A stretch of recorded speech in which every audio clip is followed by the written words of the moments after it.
Chapter 34:22. Swish. With a sound of water, Xiaohua's mouth and nose are suddenly flooded with ice-cold river water. It's like he's plunging into a saint river. Xiaohua wants to use the water avoidance art without hesitation, but just as the true essence in his meridians is surging, the river water in front of him instantly disappears. Not far away, Xian is holding a goose egg-sized bead in her hand. That bead is emitting a blue brilliance, blocking the river water within 100 feet. It's a water avoidance bead.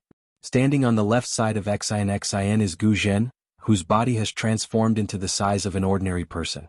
Sitting on the right side of Xian is Ci Hui, whose face is dark red. On the contrary, Xian's gaze falls on Xiaohua. Her eyes flash with a pensive expression. She says faintly, "Little monk, I have to thank you. If not for you being able to accurately predict the formation door's appearance, we wouldn't have been able to enter this place even with immortal friend Ci Hui's heart's fulfillment art." It's nothing," Xiaohua says half-heartedly. Looking left and right at the river water outside the water avoidance bead, he says with a smile, "I only had a slight feeling, that's all. Everything is because of senior brother Ci Hui. If not for his heart's fulfillment art, how could we have entered? Senior brother Ci Hui's contribution is naturally great, but, if not for your reminder, we wouldn't have been able to concentrate on finding the door in advance." Xian stares at Xiaohua and says again. At this moment, Ci Hui also opens his eyes and says with a forced smile, "Indeed, when junior brother Deepu reminded me, I already activated my mental force and prepared myself. Junior brother's reminder is the finishing touch." Xiaohua looks Xian up and down. He says with a smile, "I've always felt that I'm a burden. Being able to lend senior brother a hand today, my heart naturally feels at ease. There's no need to mention anything about claiming credit. Little monk, just now when the door appeared you seemed to want to say something. Could it be that you were able to foresee the appearance of the door? Could it be that you know this ancient formation?" Gu Zhen seems to have thought of something and says. Xiaohua touches his nose and says with a bitter smile, "What are you talking about, great master? This is an ancient Taoist formation, how could I know? Just now when this little monk came in I was still puzzled. I had clearly rushed through the door, but why did it look like I had plunged headfirst into the river?" Seeing that Xiaohua didn't admit it, Xian didn't ask any more. She only said, "Little monk, if you know anything you can tell us. We are now one body, we must advance and retreat together. Don't hide anything." Yes, I understand." Xiaohua nodded his head like a chick pecking rice. For this little monk's own life, this little monk will also tell you everything he knows. Xian snorted coldly, then reached out her hand and took out a jade box. She turned to Ci Hui and asked, "Fellow immortal Ci Hui, are you done resting? We don't have much time, so we need to hurry." Ci Hui slowly got up and nodded. "Xian, don't worry. I'm fine now." Ci Hui, fly behind this old monk. Gu Zhen looks at the water curtain on the left. Outside the water curtain, there are some strange swimming fishes and some grayish-black seaweed. There are no bones to be seen. He doesn't know whether to be happy or sad, so he says in a deep voice, "You rashly used the relic's psychokinesis, shaking the relic's foundation. You should use more heart to nourish it. It's not good to use psychokinesis again." "Yes, thank you, martial ancestor." Ci Hui slightly nods. The Buddhist light around her body flickers. She should be following the instructions to cast the spell. "New Tanua, where do we fly to next?" Gu Zhen asks Xian again. Xian says with confidence, "Great master, don't worry.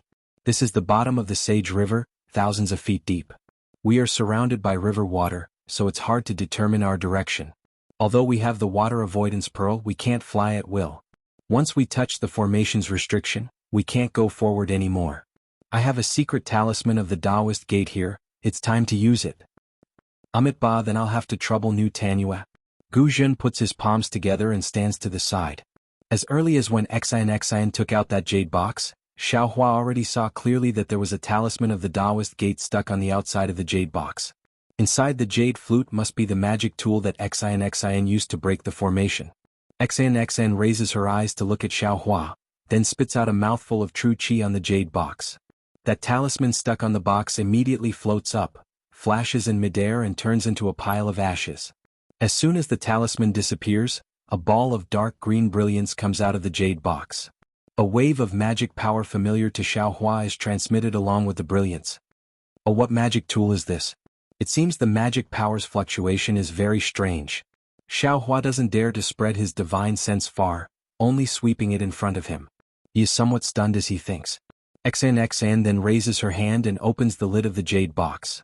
A 2 fingers wide and 4 fingers long flat jade flies out of the jade box. Jade talisman? A kind of surprise flashes in Xiaohua's eyes. This kind of jade talisman is rarely seen in the Dawn Rain continent where the Taoist gate is flourishing. How can it appear in the Buddhist gate's nirvana world? What is the origin of this Xan? Is it possible that a disciple of a Confucian family can use the Taoist gate's jade talisman? Sure enough, Xan opens her mouth and spits out another ball of true qi. This true qi is different from before. When it lands in the air, it immediately takes the shape of a sword. Xan's left hand grabs the air as if she is holding the flying sword. Then, as if she is forming a seal, that flying sword rapidly moves in midair. Go! Xan lightly reprimands. The true qi condensed into a flying sword suddenly explodes. The true qi rushes into the seal that was drawn on the flying sword before. Xan pushes her hand again. That true qi hits the jade talisman in midair. Crack crack crack. A burst of chaotic sounds, that jade talisman explodes like a blossoming emerald flower. Thousands of green lights fly in all directions. Ka ka ka ka. The green lights emitted the splendor of the water avoidance pearl. Once they touch the water curtain outside, the water curtain immediately changes. Some parts turn into nothingness while other parts condense into ice. In particular, this splendor rapidly extends into the distance. A beautiful ice palace unexpectedly appears in front of Xiaohua and the others. This. Not to mention Xiaohua's surprise, even Cai Hui and Gu Zhen, who have already discussed this beforehand, look at the ice palace that suddenly appears in disbelief. They are speechless. This is the ancient Taoist gate's ice-condensing talisman. Unexpectedly, Xan blinked her eyes mischievously and explained in a somewhat showy manner. Mo Yuntong mentioned that the channel of this magic formation is condensed by the water-based qi of heaven and earth. It does not prevent the river water from flowing in. Even the river water in the channel may be an illusion created by the magic formation. At this point, Xan glances at Gu Zhen and continues to say, just by using the imperial equipment in the water avoidance pearl, we can't distinguish the true formation channel. Moreover, if we are not careful, it is very easy to fall into the formation and not be able to escape. Mo Yuntong mentioned an idea. If the river water in this channel is frozen, presumably the illusory river water will disappear and the true channel will appear. However, this method has very high requirements for the cultivator who uses the ice sealing technique. Not only must they have enough Dharma power, but they must also control the technique to the smallest detail and not touch the formation. Coincidentally, I have seen a Taoist gate's ice sealing talisman. This thing itself is a water-type talisman. It is of the same origin as the formation in this river. Therefore, I don't need to know any ice sealing technique, I only need to use this talisman. Even more coincidentally, Xiaohua can't help but say, Benefactress also knows how to use the Taoist gate's talisman with Confucian cultivation's true qi. Say, how can things in this world be so coincidental? It really is. Xan smiled proudly and pointed to the depths of the ice palace. It's such a coincidence. Now, we only need to fly inside and not touch the walls of the passage, and we will be able to find the trace of the immortal artifact. Alas, Xantanua is indeed well prepared. Cai Hui sighs again. If it was someone else, even if they came in, they would have to touch the formation's restriction sooner or later. Let's go. It seems to be very big inside. My true qi has already been suppressed. Your Buddhist senses can't go very far, right? We still have a long way to go. Xan flies up first. She has already put away the water avoidance pearl, but still holds the flexible sword in her hand. Seeing Xan fly up, Gu Zhen glanced at Cai Hui and followed behind without saying anything. Cai Hui smiled and said to Xiaohua, Thank you, junior brother Tip, for covering the rear for us.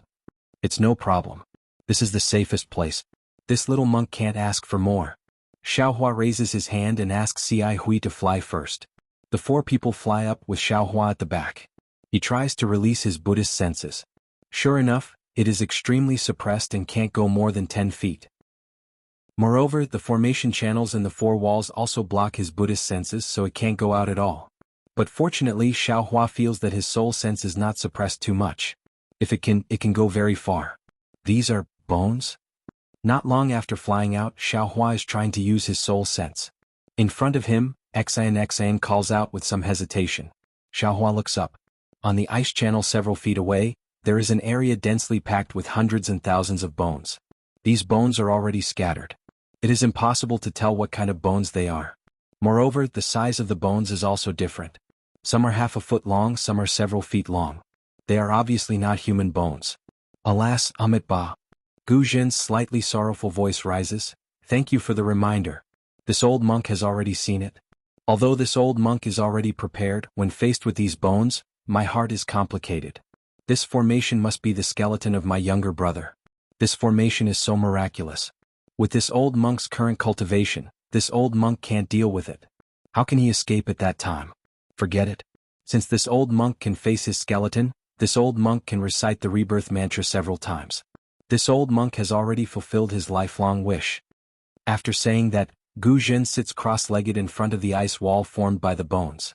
He puts his palms together and devoutly recites the rebirth mantra. Strands of elemental energy are sent into the ice wall along with Gu Zhen's chanting. Unfortunately, the ice wall has no reaction at all. It is like a clay ox entering the sea. Chapter 34-23. When a drop of crystal-clear tear flowed out of Gu Zhen's left eye, it slowly slid across his slightly rough face and condensed on his chin. Xiaohua's suspicion in his heart completely disappeared.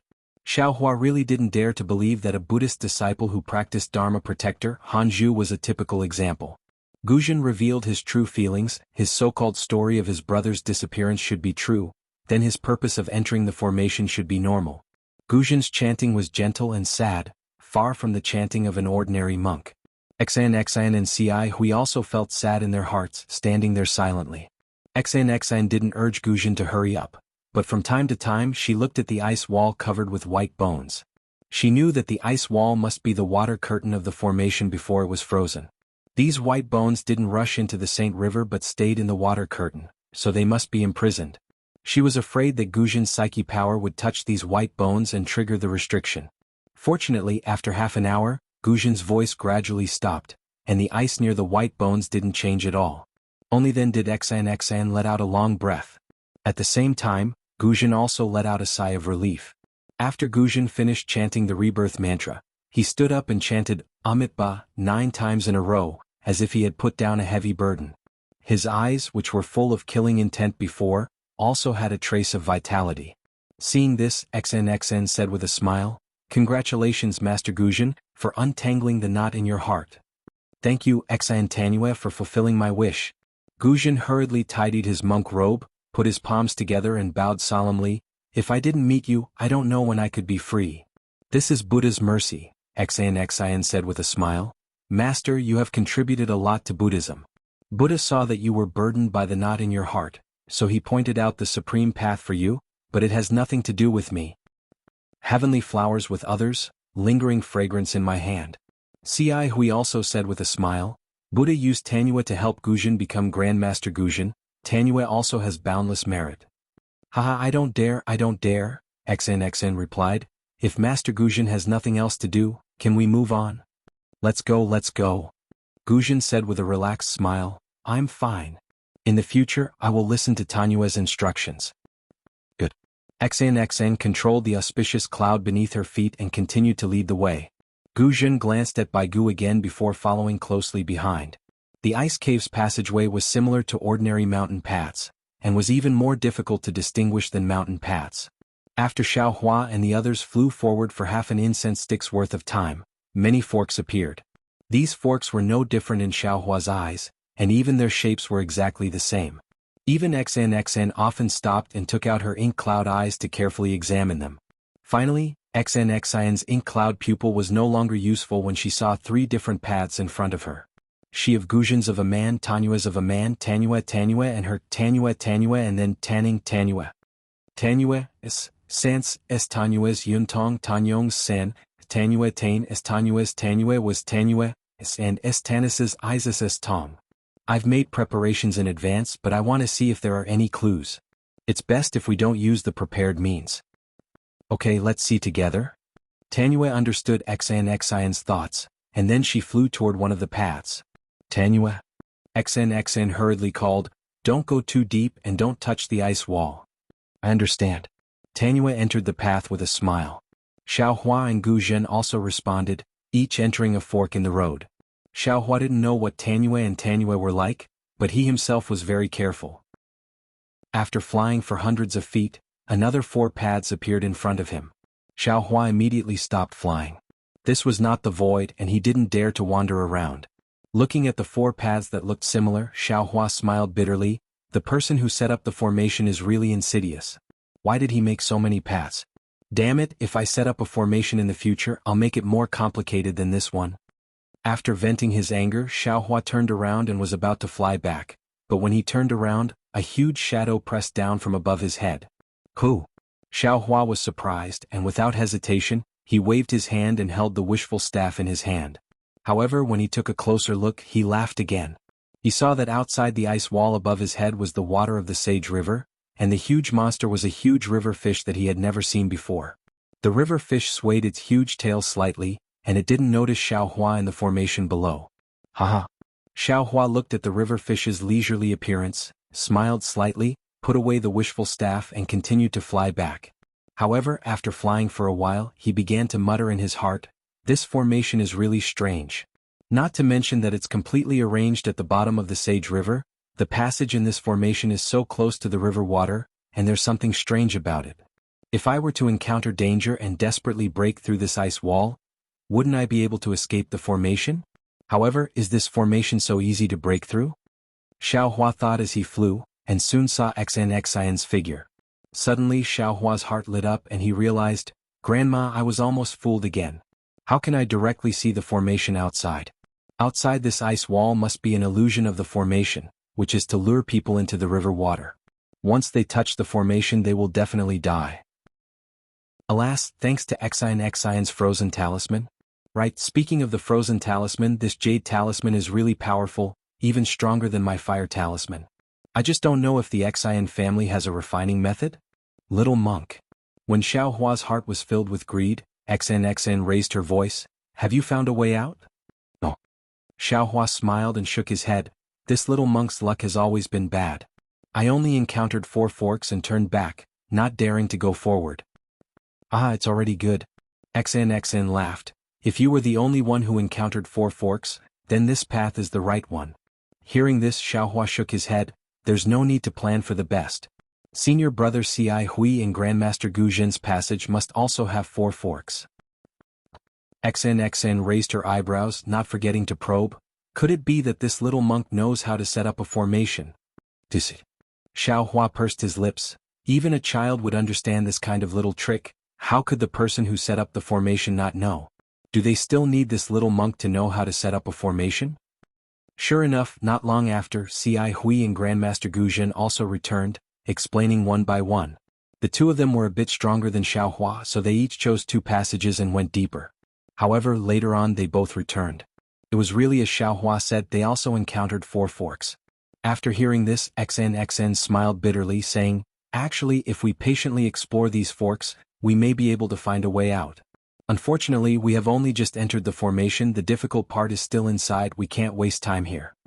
As she spoke, she reached out and took out a purple object that was only 3 inches long. That object was similar to sandalwood, emitting a faint trace of a meaty aroma. There was also a burnt black color on it as if it had just been extinguished. 6 directions divine concealment incense? Xiaohua's eyes lit up. The name of this ancient object very easily appeared in his mind. At the same time, some other memories appeared. Ah. Immediately after, Xiaohua raised his eyebrows, secretly surprised, then he suddenly understood. These memories were all given to him by the ghost cultivator Huang Yi, but before the spiritual energy was not clear, the spiritual cavities were not completely opened. Now, these memories, along with the understanding of the green-robed Xiaohua and the other primordial spirits, were being absorbed by Xiaohua at an accelerated rate. What is this? Ci Hui naturally did not know and asked in a low voice, somewhat surprised, "It seems to be my Buddhist sect's sandalwood? This object is called divine concealment incense." Xian raised her hand and said with a smile, "Although it's called incense, in reality, it has nothing to do with your Buddhist sect, it's a secret technique of the Tao sect. I don't know what this object is made of, but after it's ignited, the incense can protect the primordial spirit. After the primordial spirit escapes, as long as the incense itself is not extinguished, no restriction can prevent the primordial spirit from escaping. Escape technique. Hearing this, Xiaohua immediately understood that this was the Tao sect's escape technique. As long as the divine concealment incense was not extinguished, its incense could provide a passage for the escaping primordial spirit. No matter where, the primordial spirit could return. Hearing this, Gu Zhen frowned and said, "Could it be that Enchanting is also proficient in the Tao sect's escape technique?" Enchanting said with a smile, "I can't be considered proficient, I only know a little." Following Enchanting's smile, her gaze swept over Xiaohua with interest. "Damn it." Instantly Xiaohua wanted to stomp his feet. Is there a need? If you can understand the Tao sect's magic, why can't this young master understand it? Although this young master is a Buddhist sect disciple, isn't it better to learn from others? You can't just let the state officials set fires and not let the common people light lamps, right? That's right. Previously Xiaohua did not care about looking at her a few more times and insinuating a few more times. He also did not know where he had exposed himself, but now that he heard Enchanting's words, he naturally knew that this Confucian woman had already seen through the signs of his Tao sect cultivation. Of course, it could also be said that this woman was somewhat suspicious. That's not possible. Xiaohua did not look at Enchanting. He lowered his head and thought to himself, even if she has Tao sect cultivation, this Xiao did not use any Tao sect divine ability. Oh, I understand. The moment this Xiao entered the formation, this Xiao seemed to have activated his true essence. Perhaps at that time, she would have been able to sense the fluctuations of true essence. Alas, this little girl is still worried about this Xiao. At this moment, Cai Hui frowned and said, "In that case, Tanue is preparing to use the escape technique of his primordial spirit to explore the path?" To be precise, he is using a trace of his primordial spirit. Enchanting said with a smile, "The Tao sect has a secret technique that can release a trace of his primordial spirit for the time it takes for an incense stick to burn. If the primordial spirit is of the same mind, it can travel thousands of miles in an instant. The time it takes for an incense stick to burn is enough for this one to explore these three paths." Chapter 34-24. Enchanting, be careful. Cai Hui didn't quite understand and only instructed. Enchanting opened her mouth and spat out a mouthful of true qi onto the incense. The tip of the incense flashed brilliantly and ignited. A faint wisp of smoke shot straight into the air. "Grandmaster Gu Zhen, please protect this little girl." Enchanting's cherry lips parted slightly. She immediately sat down in the air and formed a spell that Xiaohua was unfamiliar with. Her eyes were tightly shut. Hearing this, Gu Zhen waved his hand and placed the huge demon-subduing pestle in front of his chest. His eyes widened and he vigilantly patrolled the surroundings. Xiaohua didn't open his transcendence vision so he couldn't see anything. He only saw that the incense suddenly split into three and rushed straight into the three forks. Then the entire passage was filled with a faint smell of meat.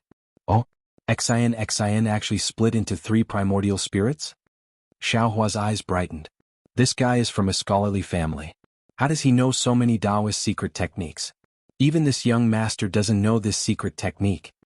Just as Xiaohua was filled with envy, jealousy, and hatred, a beastly roar came from the left side of the tunnel. Soon after, the entire frozen tunnel shook. Looking at Enchanting, who was sitting cross-legged, a strand of golden true energy rushed out from the top of her head. In an instant it completely protected her. The part of her face that was not covered by the true energy turned dark red. "Not good." Gu Zhen hurriedly said, "I'm afraid Enchanting's primordial spirit is in danger." Just as he was speaking, the fragrance of the incense grew stronger. A gust of wind blew out from the other two passages and rushed in front of Enchanting, extinguishing the incense in an instant. "Let's go." At the same time the incense was extinguished, Enchanting opened her eyes. Her eyes were filled with fear. Without waiting for her to stand up, auspicious clouds immediately appeared below her and carried her towards the passage that Xiaohua just explored. "There's an essence-devouring demonic beast in that passage." Hearing the name of an essence-devouring demonic beast, Gu Zhen's expression changed. He waved the demon-subduing pestle in his hand and flew with Enchanting. Xiaohua accompanied Cai Hui and followed behind. At this time, Enchanting was also familiar with the path in front. Encountering a fork, she didn't hesitate. The four of them quickly flew for another incense stick's worth of time. "Senior brother Cai Hui, what is this essence-devouring demonic beast?" Xiaohua asked in a low voice when he saw that Xan had already slowed down. Alas, this essence-devouring demonic beast is an extinct demonic beast from ancient times. It feeds on the essence chi of both humans and demonic beasts. Neither Buddhism nor Confucianism have any effective means to resist this demonic beast. Only demonic beasts that are more powerful can resist it. Fortunately, there were very few of these demonic beasts in the world. Later on, for some unknown reason, they disappeared without a trace. This little monk has also heard about it from Confucian cultivators. Who would have thought that we would meet here? Xi Hui replied in a low voice. Xiaohua was deep in thought. Looking at Xian's back view in front, he said, "Looks like that trace of Tanua's primordial spirit is like throwing a meat bun at a dog. It's gone with no return." "You're the meat bun." Just as Xiaohua's voice fell, Xian immediately stopped, turned her head and scolded. Xiaohua smiled bitterly. He opened his mouth to explain, but when he saw Xian's flushed face, he knew that her primordial spirit was damaged. He didn't dare to say anything and hastily shut his mouth. Seeing that Xiaohua didn't say anything, Xian, who was in a bad mood, coldly snorted. She looked around and said, "Great Master Gu Zhen, this one's primordial spirit is damaged. I need to take medicine to heal. I'll have to trouble Great Master Shen to protect me. Alas, Tanua has worked hard. This old monk is duty-bound." Gu Zhen flew past Xiaohua and Xi Hui with the demon-subduing pestle in his hand. He landed at the back, facing the entrance of the passage. "This little monk will go to the front." Xiaohua was very tactful. Without waiting for Xi Hui to speak, he flew past Xan and arrived about 10 zhang in front of her. Xan took out a thumb-sized jade bottle and crushed the top of the bottle. She opened her mouth and poured a strand of golden medicinal liquid into it. Immediately her body's true qi surged and protected her. Several strands of true qi lingered around her 7 apertures and the top of her head like small snakes. After the time it took to drink a cup of tea, Xan opened her mouth and all the golden true qi entered her mouth. She then stood up and said, "All right, Great Master Gu Zhen, let's continue." Tanua. Xi Hui, who had been standing not far from Xan, hurriedly asked, "Your primordial spirit is damaged. Why don't you rest for a while?" "Alas, many thanks for fellow immortals' concern." Xan sighed slightly. "This one's primordial spirit was swallowed by the spirit-devouring demonic beast. If I want to recover, I'll need 3 years of hard work. Now that I've taken the soul-condensing golden liquid, my primordial spirit is temporarily protected. There won't be any big problems. There's no difference between resting more and resting less." "All right." Xi Hui nodded helplessly. "However, fellow immortal can't lead the way from now on." "That's right. This old monk will lead the way from now on." Gu Zhen flew over, his voice very loud. Xan nodded. "Then I'll have to trouble Great Master." No matter. Gu Zhen smiled. "I can't accept a reward without any effort. If this old monk doesn't put in effort, wouldn't I be ashamed to face Tanua?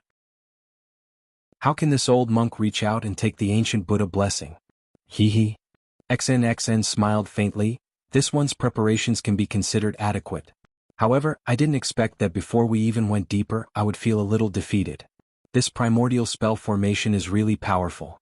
If it weren't for Great Master, a 5th grade primordial chi senior, this one definitely wouldn't dare to go any deeper." "Then let's go." Gu Zhen waved the demon-subduing pestle in his hand and flew up first. Xan naturally followed behind, and Xiaohua brought up the rear again. Under Xan's guidance, the 4 of them flew for a while more. They saw that the frozen ice walls were gradually decreasing, and the forks in the path were also decreasing in number. After flying through a long passage where ice and water intersected, a water wall appeared in front of them. This water wall was azure in color and didn't show any signs of being frozen. It seemed like they had reached the end of the spell formation. "Lady Tanua." Gu Zhen stopped in front of the water wall and used his Buddhist awareness to scan the water wall that was more than 100 feet in size. He turned back and said, "How should we go next? Tanua, please cast your spell." Xan also stopped and didn't rush to answer. Instead, she flew close to the water wall and looked up and down. She even stretched out her hand and extended her soft sword, gently piercing it into the water wall. The water wall really looked like river water and the soft sword sank into it. However, when Xan pulled out the soft sword, there was no river water on it. Strangely, Xan didn't rush to put the soft sword away after pulling it out. Instead, she put it in front of her nose and sniffed it gently. Xiaohua and Xi Hui also flew over at this time. Xi Hui stood beside Gu Zhen while Xiaohua flew to the water wall and asked, "Benefactor Xen, is this water wall no longer the spell formation's restriction?" There are records of this water passage in the ink cloud pupil. Although the water here isn't the river water of the Sage River, there are no restrictions inside. The spell formation's restriction is the same as the maze we're in on the outer layer. Xn sniffed the aura on the soft sword and carefully put it away. As if she was sure, she nodded and said, "However, this river water is mixed with a highly toxic poison. No matter if it's Confucian, Buddhist, Taoist, or demon, as long as the skin touches it, it will immediately split open. No protective spells will work." Highly toxic? Xiaohua frowned. "How should we go over?" This is where we should borrow the power of the great master." Xn turned to Gu Zhen and said with a smile, "My original plan was to use Master Fontain's magic tool to freeze the poisonous water in this water passage or expel it to prevent our skin from touching it. Now, with the great master's Buddhist alms bowl, we can also collect it. Naturally, this water passage can be emptied." "Is that simple?" Xiaohua asked in disbelief.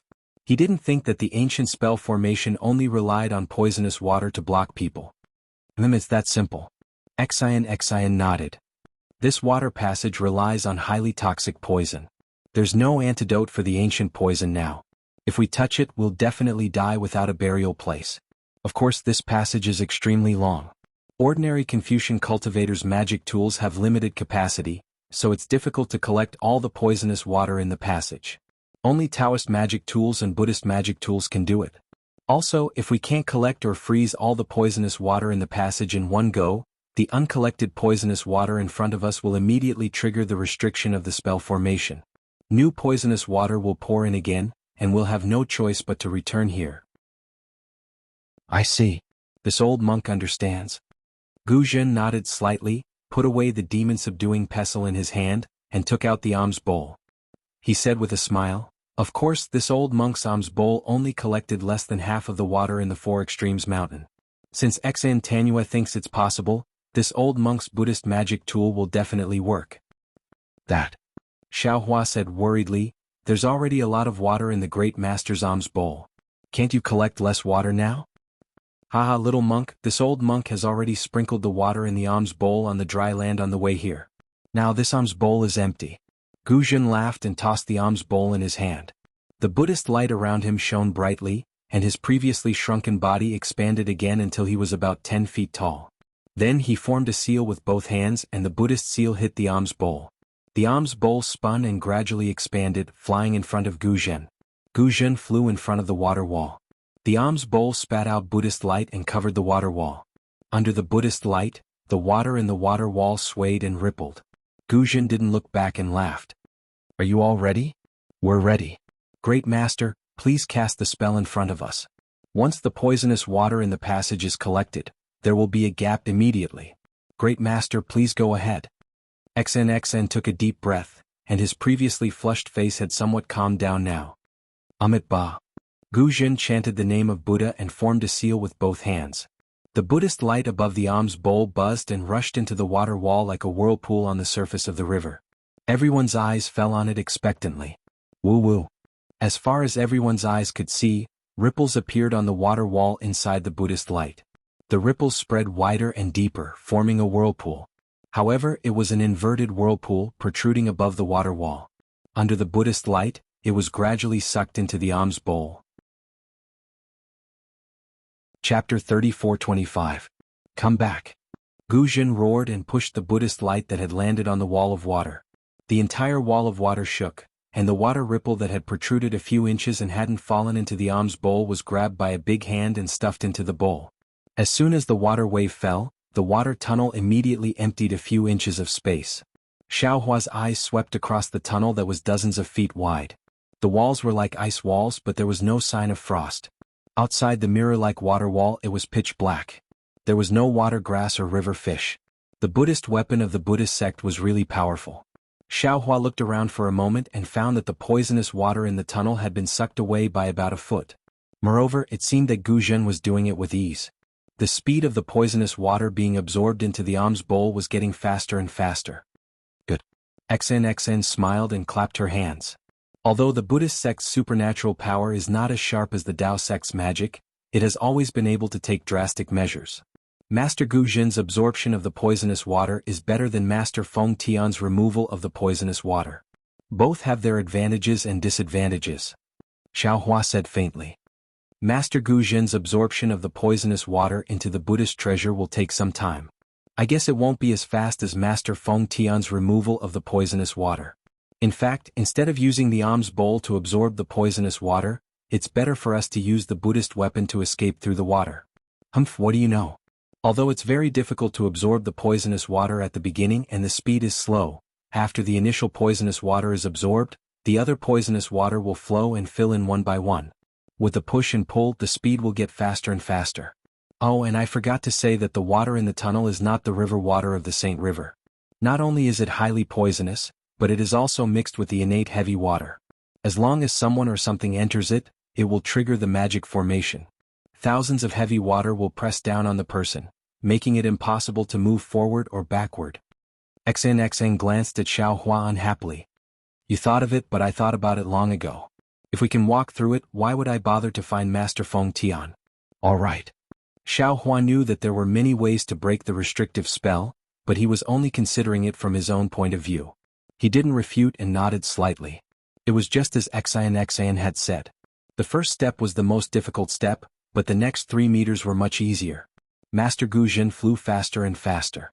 Xiao Hua and the others hurriedly urged their clouds to follow behind. It was just as Xiao Hua had seen at the beginning. After entering the tunnel, there was no trace of the water wall at all. It was as smooth as a mirror. Everyone was flying in the air. On the water wall there were several clear shadows. Xiao Hua's Buddhist consciousness swept over and was immediately absorbed by the smooth mirror surface. Xiao Hua quickly withdrew his Buddhist consciousness. Looking at XNXN again, she also had an unnatural expression on her face. Most likely she had also turned into a meat bun after releasing her divine sense. Looking at Master Gu Jin's Buddha body and his increasing speed, Xiao Hua was shocked. He seemed to have thought of something and hurriedly asked, Senior Brother Ci Hui, isn't Master Gu Jin's speed too fast? Why does this little monk have the illusion that the poisonous water is absorbing Master Gu Jin instead of Master Gu Jin withdrawing the poisonous water? Hearing Xiao Hua's words, Ci Hui was also stunned. She took a breath and said in a low voice, Junior Brother's words also make this poor monk puzzled. Why is Grandmaster's speed increasing again and again? What do you know? XNXN sneered, the water in this tunnel needs to be filled at all times. If the Grandmaster keeps the water, then the Grandmaster will have to pour even more water in. This water needs to be poured in from the front. The more water the Grandmaster keeps, the more water will pour in, and the more force the Grandmaster will use to push the Grandmaster in. As you can see, it's not that Master Gu Jin is consuming too much karma, but that the formation is pushing the alms bowl with too much force. Master Gu Jin has no choice but to speed up. The problem is, what if Master Gu Jin's speed can't compare to the speed of the formation filling the water? Xiao Hua hit the nail on the head. XNXN bit her lips and hesitated. After a moment she said, in my opinion, as long as Master Gu Jin's Buddhist treasure alms bowl can hold enough poisonous water, he will be fine. Unfortunately, Xiao Hua didn't let her go. He asked again, but what if Master Gu Jin's alms bowl can't hold so much poisonous water? Hearing this, XNXIN's expression changed slightly. She stared at Xiao Hua for a moment and suddenly became furious. She shouted hysterically, how do I know what to do? I'm just a little girl. I want to come to this formation to find treasures. I racked my brains to find Mo Yuntong. According to Mo Yuntong's fragments, I repeatedly thought about it and prepared the things I needed according to my own thoughts. I didn't dare to find others, nor did I dare to tell the people around me. I painstakingly endured for more than 10 years before I found you. You have such an opportunity. Not only did you not thank me, but you also pointed here. If you have the ability, go find Mo Yuntong. If you have the ability, go find an ancient formation. You want to ask what will happen if the poisonous water comes in again? Well, then I'll tell you. I've thought about this poisonous water for a long time. Unless you don't touch it, once you touch it, even if you are a Buddhist sect's Arhat or a Confucian sect's Grandmaster, your protective true chi and other things won't work. You just need to close your eyes. Later, when you turn into a white bone, it will also float at the entrance of the formation as a warning to others. Of course, if you can speak at that time, don't let anyone in. Xian's voice wasn't soft. Her tone was very fast, as if she was anxious and angry. Looking at her face, the redness had gradually faded. Instead, it was a little pale and there were some tears in her eyes. She looked extremely wronged. Xiaohua was a little dumbfounded. He didn't expect Xian to have such a reaction. He opened his mouth and wanted to say something, but didn't know how to comfort her, so he simply closed his mouth. However, he secretly muttered in his heart, "This little girl, what does she mean? Could it be that she came to find the immortal artifact for other purposes? Why didn't she even dare to tell her family members and instead believe outsiders?" However, it really wasn't easy for her to find so much information. Cai Hui gave Xiaohua a rare glare, then turned to Xian and said warmly, "Xian Tanua, don't be angry. Junior brother Tip only asked a few more questions for our safety. In such a dangerous place, no matter how careful we are, we can't be too careful." Xian also realized her gaffe. She slightly clenched her teeth and did her best to hold back the tears that were about to flow out. However, she wasn't willing to raise her arm and wipe it with her palace gown. After a while, she raised her head and said, "Many thanks for fellow immortals' comfort. This one understands that the little monk's words are reasonable. However, this one has been preparing for so many years, I hope fellow immortal can trust me." At this moment, a low rumbling sound came from the water tunnel ahead of them. It seemed to be shaking slightly. Moreover, the Buddhist light around Gu Jin's body began to flicker. Before Xiaohua and the others could look at Gu Jin, the rumbling sound grew louder and louder. A moment later, a deafening sound came from the tunnel. "Not good." Gu Jin roared, "There's too much water coming from the river ahead. This old monk's arms bowl can't hold it in." As he spoke, a stream of water flowed out from under Gu Jin's body. "Hurry." Xian's expression changed when she saw the water seeping out. She shrieked, "Master Gu Jin, retreat quickly." "Wait a moment." Gu Jin clenched his teeth and roared. Under the flickering Buddhist light, his Dharma body grew several meters taller. This old monk will? It seemed that Gu Jin was still unwilling to give up and wanted to struggle a few more times. However, when Xian's scorpion-like stream of river water passed by Gu Jin's body, ripples immediately appeared on the previously tranquil water wall. These ripples rapidly rippled around the entire water wall, and when they circled around Xiaohua and the others, forming a water ring, they actually produced a crisp, pa-pa-pa sound, as if an ice river had suddenly broken, or as if a mountain rock had been broken. Immediately after, these sounds, along with the water ring, rapidly rushed behind Xiaohua and the others, wave after wave. The crisp sound was like the sound of a life-threatening drum. It spread farther and farther, echoing in the water tunnel and knocking on the hearts of Xiaohua and the others. "This is bad." Xiaohua's face immediately turned pale. He thought of the collapse of the space tunnel in the vein of space. At this time, Xian and Cai Hui had already activated their auspicious clouds. They looked hesitantly at Gu Jin, then at the tunnel in the distance, not knowing what to do. Boom! In front of Gu Jin, the water wall shook violently. The water wall around half a foot collapsed and a stream of water rushed toward Gu Jin. Gu Jin was shocked. He remembered Xian's words and didn't dare to let the Buddhist light touch the water. He hurriedly retreated. However, the water was too sudden. Although Gu Jin had already retreated, a few drops of water still splashed on the Buddhist light. Zzzt. Like ice water poured on boiling oil, the sound caused green smoke to rise. Gu Jin's Buddhist light quickly faded. "Go." Xian clenched her teeth and hurriedly shouted, ready to fly out of the tunnel first. "I'm afraid it's already too late." Xiaohua narrowed his eyes and calmly looked at the tunnel that had become a water wall in the distance. "What? How is that possible?" Xian turned pale with fright. She looked up again and saw that the water walls of the tunnel were beginning to ripple. In the distance, the sound of a cow mooing could be heard. It was obvious that a large amount of river water had begun to pour in from the distance, or the tunnel had begun to collapse.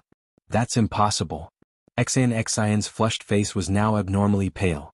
She muttered in a tone of disbelief, "Mo Yun Tong, there's no record of it." Xian, let this little monk ask you." At this time, Xiaohua hurriedly shouted, "If this tunnel collapses, can you find a way out?" "I can't." Xian shook her head absent-mindedly, "There's one thing I didn't say before. The poisonous water in this tunnel is no different from the river water. We can't distinguish the direction by using imperial equipment and other things. We can only suck the poisonous water out or freeze it." "Good. Xiaohua shouted and shouted at Gu Zhen, who had already fled back in embarrassment. "Great master, please hold on for a moment. This little monk will join hands with you to suck the poisonous water in front of us. Now we can only go forward. Retreat will only lead to death." "You?" Xian was stunned. Her eyes were wide open. She looked up and down at Xiaohua, feeling a burst of disbelief. Chapter 34-26. Rise. Xiaohua didn't have time to say anything. With a wave of his hand, the water bottle in the Buddha Sarira's hand appeared in his hand. Of course, when he took it out, Xiaohua didn't forget to leave the willow branch in the Linglong pagoda. Seeing Xiaohua take out the water bottle, Gu Zhen's eyes lit up. He didn't dare to be negligent. He stimulated his karma, and the Buddha's light on the alms bowl appeared again. He tried his best to collect the poisonous water that had begun to overflow. Collect. Xiaohua held the water bottle with one hand and formed a seal with the other hand. A pure Buddha's light came out of the water bottle and turned into a lotus seed pod that covered Gu Zhen's back. The poisonous water that gushed out of the water wall and seeped through the water wall was all sucked into the water bottle. When the threat of the poisonous water dripping into Gu Zhen's Buddha's light was removed, the Buddha's light from the water bottle rushed in front of Gu Zhen again. The huge suction force was even stronger than Gu Zhen's alms bowl. Nearly 60% of the water waves rushed into it. Boom. A loud sound that sounded like raging waves crashing against the shore came from behind everyone. The collapsed water wall and the poisonous water that surged in were like the waves of a rising tide, surging up violently from behind. It was almost visible to the naked eye. "Great Master Gu Zhen, you take the lead, I'll take the back. Let's work together." Xiaohua's hand formed a Buddha's seal, and he called out in high spirits. Gu Zhen seemed to be infected and he roared, "As you wish. Let's go."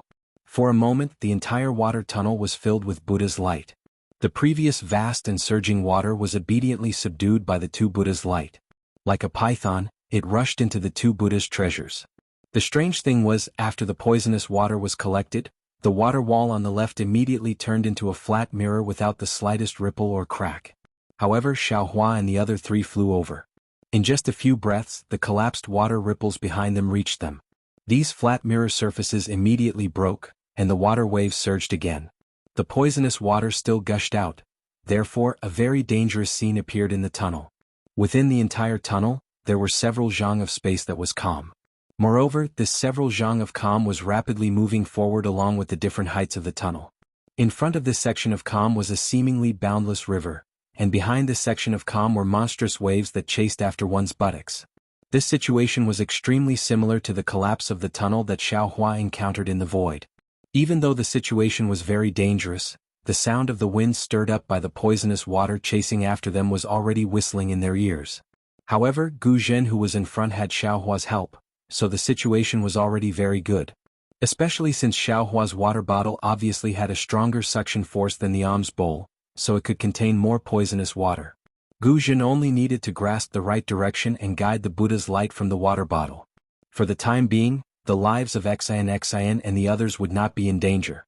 However, after Xiaohua and Gu Zhen flew for the time it took for an incense stick to burn, the surging poisonous water seemed to be endless. Even someone as strong as Xiaohua's arm felt sore and numb. The water bottle was getting heavier and heavier. The amount of telekinesis required to activate the water bottle was also increasing. At this moment, Xiaohua finally understood Gu Zhen's previous predicament.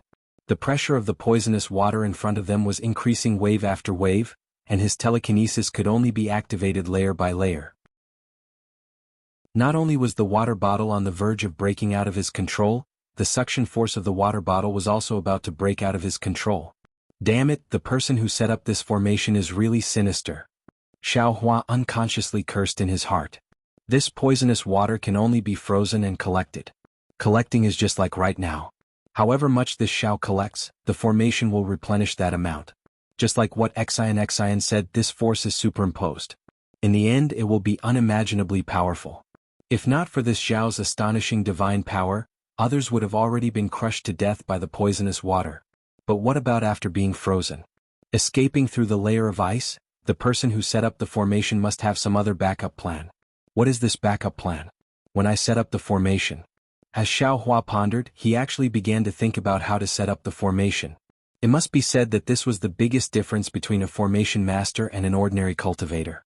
At this moment, Gu Zhen's slightly tired voice came. Tipu, this old monk's telekinesis can still support this formation, but my arms are already exhausted. I can't control the alms bowl. What do you think we should do? Alright. Hearing this, Xiaohua stretched out his hand and flew forward. He shouted, this junior will take this alms bowl. Grandmaster, you can use your telekinesis as much as you want.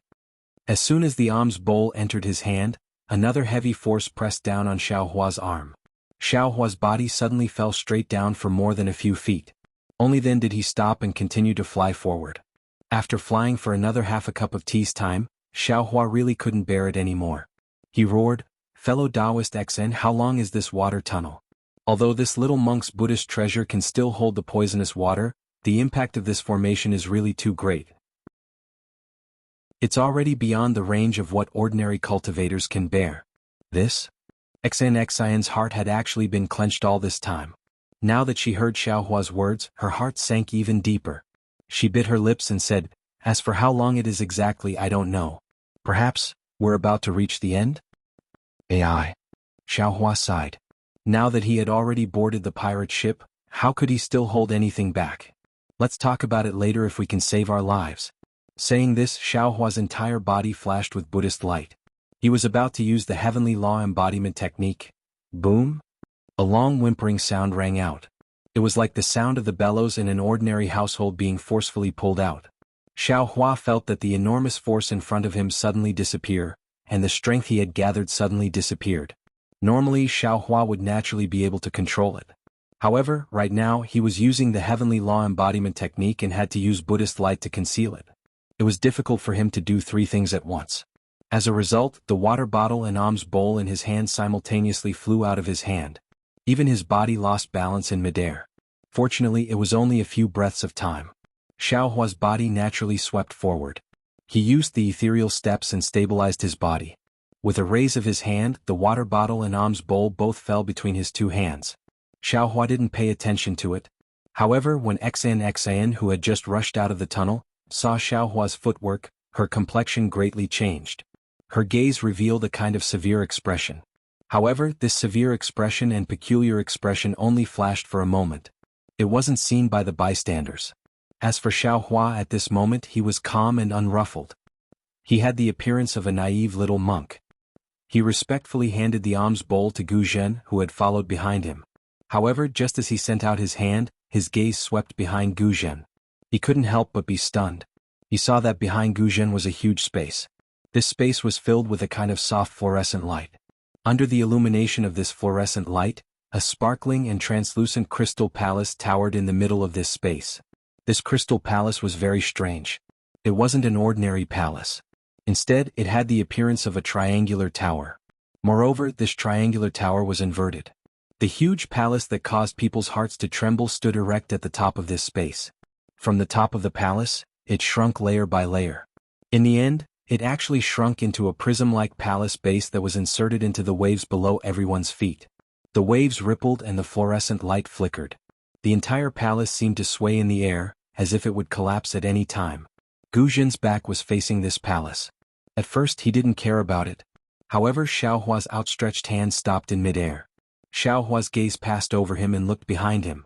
How could Gu Zhen not know the situation? He hurriedly released his Buddhist sense, wanting to investigate. However, his Buddhist sense couldn't leave his body no matter what. At this moment, Ci Hui and XNXIN's eyes also revealed extraordinary splendor. He couldn't help but turn his head. When he saw this situation, he couldn't help but be stunned. The fluorescent light of the inverted triangle was so alluring. It was like the supreme Buddhist light in the legends of Nirvana.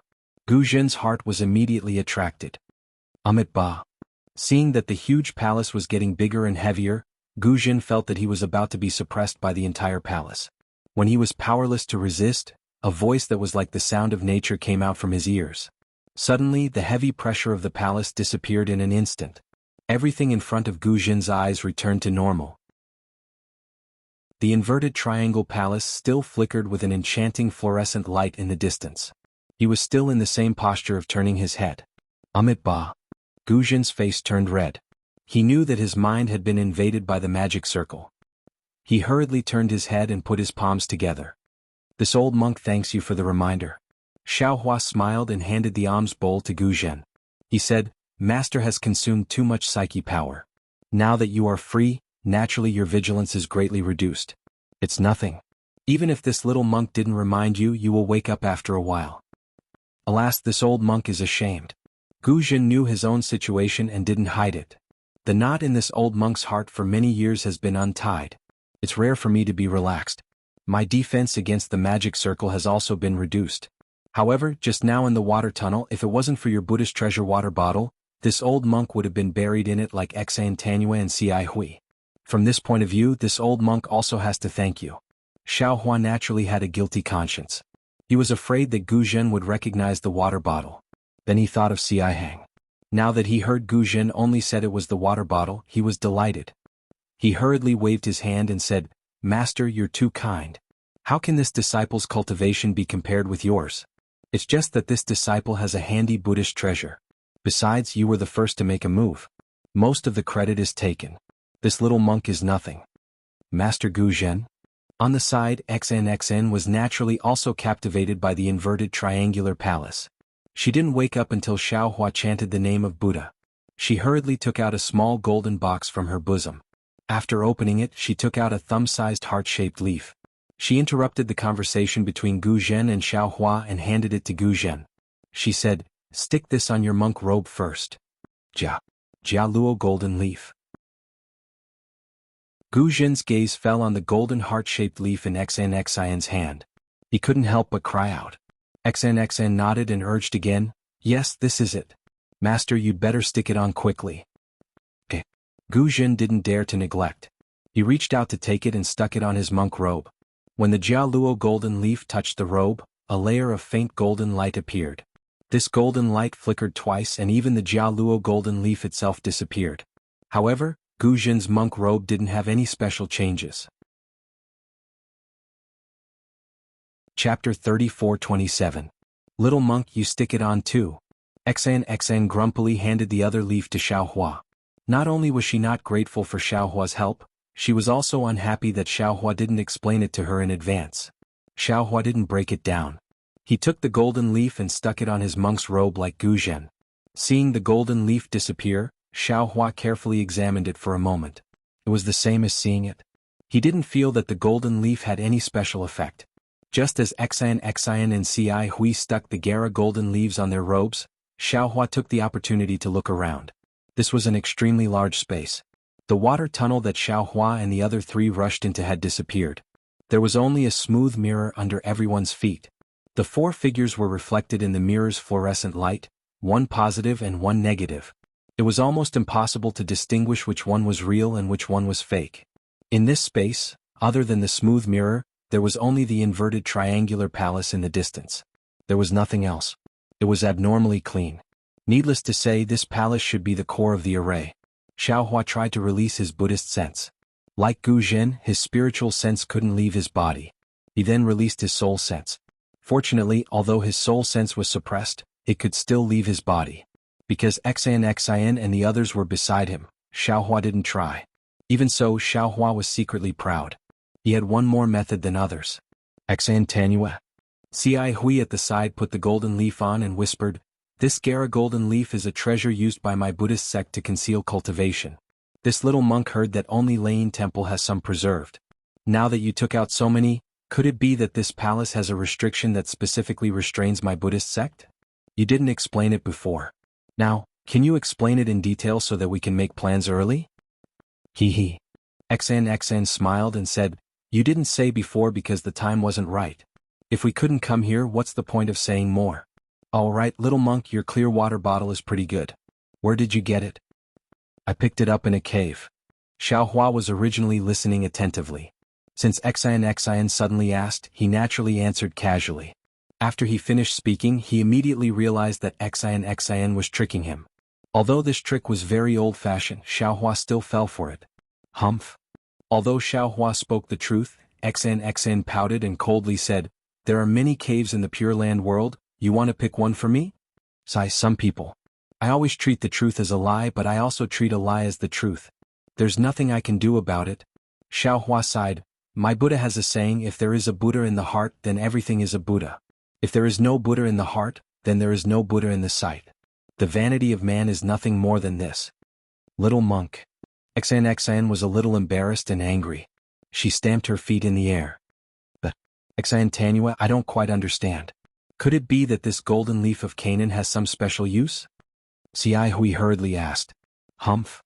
Xan rolled her eyes at Xiao Hua and said, this golden leaf of Canaan can conceal a Buddhist cultivation in the eyes of Arhat, but in the eyes of Taoist cultivators, it is called the invisible leaf. Many talismans used to conceal one's tracks in ancient times were refined from this item. At this point, Xan pointed at the inverted triangular palace in the distance and said, this palace is called the Profound Water Palace. There are 2 profound water ancient beasts guarding the entrance. If we want to enter the Profound Water Palace through the Profound Water Ancient Beasts, we can only use the invisible leaf. Otherwise, we will be discovered before we can even get within 300 meters of the Profound Water Palace. I don't know how powerful these Profound Water Ancient Beasts are, but I don't think we can resist them. The Profound Water Palace? Xiao Hua was a little puzzled when he heard this name. He opened his mouth to ask, but after muttering a few times, he didn't say anything. What are you muttering about? If you have something to say it quickly. If you have something to say it quickly. Xan naturally understood and asked with a cold snort. Xiao Hua scratched his hairless head and frowned. Actually, I want to ask benefactress, is this Profound Water Palace a place to hide treasures? Or is it a place to suppress demonic beasts? Is there a difference? Xan looked at Xiao Hua warily and asked. Xiao Hua smiled and said, of course there's a difference. If it's a palace to hide treasures, there must be many powerful restrictions inside. As long as we break the restrictions, we can obtain the treasures. No matter what it is, it'll be a harvest. Moreover, we don't need to be greedy. Depending on how much we take, we can just turn around and leave. If it's a place to suppress demonic beasts, we have to be careful. I'm afraid there aren't many treasures. Even if there are, they were left behind by people who came here in the past. Moreover, the immortal artifact that benefactress mentioned should be the Profound Water Palace's formation core. If you take the immortal artifact, the suppressed demonic beasts will definitely escape. Not to mention demonic beasts that harm all living beings, even we can't escape, right? Earlier, I didn't dare to say too much for fear of disturbing benefactress's mood. But now I have no choice but to say it. Hehe, I didn't expect you to have such a compassionate heart after just shaving your head and becoming a monk. Xan rolled her eyes at Xiao Hua again and said mockingly, however, I haven't entered yet. How would I know what's inside? The ink cloud pupil records that there's an immortal artifact here and nothing else. Let's go in first. If it's a treasure trove, that's the best. If that immortal artifact is used to suppress demonic beasts, then let's see if the demonic beasts are dead or not. Don't think that only your Buddhist sect's Arhat has a compassionate heart. We Confucian cultivators aren't inferior to you. At this point, Xan felt that her words were somewhat harsh to the ears. She smiled embarrassedly at Xiai Hui and Gu Zhen. However, Xiao Hua didn't let Xan off the hook. He shook his head slightly and said, Benefactress Xa, I'll be honest with you. Earlier, I promised senior brother Xiai Hui to come in and take a look because I was curious. Moreover, to tell benefactress the truth, I felt like old friends with senior brother Xiai Hui at first sight and also wanted to protect him. But now take a look for yourself. You haven't even entered the Profound Water Palace. It's only a water maze and a passage filled with poisonous water, yet it's already so powerful. It seems that aside from me, all 3 of you are injured. What does this mean? It means that the Profound Water Palace is even more dangerous. It's far from a place that 4th or 5th grade cultivators like us can enter. There are ancient mysteries that we can't come into contact with inside. Even if we're lucky enough to enter, that so-called immortal artifact, in my opinion, benefactress Xan won't be able to obtain it. Rather than throwing our lives away and not being able to obtain the immortal artifact, why should we go in? Why don't we turn around and enjoy the scenery and have a heart-to-heart talk? Xiao Hua then looked at Gu Zhen and said, Moreover, Grandmaster Gu Zhen's reason for coming in was to see the corpse of his blood brother. Now you've gotten what you wanted. Although the ancient Buddhist shrine is indeed attractive, it might not be in the Profound Water Palace. Therefore, Grandmaster Gu Zhen, you should know the dangers of greed. You don't need me to say anything, right? Little monk, what do you mean by that? Xan was anxious and raised her eyebrows. Nothing. Xiao Hua smiled and said, Benefactress, if you don't tell me the truth about the Profound Water Palace, I won't enter. Perhaps senior brother Xiai Hui is willing to go in with you, but Grandmaster Gu Zhen might not be willing, right? Although Grandmaster Gu Zhen didn't say anything in XNXIN's eyes, Gu Zhen's silence meant that his thoughts were similar to Xiao Hua's. After all, there were two profound water beasts guarding the profound water palace. Who knew if the golden Canaan leaf would be useful? Seeing XNXIN's expression fluctuating, Ci Hui said, "Xan Sandinyu, junior brother Tipu's words are reasonable. The two places from before caused me to be alarmed. I know I can't pass through those two obstacles alone. Of course, since we're already here, why don't we take a few more steps and enter the profound water palace to take a look? However, since we're going to enter the profound water palace, we should at least be aware of the dangers inside, right?" Fellow Taoist Ci Hui, could it be that you don't trust me? XNXIN's face was slightly pale as she spoke softly. Ci Hui smiled and said, "It's not that I don't trust you. I feel that Sandinyu might be a little stubborn. Could it be that there's something you don't want to say that affects your judgment and makes you insist on entering the profound water palace while ignoring the dangers inside? If Sandinyu can tell us, then we can also make a judgment." XN bit her lips and looked at Ci Hui and Gu Zhen, but she didn't look at Xiao Hua. Instead, she raised her head and looked at the profound water palace in the distance. After half the time it took to brew a cup of tea, she said, "Actually, I've indeed concealed some things from you. However, please don't worry. I don't have any ill intentions. Moreover, the dangers I told fellow Taoist Ci Hui about before were all recorded in the profound water palace." It's fine," Gu Zhen said with a smile. "This old monk has remembered every word of what Tanyu said to this old monk. This old monk feels that what Tanyu said is true." XN bowed and said, "Many thanks for your trust, Grandmaster Gu Zhen. What I've concealed is the purpose of entering the profound water palace. My goal isn't the so-called immortal artifact." "Huh? Not the immortal artifact? Then what do you want?" Xiao Hua was surprised. "Is it that demon beast?" XN didn't even look at Xiao Hua. It seemed like she was still angry with him. She only said to Gu Zhen, "The Darkwater Palace is the core of an ancient formation, and the core of the Darkwater Palace is the immortal artifact. Of course, the immortal artifact isn't the formation core of the Darkwater Palace. It's even to the extent that the Darkwater Palace isn't a place where treasures are kept. I'm sure of that. However, I don't know if the Profound Water Palace is used to suppress the immortal artifact, or if it's used to suppress some demon beast. What I do know is that the immortal artifact can suppress all living things in the 3 continents.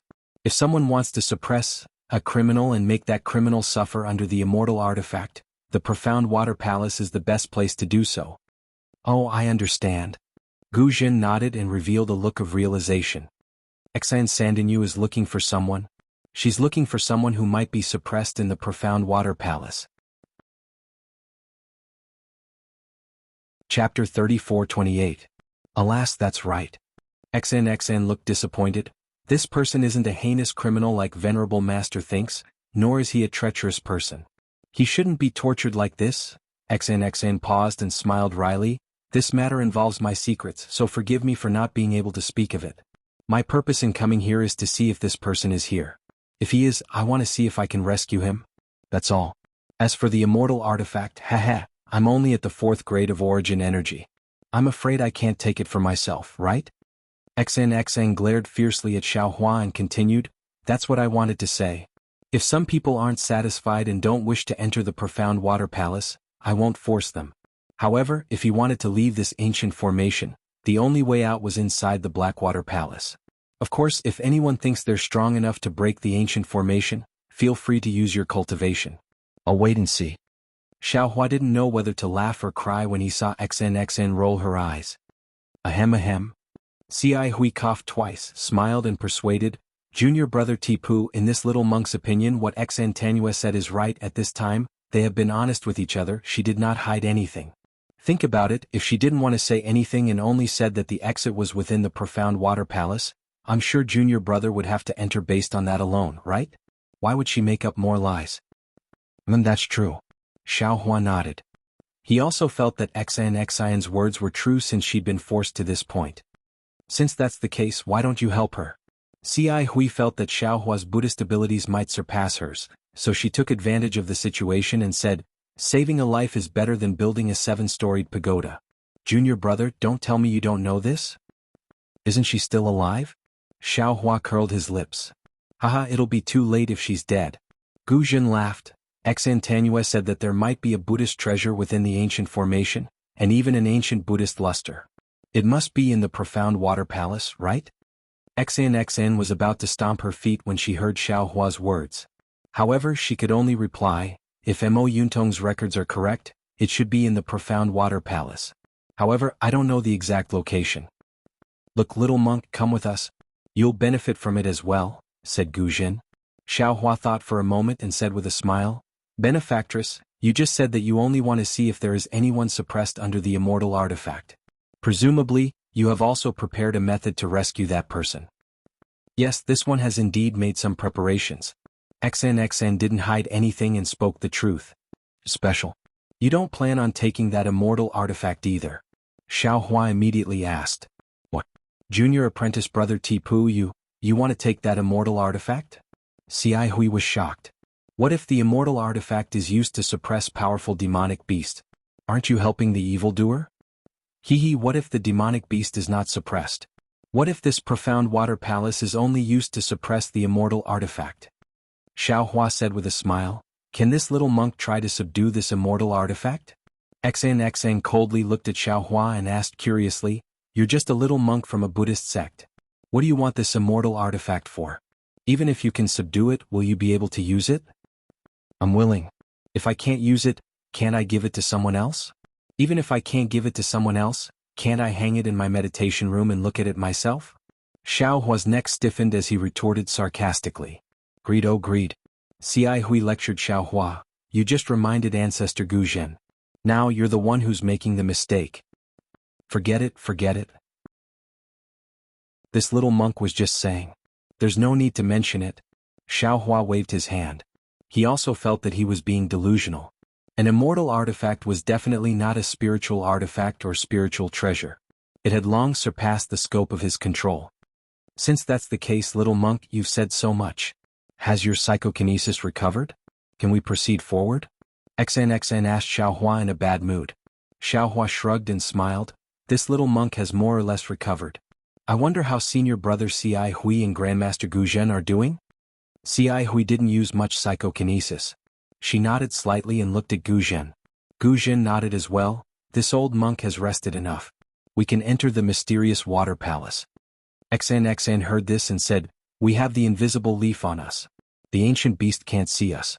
Of course, we can't use any psychokinesis or magic power. We only need to fly to within 100 feet of the palace and walk through the palace gates. Once we enter the palace, the ancient beast will ignore us even if we overturn the heavens.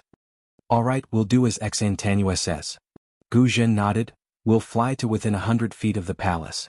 This old monk will go first, followed by Enchanting. Xi Hui and Tipu will bring up the rear as usual. Seeing that no one had any objections, Gu Zhen took the lead. When he was within 100 feet of the palace, he landed early and silently made his way to the palace. Xiao Hua followed Xi Hui and descended from the cloud. His feet stepped on the smooth surface of the mirror. The surface of the mirror looked smooth, but his feet were soft. It was as if he was stepping on water plants. There was no need to be too careful because there was no sound at all. Xiao Hua looked down and released his soul sense. He couldn't see anything strange about the mirror. It was like a wall, blocking his soul sense and preventing him from seeing what was going on inside. Strange. Xiao Hua didn't understand. The mysterious water palace might be difficult to enter, but in front of it, if one has the strength of a 5th or 6th stage cultivator, or some special divine ability, it's not impossible to enter. If a female disciple from a scholarly family like Enchanting can come, others can as well. Why didn't they leave any traces behind? Even if they don't have a small Chenkuan pouch, it's normal to leave some bones behind, right? Were they all eaten by the mysterious water beasts? Xiao Hua couldn't help but feel a chill run down his spine. He turned to look at the mysterious water palace 100 feet away.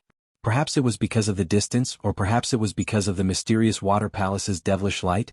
Xiao Hua only felt that the triangular shape of the palace was very strange. But now that he was closer, the light on the palace's surface dimmed, revealing the mysterious water palace's true appearance. Rather than calling the mysterious water palace a palace, it was more accurate to say that it was a building made up of 4 triangles. The huge triangular structure towered in front of everyone's eyes with sharp edges and corners. It was very different from the smooth and flat palaces they usually saw. On the other side of the triangular structure, there were layers of protrusions in a very regular pattern. These protrusions were like window frames but also like doors. They were strung together like some sort of rune, but they didn't give off any fluctuations of spiritual energy. The only thing that did give off fluctuations was the faint, watery light that flowed over the protrusions. The light was made up of very strange runes, like flowing water that constantly flowed between the protrusions. The dazzling light was also emitted by the flowing runes. Xiaohua looked at the strands of spiritual energy that flowed with the runes and gathered from the space, creating extremely orderly and rhythmic fluctuations of spiritual energy. He fell into deep thought. He had seen many formations and many spiritual energy fluctuations, but the spiritual energy fluctuations of the mysterious water palace gave him a strange feeling. Of course, these fluctuations were undoubtedly from the Dao Sex formations. Although the runes on the mysterious water palace were obscure and extremely simple, Xiaohua could still see traces of the Dao Sex talismans. However, the seemingly smooth flow of runes made Xiaohua feel as if there was a fishbone stuck in his throat. It was just like when he overused his Dharma eye in the vein of space that day. Could it be that this ancient formation is different from the one now? Xiaohua frowned and pondered as he walked. At that moment, an extremely loud rumble resounded in the space, and the huge mysterious water palace actually began to slowly rotate. As the mysterious water palace rotated, the orderly protrusions on the triangular structure on the side of the mysterious water palace slowly opened. Balls of emerald light flew out from the protrusions and immediately transformed into strange runes. Thousands of runes gathered together and emitted a buzzing sound. A huge suction force was generated from the runes and rushed towards the walls of the space. Puff puff puff.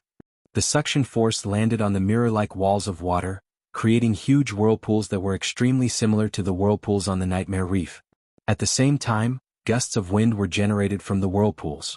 A huge amount of spiritual energy rushed out from the whirlpools and fell on the triangular structure of the mysterious water palace. Oh no! Xiaohua and the others were alarmed. The change in the mysterious water palace had come too suddenly. The four of them had no time to react, especially now that they were within 300 meters of the mysterious water palace. If what Xian said was true, then any spell or Buddhist ability would attract the attention of the mysterious water ancient beast. Although Xiaohua and the others had yet to see the mysterious water ancient beast and didn't know when it would appear, if they used any ability to resist this change, it would definitely attract the attention of the mysterious water ancient beast. But what if they didn't use their ability to resist?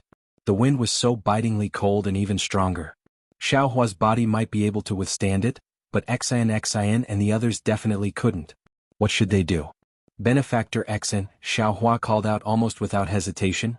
How about we just charge into the mysterious water palace with the wind? Xian's face was pale. She almost cried out, "Please don't do that." Mo Yuntong clearly said that the profound water palace is the core of the ancient formation and has the most powerful restrictions. The entrance to the profound water palace is the only safe way to enter. If you try to enter from any other place, you'll die. Roar. At this moment, a deafening roar came from the direction of the mysterious water palace. Mysterious water ancient beast. Everyone who was trying their best to maintain their balance turned ghastly pale. Wasn't this the perfect time to say that blessings don't come in pairs and misfortunes don't come singly? Chapter 34:29. Now that things have come to this, I'm afraid this is the only way. Xiaohua's figure gradually floated up. His soul sense swept through the water-type spiritual energy around him like a whirlwind. He hastily waved his hand and held the clear water bottle in his hand. He had no choice but to risk being discovered by the ancient beast. He formed a seal with his right hand and hit the clear water bottle. With a light sound, a faint blue color rushed out of the bottle. Xiaohua hastily shouted, "This is innate primordial water. Everyone don't look directly at it." Xian and the others were originally flustered, hesitating whether or not to use their divine abilities. When they saw Xiaohua take out the clear water bottle, they also looked at it with their eyes. When the innate primordial water appeared, the three's gazes had already fallen into it. Their minds stagnated, and their faces revealed absent-minded expressions. Fortunately, Xiaohua's shout came in time. Everyone was shocked and hurriedly focused their minds. Soon after, they understood what Xiaohua was thinking. At the same time, they closed their eyes and hurriedly used all kinds of methods. Very quickly, they stabilized their footsteps in the innate pure water. Since everyone had stabilized their footing, Xiaohua's innate primordial water also enveloped everyone. The previous woo-woo sounds of ghostly wails and wolf howls instantly quieted down.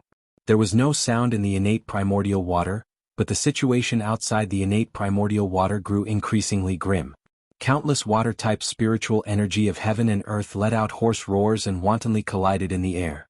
A huge amount of spiritual energy of heaven and earth also rushed in where the innate primordial water was, but when this pure spiritual energy of heaven and earth rushed into the innate primordial water, it immediately became a part of the innate primordial water.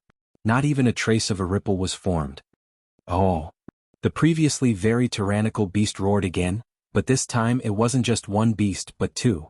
One pounced in the direction of Xiaohua and the other went in the opposite direction. Along with this roar, a dark blue figure with the same color as the innate primordial water flashed in midair and arrived several hundred feet above the innate primordial water. It was a strange beast that was about 10 feet long. It looked like an ordinary leopard. Not only were the muscles on its four muscular legs bulging, there were also wisps of blue mist lingering around it. On the ferocious beast's head, the two eyes emitted a blue light. The beast's mouth with long fangs was now raised as the beast's head rose. Wave after wave of world spirit energy rushed into the black water ancient beast's mouth. Looking at the back of the ancient beast, there were two feather wings that were a few feet long flashing slightly. In front of the feather wings, there were several sharp bone spurs that were shining with a blue brilliance. A tail that was about 10 feet long casually curled in the air, like a spirit snake. However, this spirit snake was really powerful. With a slight swing, not only was the hurricane cut apart, even the void had cracks in it. The ancient beast flew above the primordial water and opened its mouth. It took a deep breath and its body trembled involuntarily. Even the blue light around it trembled as if it was breathing. Then the ancient beast raised its head slightly and spread its wings again. Just as it was about to fly away, the ancient beast's gaze fell on the primordial water below it. Oh! Another extremely loud roar rang out. The profound water ancient beast flapped its wings as if it was facing a great enemy. The bone spikes protruding from its wings extended another few feet. What was special was that the blue light on the bone spikes was even deeper. 100 meters was like taking a stroll in the park for the ancient beast. With a flap of its wings, its entire body blurred. When the brilliance faded, it had already pounced to the side of the primordial water. The ancient beast looked at the primordial water and its eyes emitted a brilliant blue light. The blue light shot into the primordial water and immediately disappeared. The mysterious water ancient beast hurriedly shook its head as if it had a headache. Then the ancient beast opened its mouth and spat out a mouthful of blue light without hesitation. The fist-sized light emitted a whistling sound, covering the sound of the wind in the space. It was enough to show the power of the light. Boom! The light rushed into the innate primordial water. The primordial water, which did not have a single ripple under the impact of countless spiritual energies, started to sway rapidly. As it swayed, the light suddenly exploded, as if a powerful hand was trying to tear the primordial water apart. Although Xiaohua couldn't see the situation outside, he didn't dare to be careless when he saw the primordial water being attacked. He hurriedly activated the bottle and more primordial water rushed out. After a while, the primordial water that had almost been blasted to pieces slowly healed and returned to its original appearance. The Xianshui ancient beast opened its mouth again. This time no blue light rushed out. Instead, a great suction force appeared, as if it wanted to swallow the primordial water into its mouth. The Xianshui ancient beast was an ancient monster that was born with the ability to control water. Even the Xiantian primordial water could not escape its control. As the ancient beast opened its mouth, the thin layer of primordial water immediately rose and shot into the ancient beast's mouth. Xiaohua, who was hiding in the primordial water, was shocked again. He was guarding against the ancient beast's attack, but he didn't expect the ancient beast to be greedy and want to swallow the primordial water. Caught off guard, not only was the primordial water sucked up half a foot of the primordial water, even the bottle almost fell from his hand. Xiaohua's heart clenched again. He hurriedly activated his telekinesis and hit the bottle with Buddhist seals, trying his best to resist the ancient beast's suction force. Unfortunately, Xiaohua's opponent was not a profound ancient beast. Even if he used all his strength on telekinesis, he was far from being able to resist the ancient beast's gentle opening of its mouth. The primordial water was being sucked up and was about to be thrown into the ancient beast's mouth. Once the primordial water disappeared, Xiaohua and the others would naturally be exposed. At that time, their lives would probably be in danger. Of course, his own life was more precious than the primordial water. Xiao Hua understood this better than anyone else. Therefore, he didn't hesitate to pour out the primordial water from the bottle. He even happily poured out the poisonous water that he just put into the bottle. He wanted to see what would happen when the poisonous water was sent into the ancient beast's mouth. The Shenshui ancient beast was clearly taken aback by the surging poisonous water. It looked around in confusion and then impatiently opened its mouth. As it roared, the poisonous water and the Xiantian primordial water obediently fell into the Shenshui ancient beast's mouth. Hee. Although Xiao Hua couldn't see the situation outside the primordial water, just the thought of the poisonous water falling into the ancient beast's mouth made him secretly happy. Xian and the others didn't know what was going on outside. They couldn't even open their eyes, so now they were like blind people. Previously it was still silent, but now, it was as if thunder and lightning were flashing in the surroundings. It was even more frightening than the sound of the wind in the space. After the time it took to brew a cup of tea, the gluttonous ancient beast didn't swallow much of the primordial water, but drank a lot of the poisonous water. It seemed to be choking a little. Its body trembled slightly and light flowed out like water. Oh! Another roar sounded. It seemed to come from another ancient beast. It seemed to have lost its patience and stopped devouring. Then it raised its head and roared in response. The two ancient beasts roared at each other. Then the ancient beast opened its mouth again, as if it wouldn't stop until it had devoured all of the primordial water. Suddenly, a strange rumbling sound came from the slowly rotating triangle of the profound water palace in the distance. A faint layer of mist seeped out from the blue radiance, and the entire protrusion of the profound water palace began to tremble rapidly. Along with the trembling, an indescribable fluctuation filled the entire space. In an instant, the spiritual energy of heaven and earth was thrown into chaos. Not only that, but when the fluctuation came, the ancient beast was stunned. A trace of fear actually flashed through its eyes. Before its fear disappeared, a series of sobbing sounds came from the vortexes in the walls. This time it wasn't pure water-type spiritual energy that rushed out of the vortexes, but true Saint River water mixed with bones, corpses, birds and fish. After the formation was opened, the Saint River water poured in like a formation. The ancient beast seemed to be extremely shocked. It no longer cared about the primordial water and raised its head to roar. It spread its wings and turned into a stream of light, rushing towards the profound water palace. The profound water palace, which looked like it was being rotated by a giant, also slowly stopped. In just a moment the entire space was filled with river water. Apart from the thousands of tiny vortexes that were still spinning rapidly, the so-called walls had disappeared. The entire profound water palace was completely submerged in the Saint River. Xiao Hua was overjoyed to see the ancient beast's suction force disappear, but he didn't dare to be careless. He still carefully urged his telekinesis to control the suction force of the clear water bottle, preventing the ancient beast from launching a sneak attack. Junior brother Ti-Pu. Ci Hui closed his eyes and didn't dare to release his Buddhist awareness, but he still keenly sensed the change in Xiao Hua's telekinesis. He didn't speak when Xiao Hua's telekinesis was at its peak, but now that he felt much calmer he said softly, "Is the ancient beast nearby? Can the primordial water stop the ancient beast? Did the ancient beast attack the primordial water just now?" Ci Hui's voice was very soft, so soft that he didn't want to disturb the ancient beast outside the primordial water. However, it was quiet inside the primordial water, so the other three heard him clearly. Xiao Hua also lowered his voice and said, "The ancient beast came just now and seemed to have discovered us." "Oh, it's not us. It must have discovered the innate true water and wanted to devour it. However, this little monk fed it with the poisonous water just now and it's not moving anymore. I wonder if it was poisoned to death by the poisonous water." How is that possible?" XN snorted and said contemptuously, "The ancient beast is a part of the profound water palace. The poisonous water is also a part of the ancient formation. It would be a huge joke if the ancient beast was poisoned to death by the water." Chapter 34:30. Tsk. If they weren't poisoned to death, why don't you tell us why the ancient beast stopped attacking? Xiao Hua smacked his lips as he chuckled at XN. Xian didn't back down. "I can't see the outside and I can't release my consciousness either. How would I know? You're the one who controls the innate primordial water, so why don't you tell us why the ancient beast stopped attacking?" "Nonsense, would I not tell you if I knew?"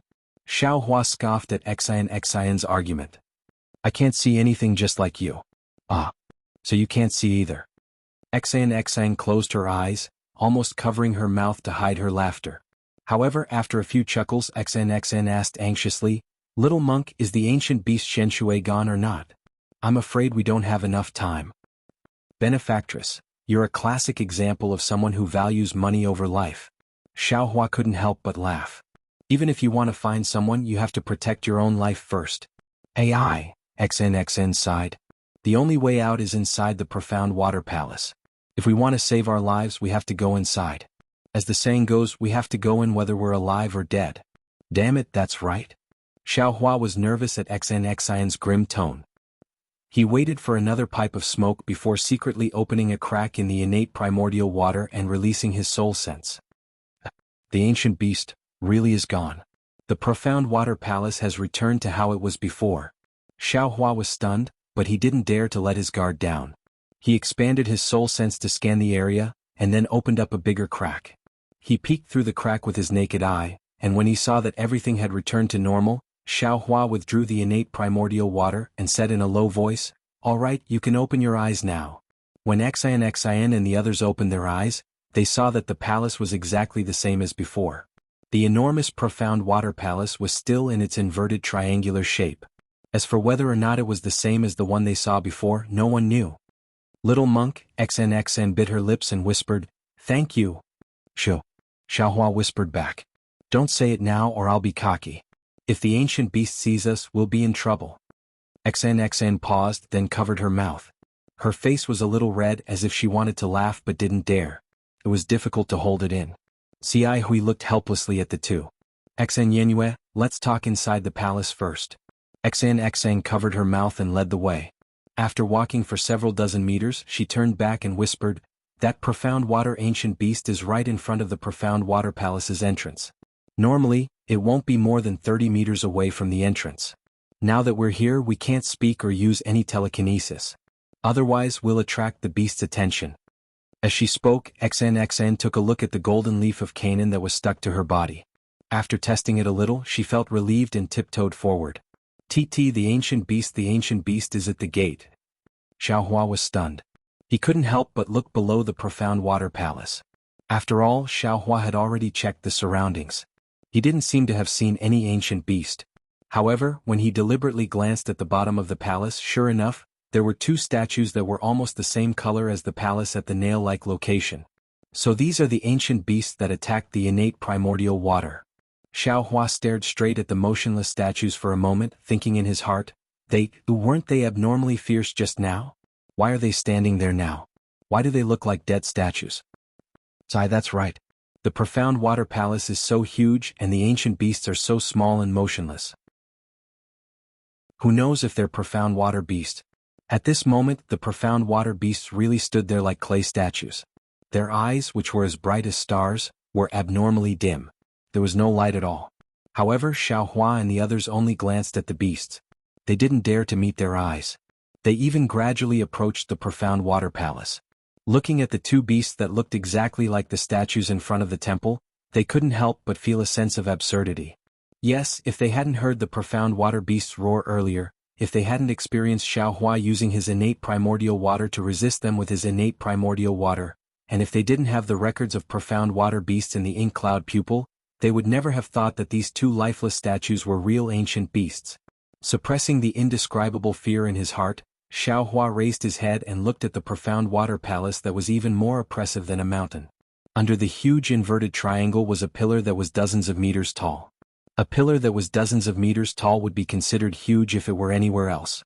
However, under the profound water palace, it seemed so thin and fragile. A chill appeared in the eyes of the others.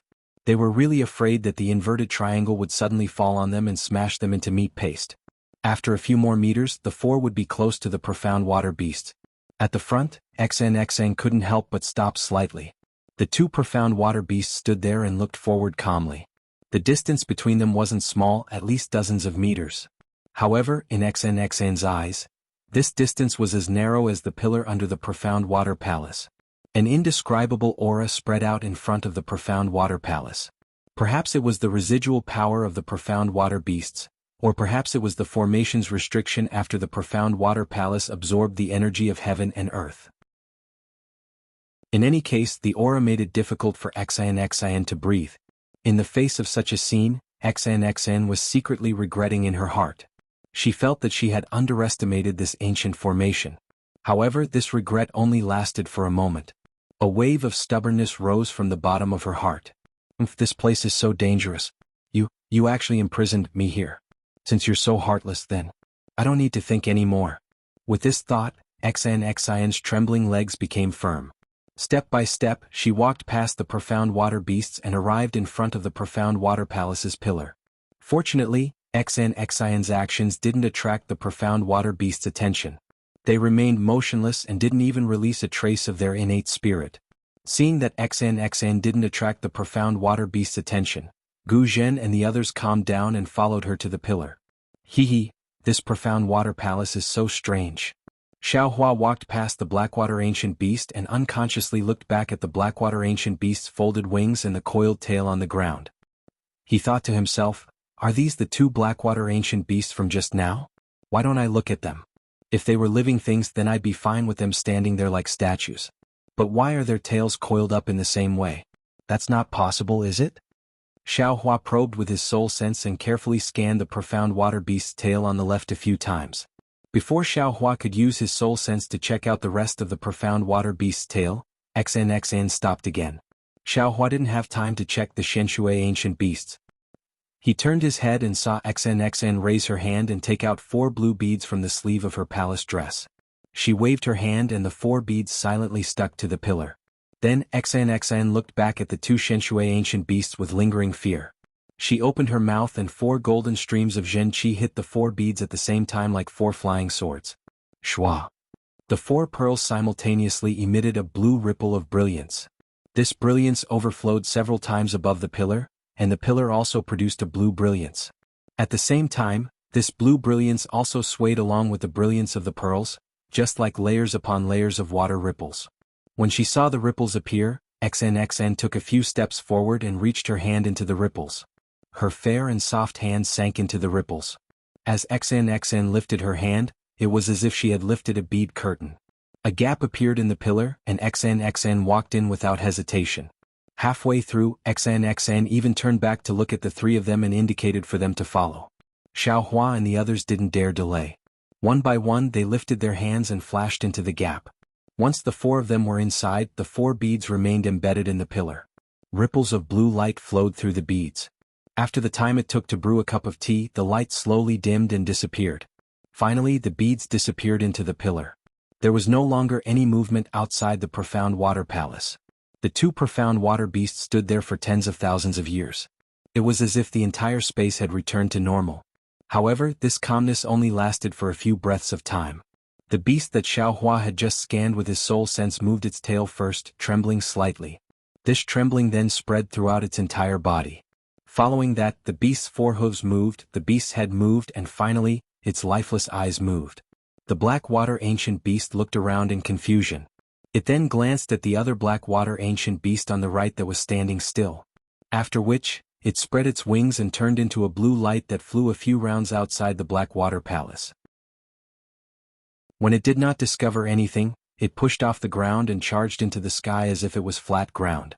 Its body landed on a protruding part of the inverted triangle. The profound water beast opened its mouth and spat out a mouthful of blue light onto the protrusion. With a crack, the protrusion floated into the air. The profound water beast didn't even look back as it charged into the gap below the protrusion. When the profound water beast disappeared, the protrusion fell back down. In a flash of light, the inverted triangle returned to its original state. The profound water beast entered the profound water palace. Xiao Hua and the others were unaware of the danger that was about to befall them. Xiao Hua stood dumbly in front of the profound water palace's doors as he looked at the scene in front of him. His heart was filled with disbelief. Chapter 34-31. Right in front of Xiao Hua's eyes was a transparent triangular palace. Everything inside the palace was made of triangles that looked like colored glass. Even the ground beneath Xiao Hua's feet, the top of their heads, and even the palace door behind them were triangles. What was special was that these triangles were exactly the same size. The water-blue brilliance flowing along the edges of the triangles also had a similar rhythm. At a glance, it was difficult to distinguish any triangle from any other. At a glance, there were countless strange triangles inside the mysterious water palace. Not only did Xiaohua and the others feel like they were floating in a triangular space, but when their gazes fell on the thousands of transparent mirrors, each mirror reflected the 4 people who had entered the mysterious water palace. The strangest thing was that their gazes could be refracted. In an instant, Xiaohua's gaze seemed to have seen countless mirrors, as if he had seen countless versions of himself. A kind of dizziness arose in Xiaohua's heart. He couldn't help but close his eyes, not daring to look any further. However, even so, the fear that came from looking at each mirror remained in the bottom of his heart. Moreover, in the darkness before him, there were still countless broken mirrors flashing, and in each mirror was a pair of horrified eyes. Damn it! Xiaohua almost blurted out a curse. This mysterious water palace was too deceptive. The shock from walking past the mysterious water ancient beast had yet to subside, and the feeling of being lucky had yet to subside.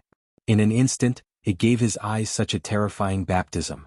Even a cultivator with a firm Dao heart like him couldn't help but feel his heart palpitate. Fellow immortals. Xian's voice trembled. Clearly she had been caught off guard. As soon as she recovered her wits, she immediately reminded them, remember to guard your heart and keep your mind clear. Mo Yuntong didn't mention the dangers of the mysterious water palace. She only said that thousands of Dharma images would appear here. If you couldn't find your true form, you wouldn't be able to find your way out. Even I didn't think that this Dharma idol would be so deadly. If we weren't cultivators, we would have lost ourselves just by looking at it. Who knows which one is the real person in the mirror? Cai Hui also didn't dare to raise her head and whispered, the eyes are the heart, and the soul is born from the heart. Dazzling the eyes is seizing the soul. His gaze wandered as he looked at his feet. Beneath his feet was the same as the surroundings in front of him. There were also many tiny triangles. Xiaohua calmed his mind and slowly raised his eyes. His gaze was not too far away, but it was also rapidly sweeping around. This situation was somewhat similar to the innate primordial water. He already had a similar experience. When he saw that things were not going well, he immediately retracted his gaze. Among the 4 of them, he was the one who suffered the least damage. However, he still sighed with emotion. This primordial magic formation is really powerful. Now that we can't release our Buddha's consciousness, we can only rely on our eyes. Who knows that such simple eyes can also be taken advantage of by the formation? Amit Ba. Fortunately, I can't release my Buddha's consciousness. Guzhen's Dharma was not as good as Cai Hui's, so it was difficult for him to find himself when he was lost. He was the one who suffered the most damage among the 4. At this moment, he put his palms together and chanted the name of Buddha. If the Buddha's consciousness is released, it will also be lost. It will be harder to find it than the mind. Xian shook her head. Master Guzhen is wrong. The profound water palace's formation was set up for us Confucian cultivators' clear sight arts. Because this place imprisons divine sense and Buddha's consciousness, the Taoist divine sense cannot leave the body. Only our Confucian clear sight arts can be used. In order to prevent us from finding the true entrance to the profound water palace, the primordial magic formation set up this secret formation here. Oh? So Xian can use the clear sight arts in front of the profound water palace? Guzhen was slightly taken aback. Xian nodded slightly. This one can use it, but it's not even 10% of my usual power. Xian then looked to the left and smiled bitterly. As for this place, this one wouldn't dare to use it even if I had 10 times the courage. So the palace door where the profound water ancient beast isn't the true entrance to the profound water palace. Xiaohua took a deep breath and said with a smile, in that case, the triangular maze in front of us is the real entrance? Xian nodded. That's right. Only one of these tens of thousands of mirrors is the true entrance to the profound water palace. We must find it from there. Damn it, how is this possible? Xiaohua jumped up and shouted, not only do we lack Buddhist awareness, we don't even dare to look. How are we supposed to find the entrance? Ahem. Junior brother Tipu, watch your mouth. Cai Hui hastily coughed and reminded him, don't let the Buddha blame you. Amit Ba. Senior brother is right. Xiaohua became listless and put his palms together.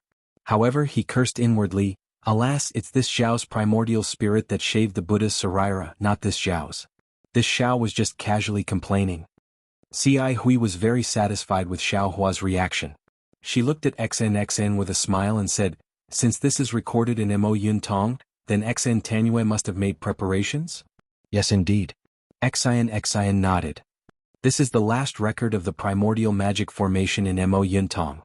At the same time, it's also the problem this one has been pondering for the longest time. To tell you the truth, fellow Taoist Ci Hui, this one has racked my brains for 10 years. It was only after meeting you that I suddenly saw the light." "Little monk." Ci Hui was slightly stunned. However, she immediately raised her eyebrows and said with a smile, "This little monk understands. Previously, Tanue and this little monk talked about this matter. So it's used here. If it's as XN Tanue thought, this is indeed the best way to break this maze. However," speaking of this, Ci Hui frowned again. "This little monk doesn't quite understand. How should we cast the spell?" XN glanced at Xiaohua's thoughtful expression and then at Guzhin's confused face. She smiled bitterly again. "This one only knows about the primordial spirit and the Dharma idol. As for how to find the primordial spirit from the Dharma idol, I'm afraid that's something you have to consider. However, in this one's opinion, it's really difficult for you to find the Dharma idol from the thousands of mirrors by yourself. Don't you have Tipu and Master Guzhin now? It should be much easier for you." After hearing XNXIN's words, Xiaohua understood a little. The so-called primordial spirit was naturally the physical body. There were thousands of triangular mirrors in the maze of the mysterious water palace. Each mirror could reflect the intruder's shadow. However, there was only one real mirror. All the other mirrors were illusions of the maze. It was precisely these mirrors that had the effect of bewitching the mind. The real eye of the formation only played the role of illusions. Since the maze only worked on Confucian cultivators' eye-clearing technique and the naked eye of cultivators, all Buddhist senses, divine thoughts and elemental thoughts could be used. Since the Dharma idol of the Buddhist sect was condensed from karma, it wasn't restricted by the maze. Therefore, the mirror couldn't reflect the Dharma idol's shadow. However, the problem was that even if Ci Hui or Guzhin released their Dharma idols, how would they find the mirror that could reflect the Dharma idol's shadow? What would they use to check? Thinking of this, Xiaohua's mind raced. He had many methods. He could release the Dharma idol, release the Buddha's Sarira, or release his nascent soul. He could deal with all of them. Even the simplest method was to use his soul sense. Perhaps he could find a way out. Of course, Xiaohua could also use the heavenly vision of the Dharma eyes. However, he couldn't be sure if his Dharma eyes could defeat this ancient formation. Although Master Guzhin wasn't proficient in Buddhism, he understood after hearing this. He said loudly, "Ci Hui, if there's anything you need this old monk to do, just tell me. This old monk doesn't understand Buddhism, but I do know some Buddhist divine skills. They can be of help." Ci Hui thought for a moment and said tentatively, "Grand Master, this disciple doesn't understand the Dharma idol technique. However, the Sarira that I cultivate does have the image of a Dharma idol. How about this disciple release the Sarira first to see its effect? Grandmaster, why don't you use the Dharma idol technique?" I'll listen to you." Guzhin naturally had no objections. Xiaohua's heart skipped a beat. He thought to himself, the Sarira of a Dharma idol? Isn't this the Buddha's Sarira? This monk Ci Hui really has some background. However, Buddhist light surged around Ci Hui's body. After a moment it slowly disappeared. Ci Hui's expression was somewhat unnatural. She sighed and said, "Not only does the mysterious water palace confine Buddhist consciousness, but it also confines this little monk's Bodhi Sarira. It seems this little monk can't do anything." Bodhi Sarira. When Guzhin heard Ci Hui's words, he couldn't help but reveal a shocked expression. He cried out involuntarily, "Ci Hui, you actually cultivated the Bodhi Sarira? This." Looking at this grandmaster who couldn't refine karma to form a Sarira, Ci Hui's expression was somewhat uneasy. She smiled and said, "All right, Grandmaster knows. This disciple was lucky enough to refine the Bodhi Sarira in this life. However, the golden body has yet to form, so I dare not embarrass myself in front of Grandmaster." Alas. Ci Hui couldn't hide the disappointment on her face. She sighed and didn't speak again. XNXN raised her eyebrows and said with a smile, "Fellow immortal Ci Hui, I've known you for so long, but this is the first time I've heard you talk about refining the Bodhi Sarira. This is second only to the Buddha's Sarira in your Buddhist sect. With this Sarira, not only will you be able to attain the golden body of a bodhisattva in this life, but you'll also be able to attain the supreme golden body in the future." Ci Hui hurriedly put her palms together and humbly recited the name of Buddha. She said, Amitabha, this is the karma of this little monk's several lifetimes of cultivation. There's nothing to show off. Perhaps this little monk was like Grandmaster Guzhen in the past, specializing in the lineage of Dharma protectors. Later on, this little monk obtained an opportunity and gained the favor of Buddha. Today I can finally fulfill my wish. Xan looked so excited that she almost forgot that she was in the mysterious water palace. She cupped her hands and said, Fellow immortal, you're too humble. Being able to refine the Bodhi Sarira isn't something that can be exchanged with several lifetimes of cultivation. If it weren't for the profound Dharma and profound opportunities, how could it be possible? I didn't expect this little girl to be acquainted with a bodhisattva of the Buddhist sect. It's truly fortunate. Chapter 34-32. Ahem. Before Xan could finish, Ci Hui coughed twice and even winked at her, interrupting her. Xan Tanyuan, no matter what kind of relic it is, it can't be used in the profound water palace. What's the use of that? It's not as useful as Ancestor Guzhen's golden Buddha statue. That's true. Xan suddenly came to her senses. Her eyes narrowed and she almost covered her mouth with her hand. She hurriedly covered it up. Everyone has their shortcomings and strengths. That's right. To the side, Xiaohua frowned. He knew that if Ci Hui's Bodhi relic couldn't be used, then his Buddha relic wouldn't be able to leave his body. Since his relic couldn't leave his body, then his nascent soul couldn't either. Perhaps he could only use his soul sense and heavenly law embodiment technique. Thinking of this, Xiaohua was about to quietly release his soul awareness. Roar. Guzhen roared and clenched his fists. Buddha light flashed all over his body. Guzhen's originally tall body grew bigger and bigger. In a moment, a Buddha statue of several zhang tall slowly appeared, majestic and awe-inspiring. Clang clang clang. Just as Ancestor Guzhen's golden Buddha statue appeared, countless sounds came from the profound water palace's mirrors. When Xiaohua looked up, he saw that many of the previously dazzling mirrors had turned into black holes. The sounds came from the shattering of the illusionary mirrors. A golden Buddha statue can restrain an ancient formation? Xiaohua was aghast. However, before he could shift his gaze away, the familiar rumbling of magical treasures resounded. Rays of aqua blue light appeared once again.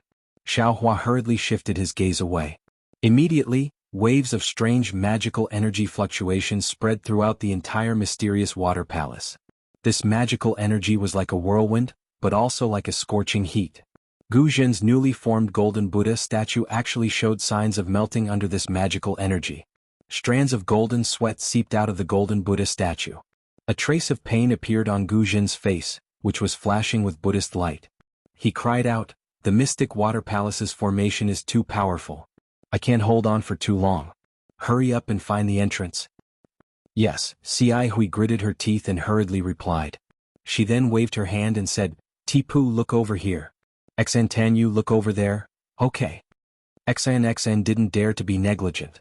She quickly turned around and looked in the direction Ci Hui was pointing at. Xiaohua also did the same. However, Xiaohua didn't use his eyes but his soul sense. Xan's idea was very ideal, but reality once again showed the crux of the matter. The naked eye couldn't look directly at the illusory mirrors. Even if they could just glance at them now, Xan and Ci Hui didn't dare to be too careless, for fear that they would miss the mirror with the Transcendent's golden body. However, it was extremely difficult to find a mirror with an image among the thousands of mirrors. Ci Hui and Xan's eyes seemed to be dazzled. Heavy dizziness and discomfort rose from the bottom of their hearts. There were several times when they almost got lost in the mirror. Compared to them, Xiaohua was in a better state. Although soul sense wasn't as useful as Xiaohua thought, being able to see through the illusion of the array and see through the array's core with a glance, soul sense wouldn't be reflected by the illusory mirrors, so there was no danger of losing one's mind.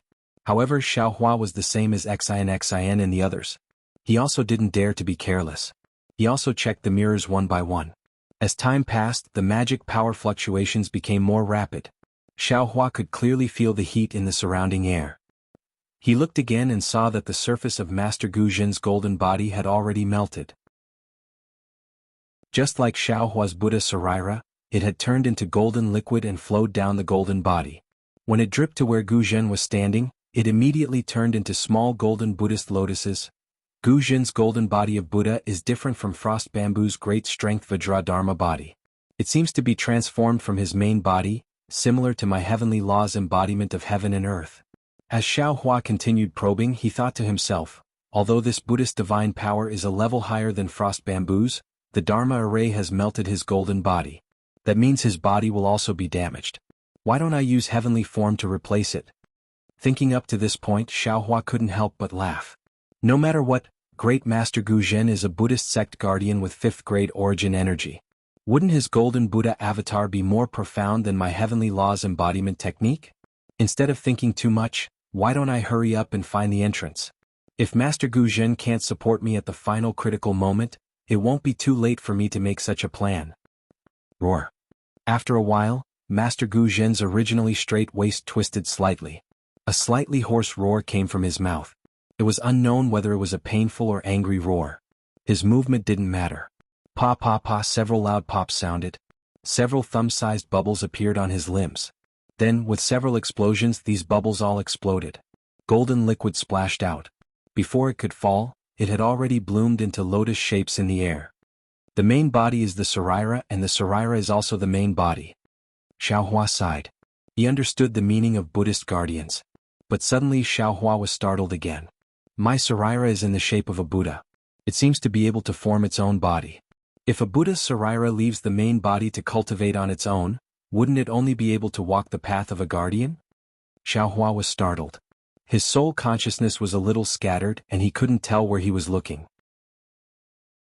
Xiao Hua hurriedly composed himself and grumbled in his heart, although my Buddhist cultivation is at 5th grade essence power, and according to the records of the Buddhist scriptures in Exquisite Temple, I can be considered to have reached the lotus realm. But in reality, I know very little about Buddhism, and Buddhist magical powers are few and far between. Doesn't Ci Hui also have a Bodhi Sarira? He's not in a hurry, so why should I? Isn't this the entrance to the formation? People often say that one can wear out iron shoes in fruitless search, but by chance one will find it without any effort. Xiao Hua was like that at this moment. He was focused on searching for the entrance, but he didn't find anything. But in a moment of absent-mindedness, his soul consciousness scattered, and he actually found a triangular mirror. On this mirror, other than Xiao Hua, Ci Hui and Xan, there was also Grandmaster Gu Zhen's golden Buddha statue that was much taller than the others. This golden Buddha statue was only much taller than Gu Zhen's main body on the other mirrors, and there wasn't the slightest trace of Buddhist light on it. It's here. Xiao Hua was overjoyed. He hurriedly pointed at the mirror below him and shouted. But what made Xiao Hua extremely surprised was that at this moment, Xan and Ci Hui also shouted in unison, "It's here!" However, the two of them pointed in different directions. Ci Hui pointed in the sky and Xan pointed in the same direction as Xiao Hua. Xiao Hua was rather surprised. He didn't think that the two's eyes could be as fast as his soul consciousness. He subconsciously looked in the direction Ci Hui was pointing at. Sure enough, on the same triangular mirror above everyone's heads, Grandmaster Gu Zhen's golden Buddha statue was also reflected. Just as Xiao Hua thought, Ci Hui and Xan also looked at each other's mirrors. The three of them then looked at each other with confusion in their eyes. They didn't think that the profound water palace would have two entrances. "Little monk, you're really amazing." Xan looked at Xiao Hua again and said curiously, "The area that immortal Ci Hui assigned to you doesn't seem to be here." Xiao Hua rubbed his nose and said honestly, "When I saw Grandmaster Gu Zhen's golden body melt, this little monk couldn't bear to see it. In a moment of absent-mindedness, I looked down below. Grandmaster Gu Zhen's sacrifice moved Buddha and allowed this little monk to see the entrance to the formation. Oh, Grandmaster Gu Zhen, you can take back your avatar now."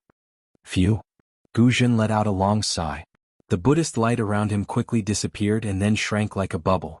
His golden body also shrank rapidly and returned to its original form. However, Grandmaster Gu Zhen's face was pale. Not only was his body trembling, but his arms and legs were also trembling. He looked like an old man who had just recovered from a serious illness. "Grandmaster, you've worked hard." Ci Hui hurried forward to support him. Gu Zhen shook his arms and wanted to break free, but he seemed to be powerless and could only let Ci Hui do as she pleased. Xiao Hua ignored Xan's reproach. He raised his head and glanced at the mirror Ci Hui pointed at, and then at the mirror he discovered beneath his feet. He asked with a wry smile, "Xan, this mysterious water palace actually has two entrances. Is there any record of this in your Moyan eyes?" No, Xian answered without hesitation. Then which entrance should we use? Xiai Hui asked from the side. Xian thought for a moment, then clapped her hands and took out 2 jade boxes.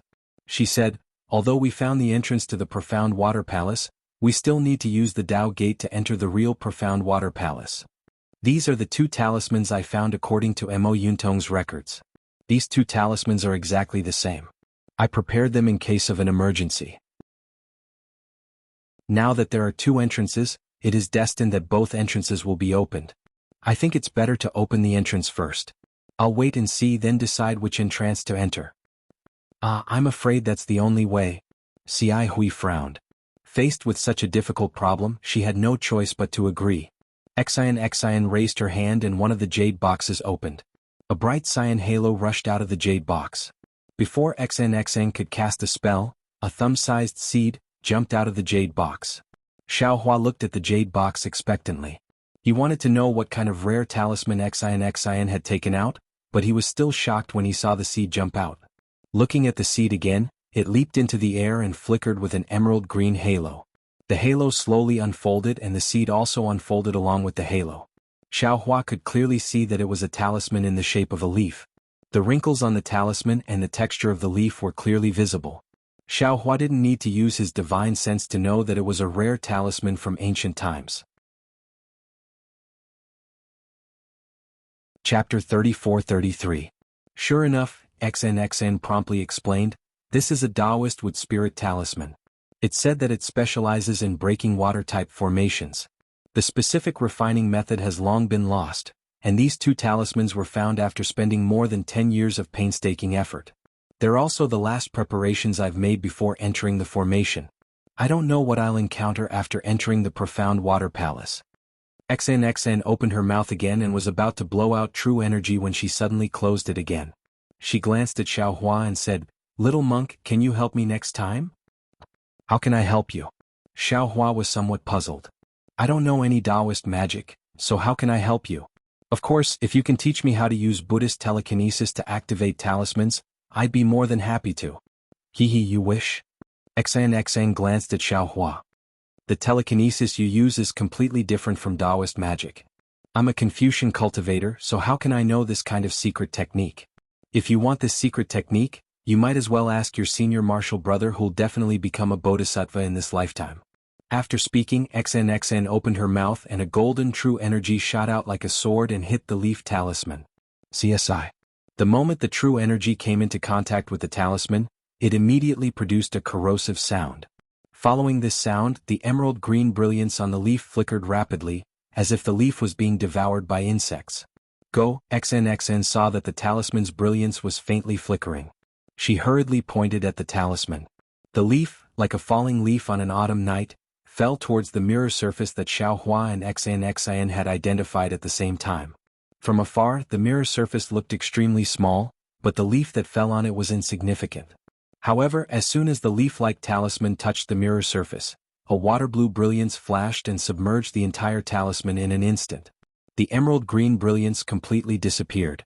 However, in just a few breaths, a wisp of emerald green brilliance emerged from the water-blue brilliance like a sharp sword. Moreover, as soon as this light appeared, it immediately swayed and expanded. Strands of water-based heaven and earth spirit chi flashed with blue light and flowed into the emerald green light. Within this emerald green light, a vine-like branch stretched out. Wood counters water. Although the wood spirit talisman can't absorb wood-type spiritual energy from the Profound Water Palace, the water-type spiritual energy can still make the wood spirit talisman work. It seems, it's only a matter of time before the Profound Water Palace is destroyed. When Xiaohua saw this situation, he immediately understood in his heart. However, the real situation had exceeded his expectations. In the time it took to brew a cup of tea, the wood spirit talisman had already transformed into vines that completely covered the triangular mirror. When Xian grabbed it with her hand, the vines contracted and instantly shattered the mirror. Behind the mirror, a blue tunnel was revealed. Xiaohua's eyes looked at the blue passage, and a feeling emerged from the bottom of his heart. It was as if there was a call coming from the passage with the wind. Xiaohua couldn't help but suck in a breath of cold air.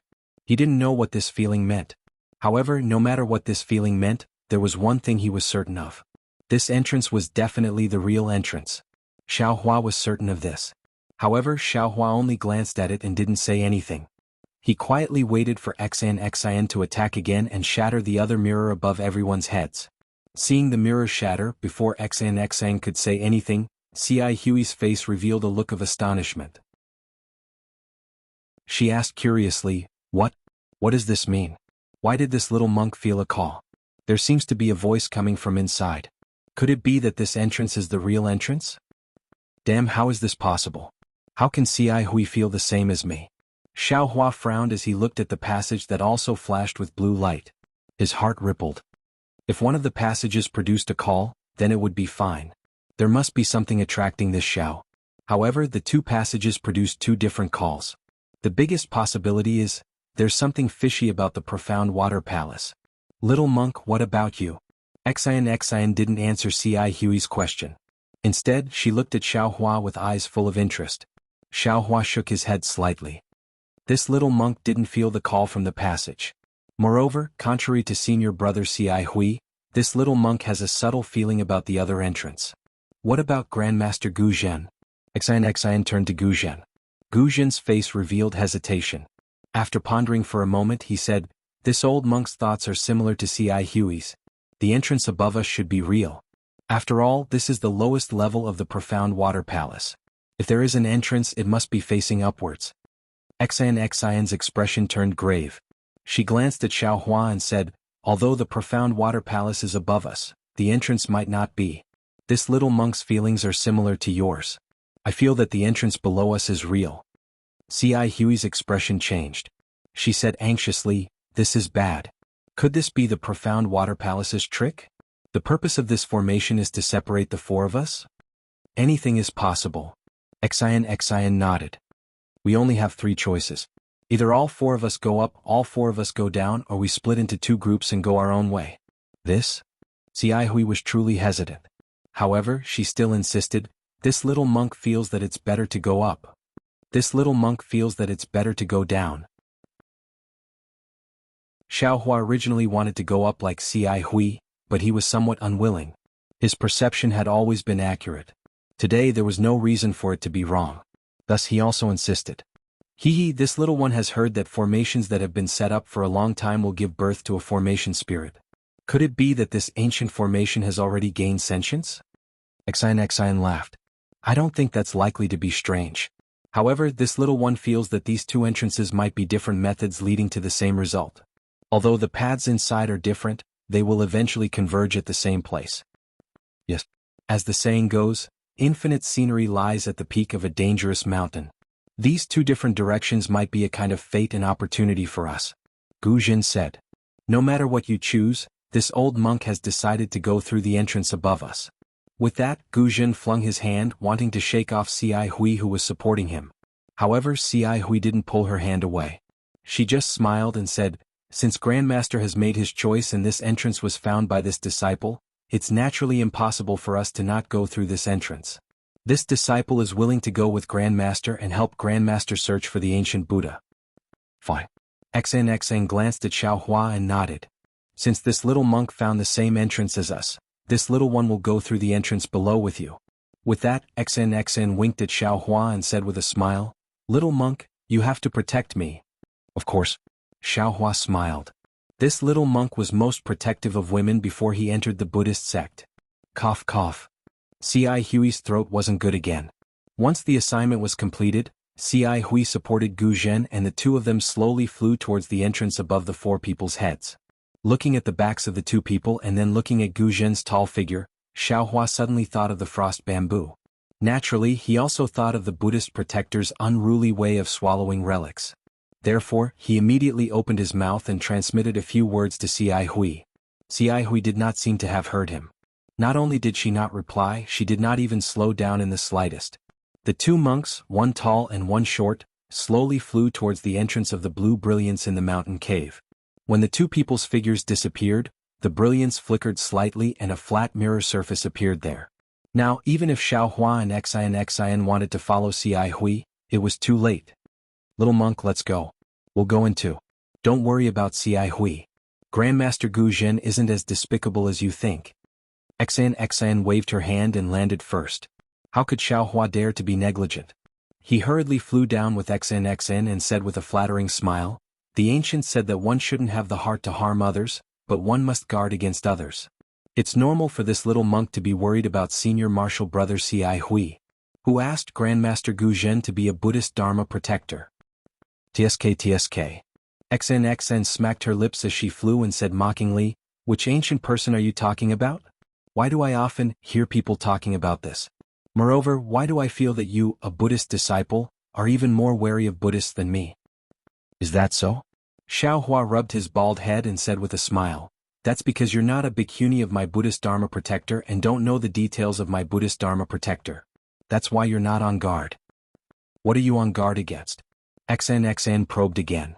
"Previously you said that you came to the profound water palace to protect fellow Taoist Ci Hui. At that time I only thought that you were talking nonsense. But now, it seems that your Buddhist Dharma protector's cultivation is far superior to Ci Hui's. How come I've never heard of such a good-looking, talented and virtuous little monk like you?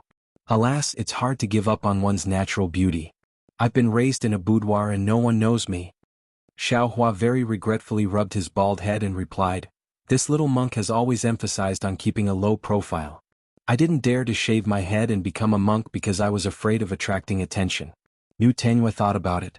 This little monk had just shaved my head and brought you all here. In the blink of an eye, I met a senior martial brother who will definitely attain enlightenment in this lifetime. Since senior martial brother Ci Hui has such a background, New Tenua presumably also has a family background. Only, I wonder which family does New Tenua come from in the hidden immortal continent? Do you want to know? Xan flew to the light blue entrance and turned around. Yes. Xiaohua hurried over and nodded his bald head like a chick pecking rice. "I just won't tell you." Xan sneered and rushed into the entrance.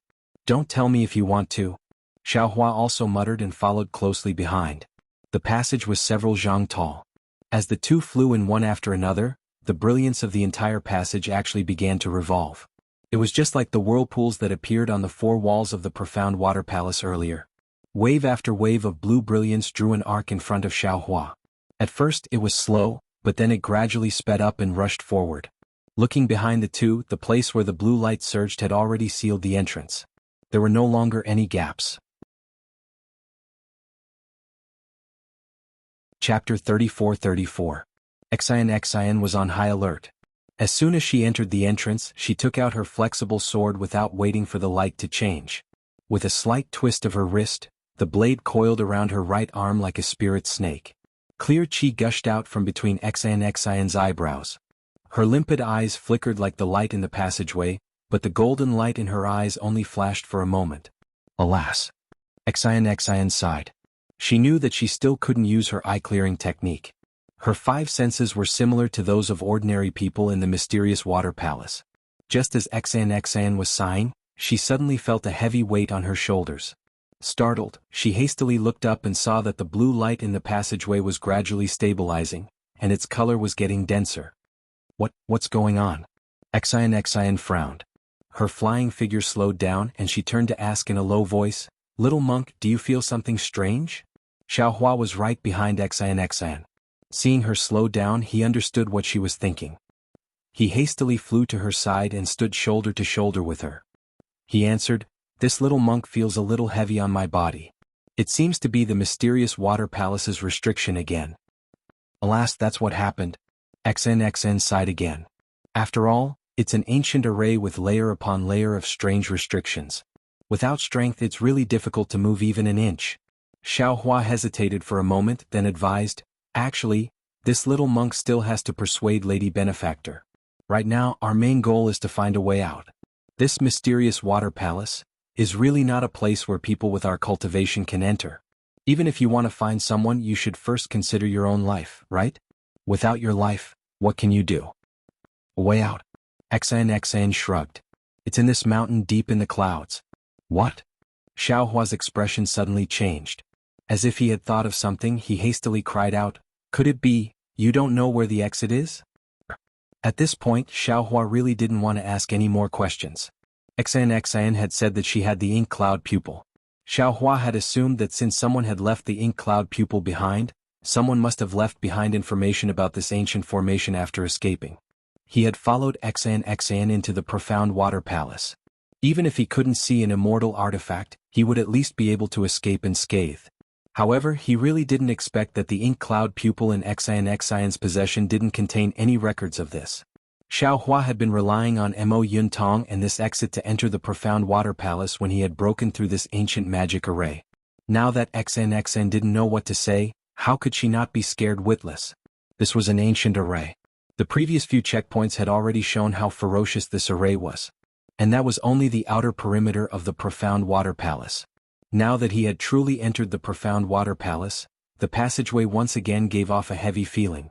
Who knew what he was about to encounter? He had originally thought that he would be able to find a way out if he braced himself and forced himself through this passageway. Who knew? Xiao Hua couldn't help but want to cry. Before Xiao Hua's tears could fall, the heavy feeling on his body increased again. Xiao Hua glanced at Xan. This strange woman was flying with her head held high, looking like a dead pig that wasn't afraid of boiling water. He didn't bother to say anything more. His head drooped as he flew forward with Xan. At this point he had already made up his mind. Self-preservation was self-preservation. Apart from self-preservation he didn't care about anything else. Immortal artifacts, prisoners, nothing. He didn't believe that with his divine abilities he couldn't protect himself. The pressure on his body increased even more. In half the time it took to brew a cup of tea, Xiao Hua and Xan had only flown a few dozen meters. Although there was nothing tangible in the passageway, Xiao Hua felt that the entire passageway was like a quagmire. He was currently wading through the water. The quagmire that was difficult to walk through was definitely not too far away. Sure enough, as Xiao Hua expected, the blue brilliance suddenly changed when it reached the depths of the passageway.